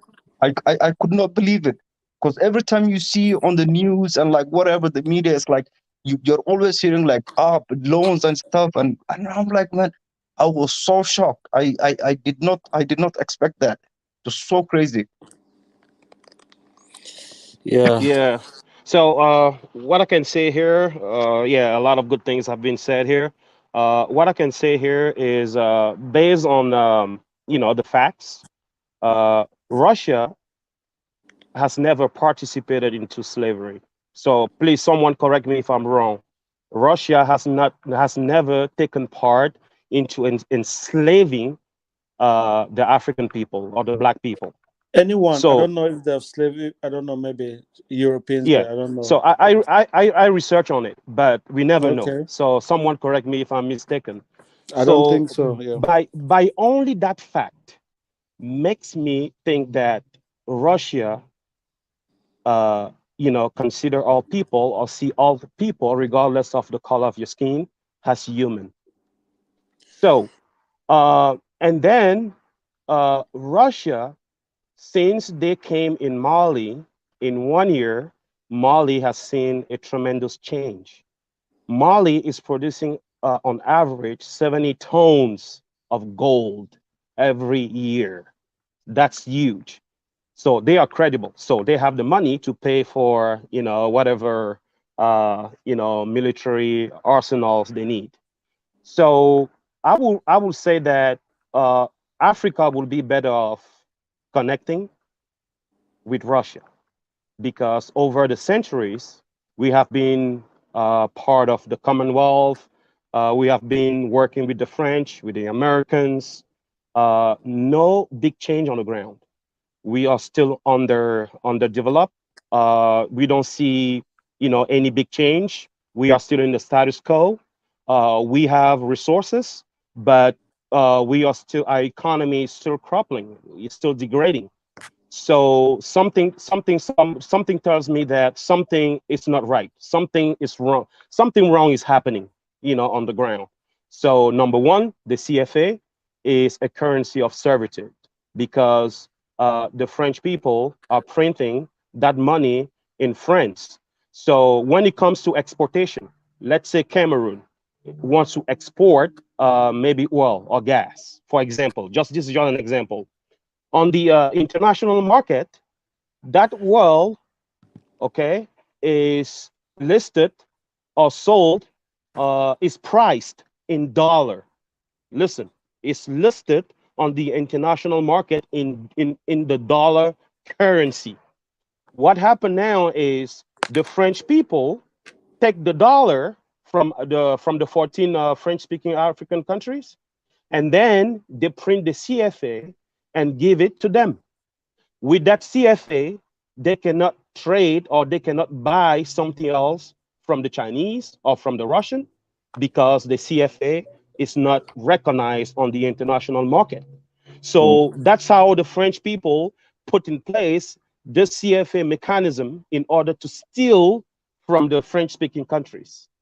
Okay? Exactly. So that's what is happening on the ground. So that's why they don't want the CFA to go away. Why not? Why they cannot just, leave this country alone and say, hey, you are independent, you have your own sovereignty, you are free to go print your money wherever you want and do whatever you want. They won't do that. None of those 14 countries has its own central bank. The central bank is very, very important. Brother earlier, Afro was talking about, loan. The loan is driving the economy. If there is no loan into a country, the economy will be stagnant. The economy will not grow. So, and in order to get the loan flowing, you have to have a central bank. But none of those countries have a central bank. They depend on, international, banks. The West African Bank and the Central African Bank are tied to the French Treasury, okay, to the French Central Bank. So those countries do not have a central bank. That's why the economy cannot grow. And they will, for centuries after centuries, they will remain in the status quo. The economy will not grow. Brother, I think they do have central bank, but the thing is like they are not allowed to keep their revenues in their own country. So it was according to some agreement they did during the independence, that they will not print the money and they will put that money in the French central bank. And what the French people do is that they invest that money, and whenever this West African countries, whenever they want their money, like so that they can invest in their own countries, they have to pay interest on their money. That's what's more crazy, It's like me giving you like $10, and then like you telling me, if I ask for 5, you telling me like you have to pay 15 to get the 5. Like it's just so crazy. But they do have central banks. It's just that the money is not there. Yeah, I will argue on that. I do not agree with the fact that you're saying that they have each of those countries have a central bank. If they do, I would like to know the name. What is the central bank of Cameroon called? Like, what is the name of the Cameroonian central bank? What is the name of the Malian central bank? What is the name of the Ivory Coast central bank? They do not have a central bank. They have a regional central bank, but we cannot call it central bank because if you are a country, you're supposed to have your own central bank. You cannot have a regional bank and you call it a central bank for a country that is independent. So that's where the problem is. So maybe I'm mistaken, but please, if you know the central bank of any of those 14 French-speaking countries, please let me know because I research on it. And I do not think they have central banks. So I think, for example, I think I can partially answer your question in a way. So they don't. So it's like they kind of have central bank, but it's like they can only store 20% of their own reserves. So most of it is stored in France. I think like 70%. So the bank that's in these countries can only store 20. So it's like they do have access to some, but it's only 20%. Yes, exactly. So you cannot call it central bank because if you look at the definition of the central bank, no, you cannot brother, just. I understand that, but they have the central bank. It's just that they made this agreement during the independence, and the agreement was like the majority of their revenue will be placed in the French central bank, and whenever they want to, and then they will be given portions of their revenue back with interest. So that But was but what I was but trying to but say. but but But my it's not problem very is, effective. I understand what you're trying to say. It's not really a central bank if you don't have your own revenue in there. You know, like I get what you're saying, but they do have, but even if Yeah, it's just for namesake, you know. yeah. I'm still a little bit confused, brother Afro. You know, when you say they kind of like have a central bank, but they do not have a central bank, but we cannot call it a central bank. So Okay, I'm a little bit. I'll explain it to you. I'll explain Okay, it to you. okay. So So, yeah, I'm really interested. Please, okay, next maybe you can provide documents or facts. I like talking with facts, so everything I say, I can back it up with no, a document of facts. So yeah. I think he's right. But as I was saying, I think it's only 20%. So it's like it's kind of a central bank because they do have some reserves, but it's only 20%. So it's like it's not really. So I do see from your point of view as well as from his. Yeah, I would like to have a document on that, please, whenever you guys can. there I'm is, really man. You interested can just into go it. to Google and like you can just type any of their names and just go like their central bank. They have the infrastructure is there, but I understand what Yeah, you're saying. The money is yeah, not there. It's just the yeah. building is there, but the money is not there. Okay, can you send me a link? If you can do that, I would appreciate it. Since that's what you're saying, I think it will be quicker and easier for you to find that information, and then you can share the link. I'm gonna drop my email in the chat. I'm really interested into it because from time to time, I teach other people, and I don't want to teach people the wrong thing. So maybe there's a new information out there that I'm missing, that I did not get a chance to get my hands on it yet. But please, send me a link whenever you can. Not now, not even tomorrow. Whenever you find that information, I'm really interested into seeing that. So I'm gonna drop my email in the private chat. I Thanks. mean, their central banks don't function like a normal central bank still. So I kind of, as I said, I do understand your point of view that because it's not really a central bank because it doesn't function normally. First, you have to ask permission from France. Like no central banks ask a permission from another country. So it's like they're there in a sense, but they're not really a central bank in a sense. You know, and also the other thing is that me, I don't understand why don't they just get rid of that agreement, you know, because that agreement they made was during independence, because all they were thinking about was like we just want to get the independence, you know. They really didn't think long term, you know.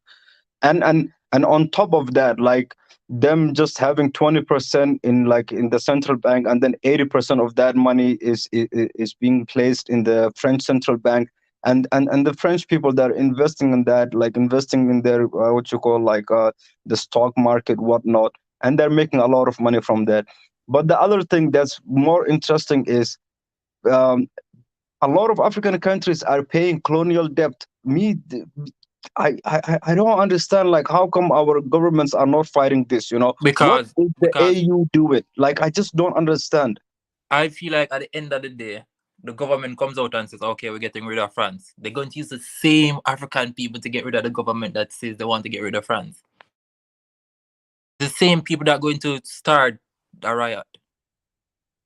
It's just crazy, man. It's just crazy, man. How can you just go like, we colonized you, and now that we are not there, we build the roads, we build this, we build that, so you have to pay us back. What about all those years that you exploited us? All those years that you have exploited and taken out the resources, and the resources that you are taking right now, you Let know? me tell you Afro. something. You see if Africa stood up, like as you said, the AU, if it stood on its feet, they couldn't do what they're going to do. Recolonize you again. Well, probably they can, but it's like just Yeah, don't pay Afro. it. Don't pay it and just let the other African countries support you and like Russia and China, but don't pay it. What they're going to do, attack you? All of them. And that's the thing. All of the countries have to work together because they're not going to attack 20 or 30 countries at once. If it's just one that they see, all right, this guy's getting out of line, they can bring him back in line. But if it's like 20 countries, they're not going to attack 20 countries at once. But this is the thing, you know.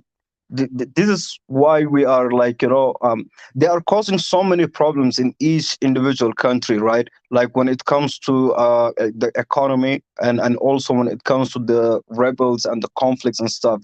It just seems to me that the whole plan is to make every country like so busy with dealing with the problems that they have that they never come together, you know. So and they're really doing it very well. It's like this divide and conquer they have, like people think like that policy is over. That policy is still working, and it's working very efficiently, like it is effective, you know.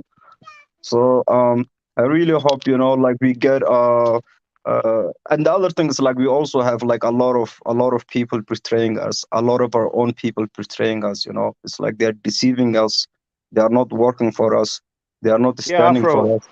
Yeah, Yeah, you bro. you you you asked a good, a lot of good questions there. And what I can say based on what I'm seeing on the ground, what I'm seeing happening. None of those African country has ever been free. So never. So colonization has never ended, and we're still living modern slavery. Uh, so if you look closely, you will see that.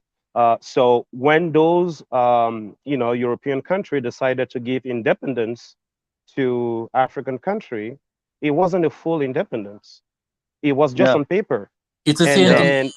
then before they exit, they set up mechanism through trade, right, agreement, through the 20%, the 80% deposit into their central bank, and the 20% that you mentioned earlier. So they set up all those mechanisms into place in order for those countries to still depend on them. You Of see? course, even if like So, even number wise, if you think about number wise, right? That yep, 20%, will they invest it in the health sector? Will they invest it in the armed force? Will they yep, invest in education? You know what I mean? And then on top of that, like whenever they want the revenue back, like they are charged a lot of tax for it. You know, yep, it's like yep, it's like having interest on your own money. It's like that's just like the most bizarre thing. Like, how can you have interest on your own money? You It's like the money that you generated from your people, from your land. They are telling yep. you to give interest on that. That's the thing that does not make sense to me at all. It's Exactly. really crazy. You see, Colonization is still ongoing. So if some people still thinks today that colonization was over, but it has never ended. It's still ongoing. but When you know you the can see the countless military bases that are being built, every year in Africa. Well, how do you see that? How do you call that? When you hear about Operation Barkhane, Operation Serval, all those operation in Africa, all those pandemic, all those things that you see happening, it's just it's just a way for them to keep controlling, to weaken a country. And once you weaken a country, you weaken the economy, you weaken the people, and then you have better access to natural resources, right? and you know Because let's say if all African countries were at peace and they were really independent, then they will have to pay for what they get, right? But they don't want to do that, right? They want to steal it. They want to take it away and make profit in their own country and They have a can't better do life. that. Yeah. It's just not that they can't do that. If like they cannot even entertain the idea of that, because um their whole economies will collapse. you You know know, if you look at like all the fisheries that are coming out of Africa, right? You look at the minerals, you look at the oil, you look at the gold and stuff, you look at the chocolate, you look like even like a lot of the medicines that they're making, the plants are being like harvested in Africa. Like it's like, you know, Yeah. it's like the environment over there is more suitable for those type of plants, you know. Like I don't know the names, but like I was reading about this like an article regarding that. So they can't do that. They cannot even entertain the idea to do that. So and this is why I say like we have a major What happened? obstacle. You know what I don't understand though, because so Jamaica is trying to get rid of the Queen, and I went online and it's like all these British people are like upset, and I'm like, you're upset that we're trying to run our own country. I don't understand it. It's like they feel some kind of way about us trying to be free of them. I don't get it. Yeah, it's crazy. Oh, we have a new person that joined. Amara, would you like to engage and like say something?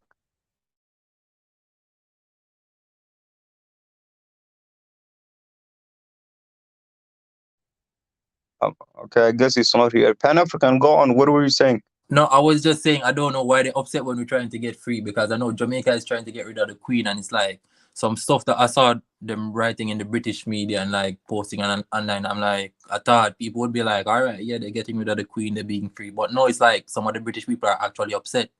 Yeah, because like they're afraid of the snowball effect. If it succeeds there, then like everyone will try to get smart and like try to do the same thing. So and then like no one would be able to control that. And then it's like they're saying all these stuff about the Chinese, and the Chinese doesn't have anything to do with it. The people just don't want you guys to be, because at the end of the day, this is how it's set up. It's like there is something in the constitution of most of the Caribbean countries, at least the English-speaking Caribbean countries, that allows the Queen to dissolve the government whenever they're ready. And it's like, we want to get rid of that. You should not have the power to get rid of our prime minister, get rid of everybody, all the ministers, if you want to do that. And that's just all they're getting rid of, and it's like they're upset, and I don't get it. I don't understand why. Yeah, look, the Chinese, like the Chinese in Africa, right?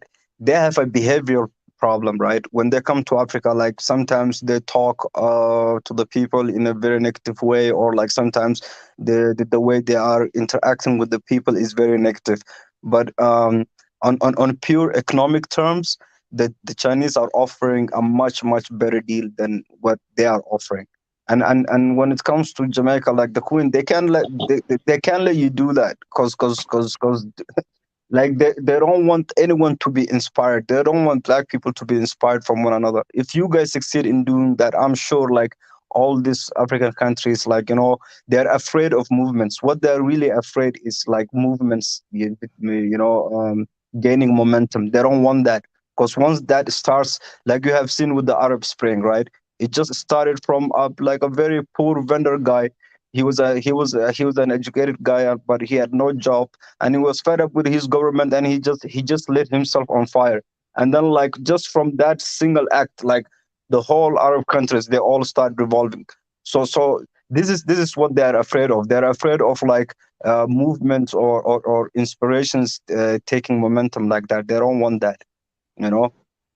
That's that's probably like their biggest fear, because their economies will be collapsed, because then like then it would mean African resources will be sold at market price, because now like they're just taking it for cheap, because we cannot protect our resources, and we have like a lot of what you call leaders that are not really working for the African people, so they can't allow that, man. They cannot allow that.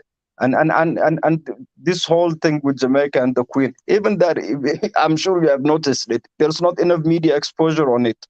It's like you will only know if you go and research, like out of your way, you go and research and like you try to understand what is going on. That's the only way you will know about the Jamaica situation. No one knows. I'm sure of it, because there's no media exposure on it. And you know what I found funny too? Another thing I found funny when I was watching the news. All right, go ahead. Hello, Amara. Welcome, brother. We were calling you, but you were not here. Please join. Okay.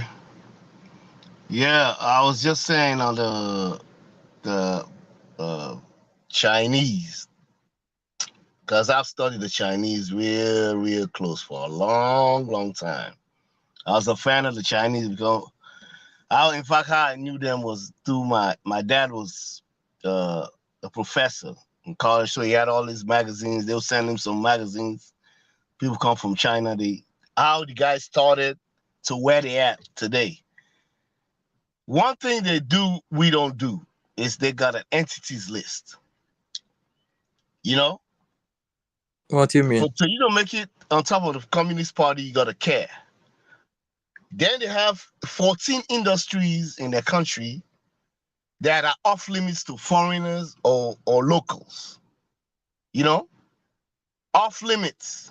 We don't have any nowhere off limits, because our politicians, even this African trade agreement, the number one thing is to bring foreign investors.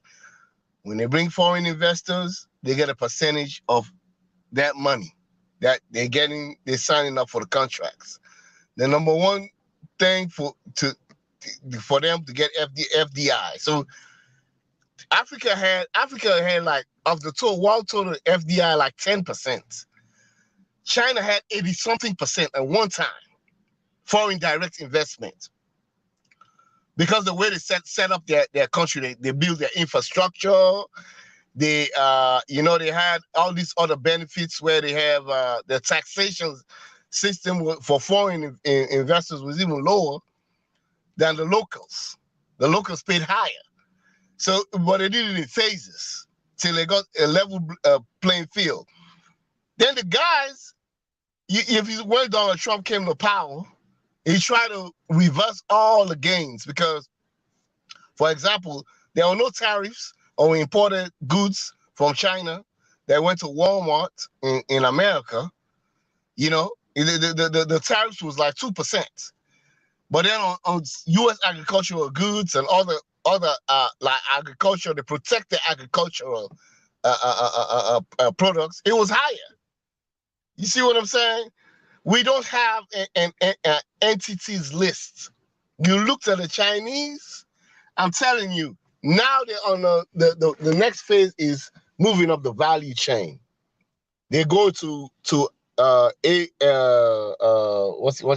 AI, machine learning. You know, they're moving up. Then their goal is to have a moderately successful middle income country where the middle class is high. But the guy moved 600 million rural workers to the cities and moved out of poverty. No other country in the world ever did that. 600 million people. Because they have a long-term, 100-year plan. Our problem is democracy. Because governments come, they go. Governments come, they go. So it's grab what you can, fill up your pocket before the next man's turn come in. No consistency. Yes, You but know? like, don't you think the solution is the solution should come from the young people? You know, we shouldn't engage in irrelevant topics and and be proud of how we are. You know, I mean, like, we should be proud of how we are, but we should also realize how things really are on the ground. You know, how much things that we have to improve. So I'm telling you, boss, we should young not people, focus. We should try to we should try to understand one another and like really try to work together, because like this older generation of Africans, right, like the leaders and like the tribal leaders, the president, like most of them, if you see, it's like they're all old people. You know, they still have the mentality and the mindset that they have. It's not one that is like applicable here in these times. You know, they cannot understand that, apart from the corruption and stuff. You know, so us young people that understand how things are, understand how we are humiliated and looked down upon, we should really try to work together, set up organizations, set up like the foundations, and like try to build on that, try to um spread the message of unity, and because we all have one enemy, right? Like we might have like different ethnicities, different tribes, different, like, it doesn't matter what we have, and we are all busy on one another. You know, we should stop that, because our main enemy, we just have one enemy, and that's like the whole world. Because Africans, we don't have true allies. We might have one country that is like slightly that has a slightly friendly attitude than the other, but anyone that's coming to Africa, they just want to exploit. Like, that's simple. And when you we know go who to their our countries, you enemies know how are? we are treated. You know Yeah, who our enemies are? Huh? yeah, Our enemies are ourselves. We exactly. are the perpetrators. We are our own worst enemy. I Because I tell you I why. disagree a little bit with that, but I tell you yeah, I why. will Let me talk give you about it why. later. Let me give you why. Why? Particularly the young generation that you're depending on. The only young generation that you can depend on is on the diaspora. Because you know why? When they leave here and they go home, they got good jobs over here. They're not greedy. They care about their country. For them to leave their good jobs over here and go participate back home, they care. If they don't care, they'll stay here with their good jobs. You see what I'm saying? But those boys back home, when they recruit people through the ranks of this political party, I'm a card-carrying member of the All People's Congress political party. I know how these guys work. My dad was a political scientist. He wrote books on these guys, how they recruit. These boys, the only reason they go to college and get all these multiple degrees and whatever is to get in a position to fill up their pockets. It's ranking and they pull you up by rank. You see what I'm saying? Like many times they don't came to me. You won't believe it. When I say I'm neutral, they don't came up to me. They were like, "What's wrong with you? Our president just won an election. Instead of going back home and hang around the man so he can move you up and so you can fill up your pockets, you are here in America." You know how many times they don't told me that? 3 times. 3 times. The number one reason. So this young the thing is the diaspora. If we leave off here, we leave our fancy jobs and go over there, we care. We don't want any money. We don't want anything. Nothing doesn't faze us or whatever. We're going because we care. We're going to build our places. You know? And secondly, the other thing I really do not like, you know, is this emphasis on government. We're sitting right here. We can form a Pan-African organization. You don't have to depend on the African Union. The grassroots organizations you can build from country to country. We can raise our own budgets, have our own projects, you know, if it's sensitizing the youth, training programs, all that could be run collectively by a bunch of individuals, say, in the diaspora. Everybody go into your country, you go form an organization, you know, you have your charter for each country. We meet up, we have a board of directors, we meet up and you get projects that we run. You know, but the problem with the African Union, they don't do this. The politicians are corrupt. What are we doing? What are we doing? I'm serious. This is an idea I thought of. Me and it was a Liberian guy and 2 guys from Congo. We were just sitting back there talking, and we were talking about this same idea. Why don't we just marshal our own ourselves? It doesn't take that long to register a company, an organization back home. You want to sensitize the youth. You want to help the needy. You know, you want to train people. The diaspora is the only savior of Africa. But we sit back thinking, oh, the government, those guys do not care. But the reason why you go into government is to fill up your pockets. And you got a window for filling up the pockets. I'm telling you. You get when they do this elections, they go by contribution. For example, they got levels like the All People's Congress political party. They got the executive level, you know, which is like $100,000. You got different levels. I put the one I had money. I put $10,000 for mine, but I didn't pay it up all at one time. You know, on the youth wing. But all the other guys around me, all they're looking up is waiting on the old guys to die so they get moved up to the other level. So it's that time to steal. I'm telling you, man, that's the only way I see but these governments, the people that are in governments are not in there. You got a window. Yeah, no,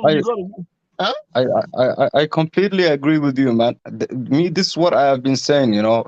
We really need to set up So we really need to set up our own organizations, different organizations, and then try to work with one another. Because like these people, they won't do anything for us. We really have to stand up. Because the situation on the ground is really dire, man. Millions of people are dying from starvation, from conflicts, and then Yeah. like from corruption. It's really sad. It's really sad. So and then it's really heartbreaking, when I come on these different panels and then I see the youth just just engaging in these irrelevant things. Really, like it's so disappointing. My Yeah, country is but better than your the youth country. are Well, going to none of act that out. matters. Huh? I mean, you know how many youths are in Africa that you can have just basic training programs? Basic training programs on the internet. Like it's one thing I'm doing called binary options, where you place live trade to know different commodities like gold, diamonds, whatever, frozen orange juice, coal, that's basic training. You can have those boys do that. You train them. And if now the internet is so powerful, their phones, they got access to all these trading platforms. You know, you could they're on their phone 24 hours of the day watching Facebook, Instagram, all that nonsense. You know, Yeah, they could it's use that really same crazy. time right there learning how to trade forex, learning how to trade commodities. You know, it's the same time they spend on the phone. You know, Yeah, you see yeah. what I'm saying? So basic stuff like that can uplift people. You know, even building accommodations.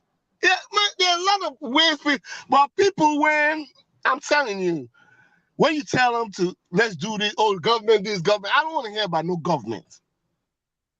I don't want to hear about no governments. You can't tell me you can't come together on a grassroots basis. For example, Oh, like absolutely. Like even just from this platform, right? Um, if we really set up like a plan, just to discuss, and then because we have a lot of educated Africans here, but the thing is it's just like a lot of people are in here that discourage other people. They're just trolling and whatnot. But if we really set up a schedule just to really discuss things, and then try to move forward, talk about what we can set up, how we can set up, how we can contribute. Really, I don't see why it can happen. Like it's really something that we can easily do. The thing is, are people willing to do that? That's my question. Are we willing to do something? Set up something, an organization, just whatever. And then if even invite other, but the owners of other platforms, like the Africans that are engaged, promoting this African unity. Maybe even invite what you call intellectuals, experts, people who know what to do and how to do. Try to link up with them. It's everything is so digital. If we really want to do, we can all stop talking and do something about it. exactly. But Yeah. it's the criteria of African though. See, this African in the diaspora that's educated and everything. There are two types of Africans.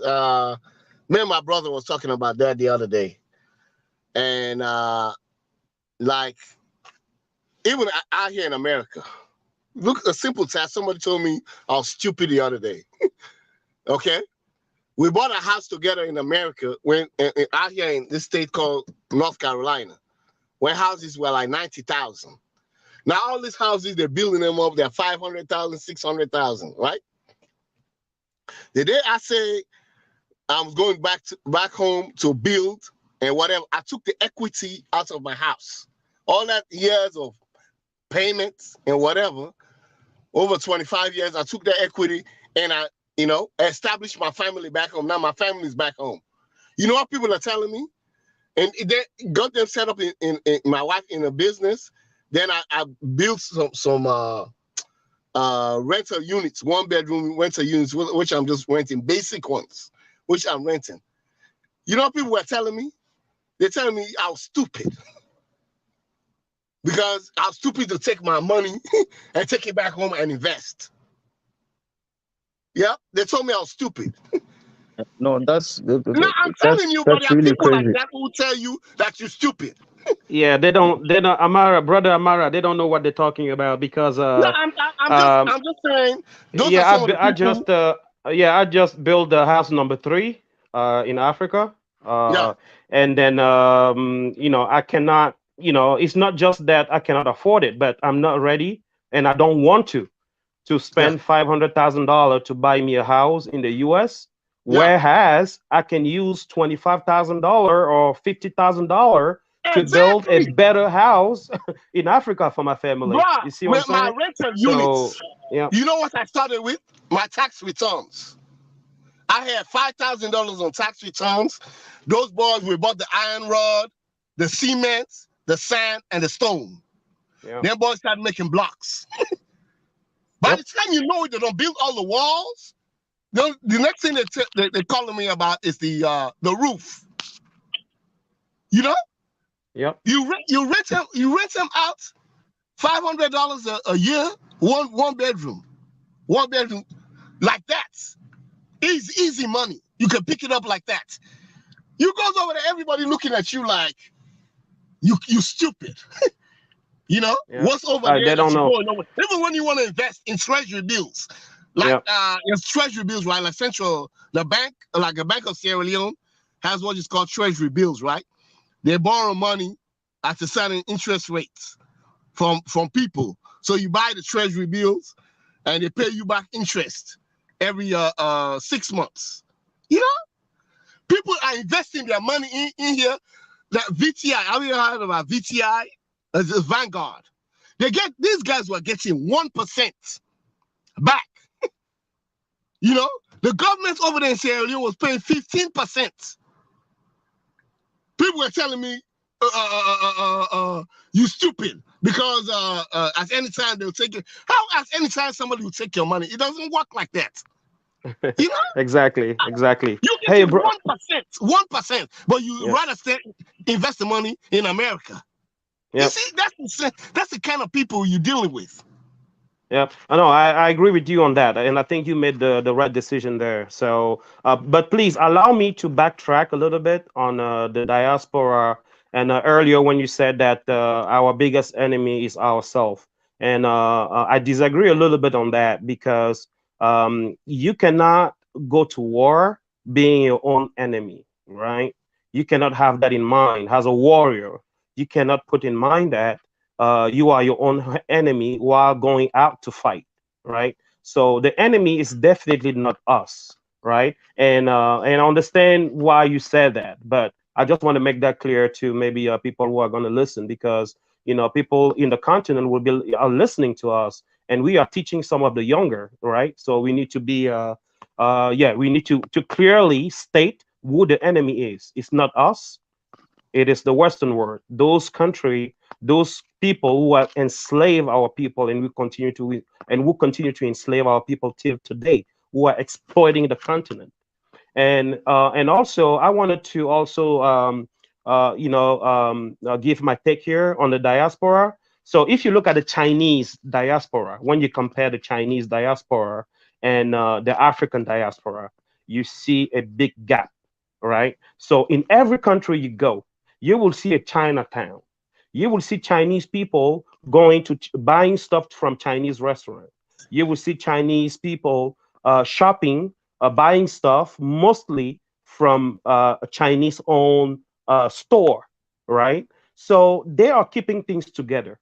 But we are the only people who are trying to eat McDonald's, pizza. We're trying to live our life like Western people because we left the continent, we left our brother and sister behind, and we want to show them how we became assimilated to the European or to the white people. We don't need to do that, and we need to stop doing that.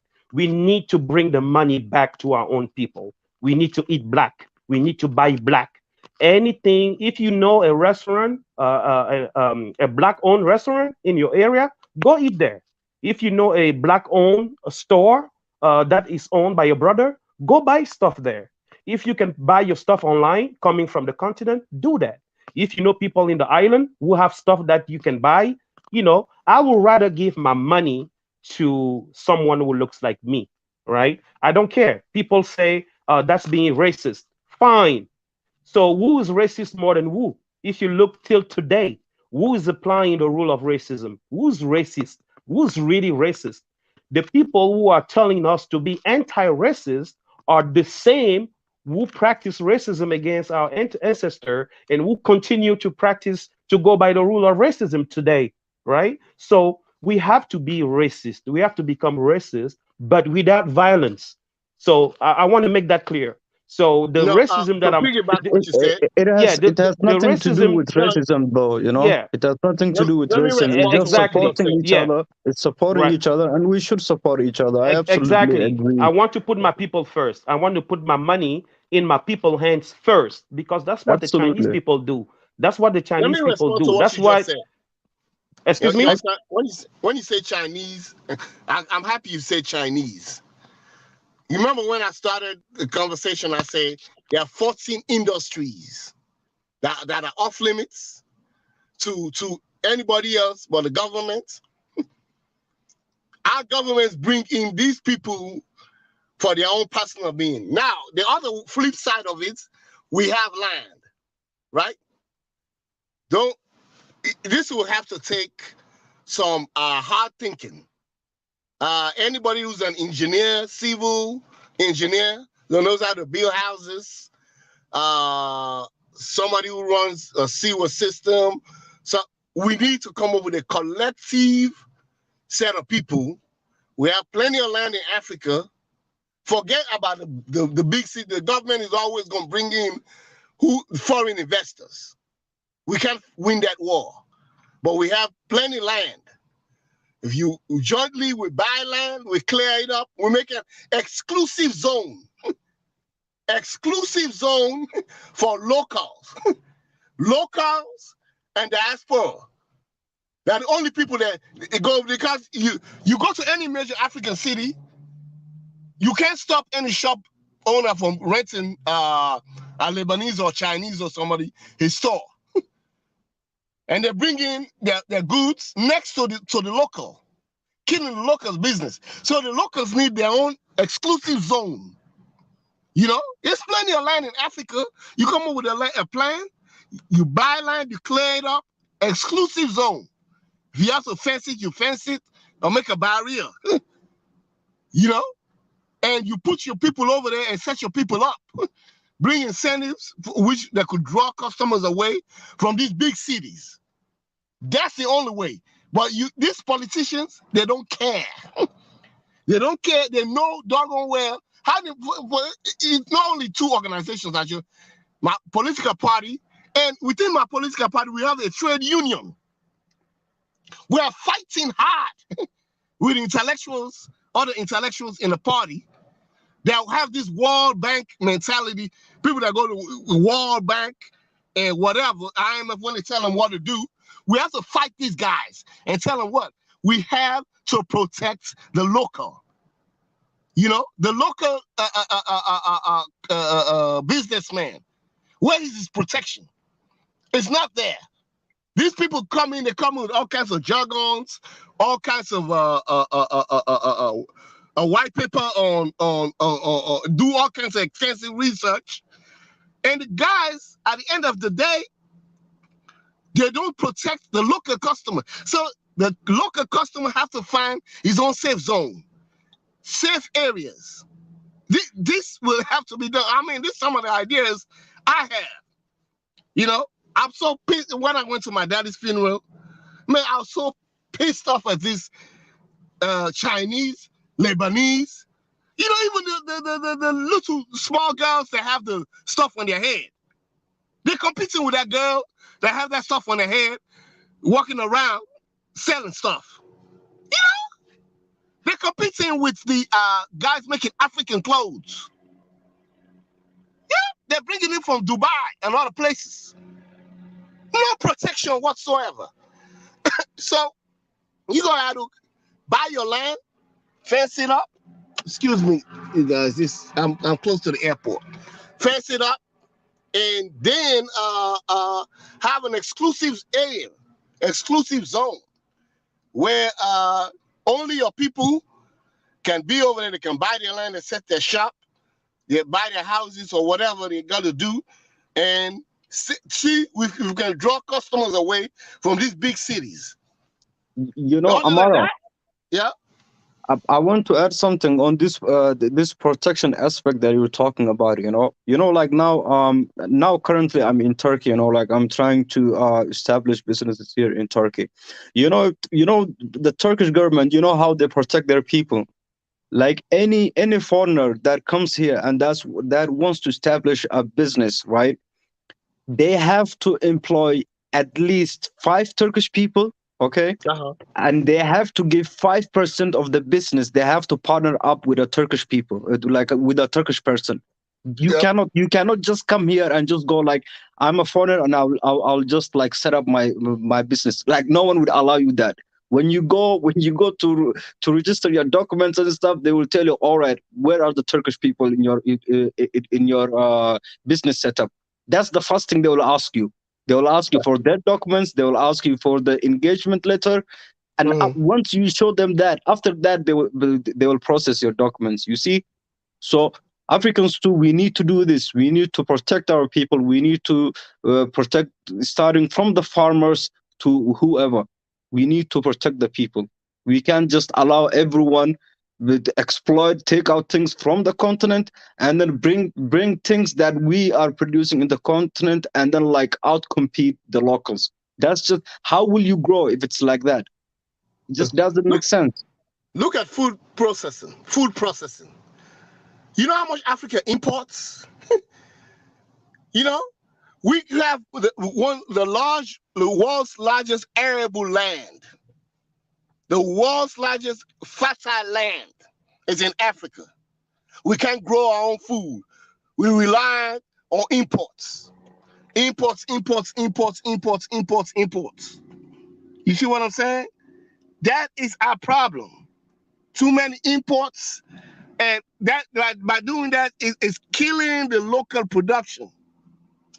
These guys they got everything they need to set up whatever they need to set up. We don't. That's our problem right there. The governments don't want to do it because anybody that comes in going to set up a tomato paste factory, whatever factory, shut down. They will quickly shut it down. Yeah. Yep. Imports. You grow your own food. You save the government's foreign exchange for medical supplies and other things. We don't. That's our problem.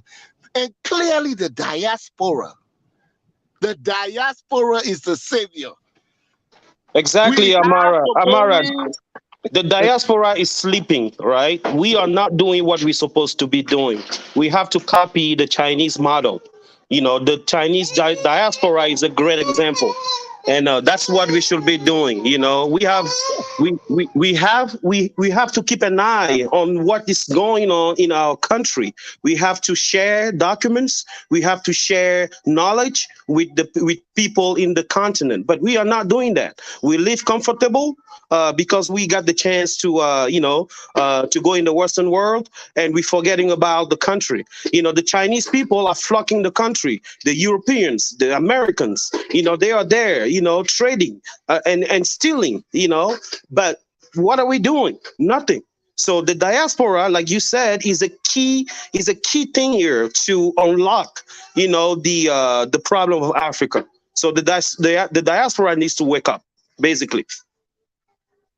Man, even now, what the Chinese did when they when they first this is how they planned themselves.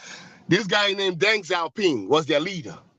Okay, you know what he did? He seen across Korea, Japan, and all these people advance. China was behind. You have all these Asian tigers. Malaysia was doing good. Taiwan was doing good. All these other people were doing good, but China. What he did was make what you call special economic zones. These special economic zones where they're bringing foreign investors come in. They partner and they train the Chinese on everything they bring. If you don't bring it, when you come in, if you don't show the Chinese what you got, no dice. You're not setting up no business. And they built their port system over there so they could export. Export was one of China's biggest thing for decades before they moved to the domestic economy. You see what I'm saying? So if you do not set up your own special economic zones for locals, I mean, just like anything, people can come up with an idea. You go over there, you ask the king or the chief or whatever, how much is a 300-acre area, 500-acre area? You know, you get a team that could go out there, do the feasibility studies on the ground, you know, make a report, come back saying, okay, we need to raise X amount of dollars to buy land. You know, we need to raise X amount of dollars for cement and iron rods and rocks, labor. You know, you want to build this infrastructure in place. Yeah. I'm telling you, people we can do that, but I'm telling you, there are two types of diaspora. The people that here, I'm telling you, there are Africans that I know. I'm not saying whatever. I'm just saying. Actually, Amara, that you raise a good point. That's gonna be actually the topic for next Sunday. You raised a good point. I know the diaspora is not doing enough, myself included. I always include myself when I say that. But like, yeah, we're not doing enough. Like, we're just not. I don't know any African diaspora. People over here. I don't know any African diaspora. All that they're doing is saying, "Oh, I'm sending money back home to my mama." I'm like, okay, you're not doing anything. To be honest. And people can do things. You know what? What about the other? What makes projects? We're not building roads. We're not building factories. We're not. If we do it on a family level. We don't even do it like on a communal level type of thing. That's what I've noticed. It's But bad. even at that African Millennium, one thing I see diaspora doing, what we good at, go home and build this big fancy house. That's all Have that we do. all the latest European gadgets in there, Amar, tires and whatever. I'm telling you, as soon as we leave the airport to go to a different country, the first thing we'll say is, I'm going to build a house. It's like someone will literally have a 10, 15-year plan to build a house, and that's it. That's it. That's it. Yeah. I'm guilty too. I built my own house. But, you know, the family farm, I'm investing in it. You know, me and my other cousins and them. But even like in my own family, you know, there people with multiple degrees. I'm not just not they were like they think of their immediate family. Yeah. You know, they think of their immediate family. If they're contributing, they contribute the least. You see what I'm saying? And people, and there's some. To me, this is why I look at it. I'm looking at it from my personal standpoint. This is a conversation me and my dad had.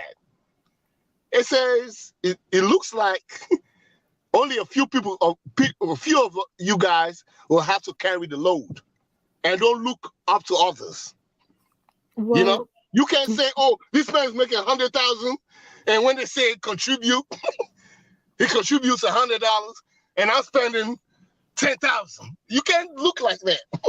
There was a criticism that some people said the hesitancy for them to work with other diaspora is that they're going to steal their money. Like there's a trust element that's not there, type of thing. That's true and false. African Million. With me, a lot of people stole my money, including close people, cousins of mine. But the same cousin that ran away is running my business today. Yeah. Okay. What did the other panelists? Do you guys have an opinion on that? Yeah, no, of course. Like, me, I even suggest, let's talk about this, let's talk about the possibility of trying to set up an organization, or even, let's just talk about um what what kind of skills can we bring into an organization, just like here, everyone are, because I'm sure like we have a lot of educated people on this panel, it's just that we need to be more organized, and we really need to talk about things that can make an immediate effect. We talk about the skills, then we can talk about how we can set it up. We can talk about encourage others to like to really join up. We can make a whole project on this YouTube channel, really. It's just that if we really encourage one another and and go ahead with it, I think that would be awesome, because I think we would be the first African diaspora to do that. Just to random people meeting up and trying to do something, you know, maybe even inspire other people. Why not? We cannot wait. Why wait for other people to inspire us? Why shouldn't we be the ones to inspire others? I genuinely feel that. Yeah, Afro. I'm really glad to hear that, and I'm really excited and happy to to get on this channel here, because what is being said over here is actually what I've been working on with a small group of friends. They are based mostly in France. So we have set up a Telegram group, right? We are reconnecting. Sorry, my son. We are reconnecting with the continent. So we are building, partnership and contacts between the diaspora and the African continent, regardless of which country you come from. So we are connecting with them. We are active on the Telegram. So we are exchanging knowledge, facts, documents, how we can get the continents going, how to implement business plan, action plan. So we are working on that, and I will be I would be excited to work with you guys. In that vision. So since you guys mentioned it, so I would be really happy to connect with you guys on the Telegram. I can share the link if whoever has who owns the channel allows me to do that. And then we can link up. The Telegram is secure. It is safe. We can discuss about a lot of things that we cannot discuss on the YouTube channel here. So there are certain type of information that we cannot discuss open in the air. So yeah, so let me get my son to his mom, and then I will get back to you on this topic. Excuse me, sorry for the noise. Yeah, no problem. Yeah, No problem. that's a good idea. That's a real good idea. The thing is, when we start something, we just gotta stick with it. Guys, is there something wrong with the audio? I can't hear no one. Yeah, we can hear you. Can you hear us? All right. Can you please drop the link again? I'll quit and join again. Yeah, okay, sure. Yeah, I mean, it's a noble idea. It's just you gotta stick with it, and that's the thing. You don't have to look up to others. You just find people that are willing and ready.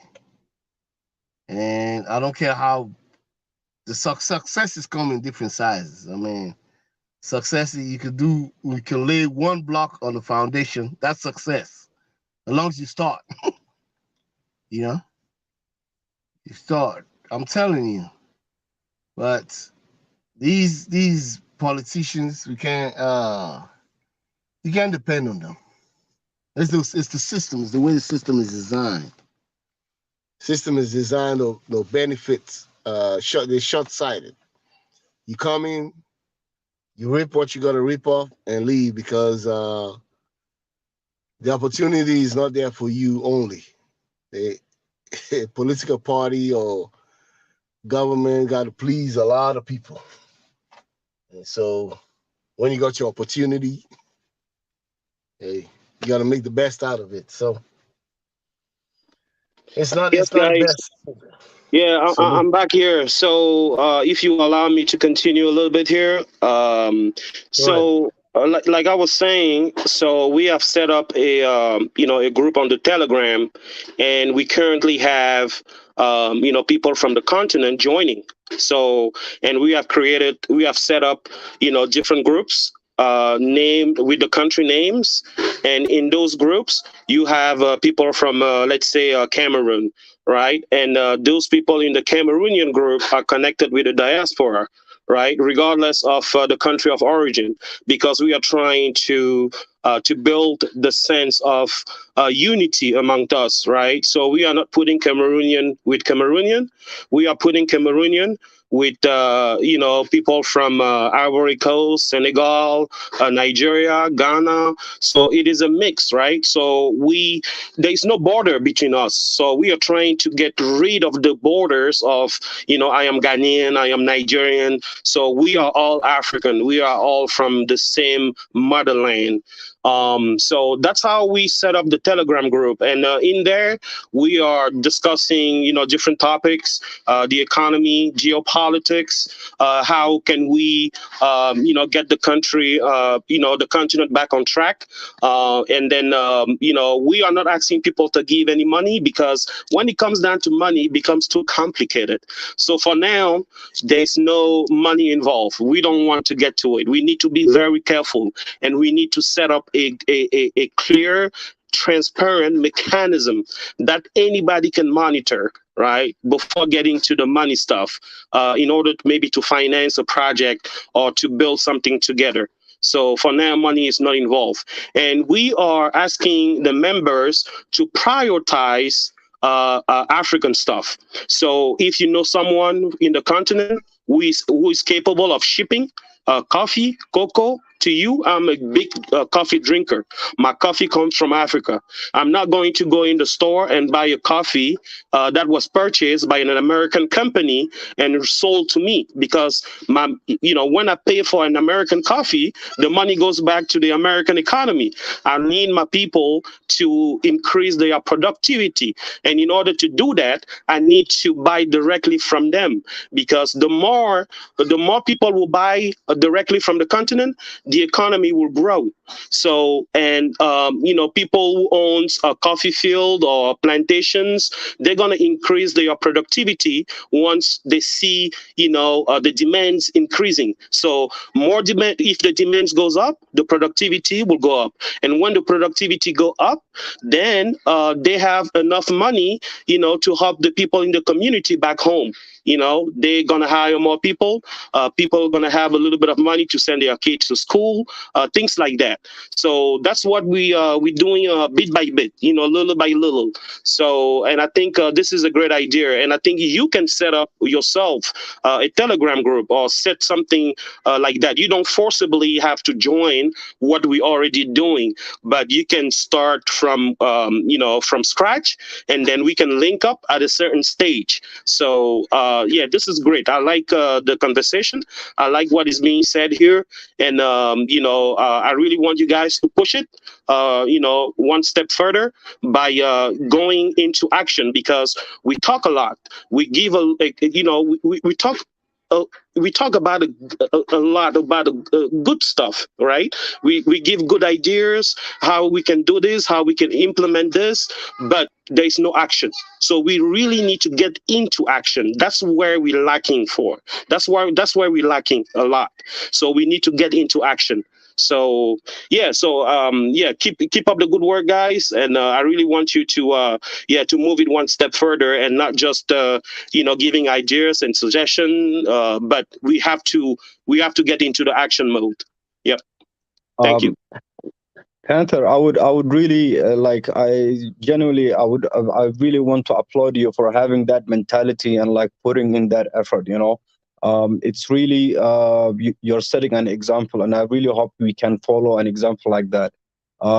African Millennial, if we could have, if we could set up something like this, it would be very nice if we can talk to the people that are on this channel about what they can bring, what are their skills, and then maybe take the people that are serious and that want to be committed into a project, and then like have our own separate WhatsApp group or Telegram group, and then like maybe discuss and like try to put in but try to put forth a project like that. That would be really amazing. Yeah, the Telegram group, the Telegram apps is a great platform. You can actually do a live show on the Telegram. People don't know that. You can have video call, video Oh, I conference. didn't know that. Yeah, it's really awesome, and then I would be available if you need some direction or you need help into setting up or if you need to get to know more about the Telegram, I can help you with that. But you can download it from the web, and then you can start inviting people and posting the link, and people will be joining. And then from there, you can share info, just sharing, daily information, daily updates on what is going on in the world. And then more people will join. And then from there, you can link up and discuss about sensitive information privately on the Telegram. On YouTube, there are certain things that we cannot discuss, at certain point. So yeah, I would really encourage you, the African millennial, to set it up. And then if you need help, we are here to help you. So yeah, so keep up the good work. Yeah, no problem. Well, definitely. I'm gonna try to do it with someone, so I'm gonna ask them about it. But yeah, I'm definitely gonna try to do more to think about that. Yeah, but with all of that being said, guys, we've been here for almost 6 hours. So if anyone wants to say their closing thoughts and their closing statements, we can go ahead and wrap up, and we'll be back on Sunday, hopefully. Yeah, I think we talked a lot today. It was a very good discussion. I really enjoyed it. I think today we had very few trolls, so the talks were very productive. There were some things that I didn't know about that I learned, so I really enjoyed it, and it was good talking to you all, discussing so many different plans and talking on so many different points with you guys. I really liked it, and I'll see you guys on the next stream. Thank you. See you. Thank you for calling. Thank you, Afro. Thank you. So I will go on by saying that, great show, great topic. And then, I think we are on the right track here. And I truly invite, all the people who are listening, the panelists, to really get into action. If there's no action, it's not worth talking about things. If we cannot implement, if we cannot take it, if we cannot transform our words into action, right? So we really need to learn how to do that. And then, so great show. Thank you, everybody, and I'm looking forward to discuss with you guys in the future. Thank you. Bye. Thank you. And yes, Samara, you can go ahead. Yeah, basically the two panelists just said most of what I was going to say, and that's a noble idea for the gentleman. What's his name? The Panther guy. Yeah. Hey, I mean that Telegram idea is a great idea because it's not like you got to brainstorm. Bringing people with expertise, and later on down the road when people get comfortable with the ideas, then you bring in raise a budget for projects. But that's the way to go because I'm tired, African Malay. I can tell you, but yeah, 25 years after a little while, you get tired of seeing the same things over and over again. And when you go back home, you're on another level, but you can't find 5 or 6 people that are willing, to get to the project with you. You have to do a lot of things by yourself. And sometimes you really get frustrated. And I don't envy other people that make multiple dollars. That's for them and their families. You know, they don't see what you see. I sacrifice for me and what I want. So it's just nice if you can get people in your own country, you get other Africans to do things. Yeah. Why not? Because that's the best way. It's just a small group of people go around and screen people who you think are serious and got the expertise to contribute, and you form a group. It doesn't have to be somebody from your own country and stuff, because that's frustrating. All right, that's all I gotta say. Okay. Thank you for calling. And yeah, guys, thank you for being here. It was a really good discussion. There were not a lot of trolls. It was a serious conversation. I hope to have more serious conversations in the future. I also do like some of the drama shows, but I don't want it to all be about drama. Like sometimes we do have to have serious conversations in which no, we just put our differences aside. I really like the panel. There are different people from different countries. There were East and West Africans getting along. Nobody talking about their countries better than another country. So I really appreciated that. Oh yes, the main topic: Rwanda, right? The Rwanda and the refugee situation. Well, I guess shout outs to Rwanda for putting Rwanda first. Some people on the panel were saying earlier that they didn't really trust this. They thought that this was because of Kagame trying to make his country look better, so they didn't really trust the motives behind it in the first place. I don't really know. I can't really tell. Um, all I can say is I feel like the issues that are happening in Rwanda. See, it's kind of confusing because Rwanda is part of the East African community, but at the same time, it's like I don't think it's one of the most important countries in the East African community. So I'm not really too sure how they're supposed to come together when those three nations are kind of going through some, let's say, unfinished business, unfinished business from like 20, 30 years ago. But who knows? Who knows? Sir Will raised a very good point. How is Rwanda going to be in the next 5 years? Or how is Rwanda going to be when Kagame is no longer a leader? I think that's a very, very interesting thing to think about.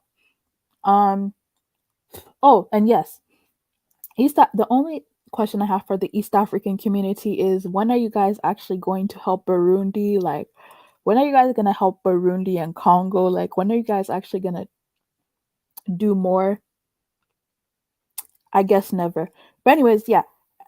Thanks everybody for being here. Iruru boy, you finally showed up. Were you busy? I was gonna ask you a question. Question I was gonna ask you is, do you listen to any local rappers or any local artists?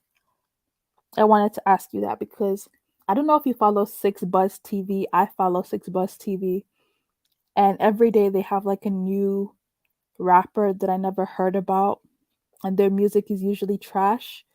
So just wondering, do you listen to Toronto music? Because I tried to get into it, but Toronto music is horrible, my opinion. But yeah, good night everyone. I'll see you guys on Sunday. I think the topic is gonna be about what we were talking about in the last 30 minutes, like what is the diaspora's responsibility to help their home countries, because I've spoken to some diaspora and they're like they're not sure if they're ever going to go back home, and that's fine. But even if you never want to go back home, like don't you still have a responsibility to help your home country? Like I don't understand how you can go to a different country and then completely like it's like you I don't get it. Like, I don't understand how you could go to a different country and then the country of your origin, like, you do nothing to help that country. Like, I don't really understand that. So I feel like some of the issues that the diaspora abroad is complaining about, like, we should actually be doing more to tackle those issues so that we don't have to leave. So what is the diaspora's responsibility, right? Because in the case of, let's just use Ghana as an example, right? When Ghana was doing the year of return, you had a lot of people saying, oh, well, Ghana's being predatory because they're asking like non-Ghanaians to come and help and invest into Ghana. Why has the Ghana government not asked Ghanaians to come and invest into Ghana, which is false. The Ghanaian government has asked Ghanaians to help and invest into Ghana, but surprisingly, Ghanaians abroad haven't really, I don't think Ghanaians abroad have done enough to help Ghana, period. Like, they've done enough to help their families, but they haven't done enough to help the country. And is that a responsibility that they should have? Or it's kind of confusing because on one hand, you're like, okay, in the case of some diaspora, right? If you, like, Ghana has dual citizenship, right? So you could be a citizen of Ghana and be a citizen of Canada, or be a citizen of Ghana and be a citizen of the US at the same time.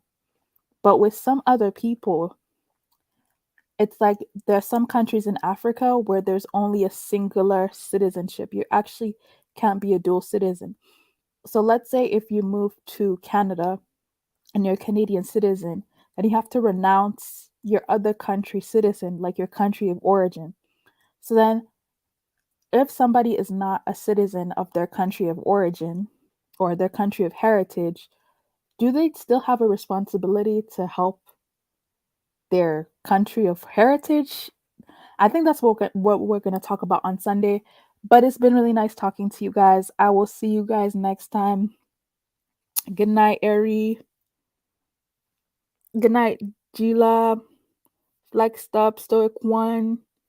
Just call me Brian, Kifaru, Ajwa, Rowan Galiz, and everyone else who came in. I'll see you guys on Sunday. Bye.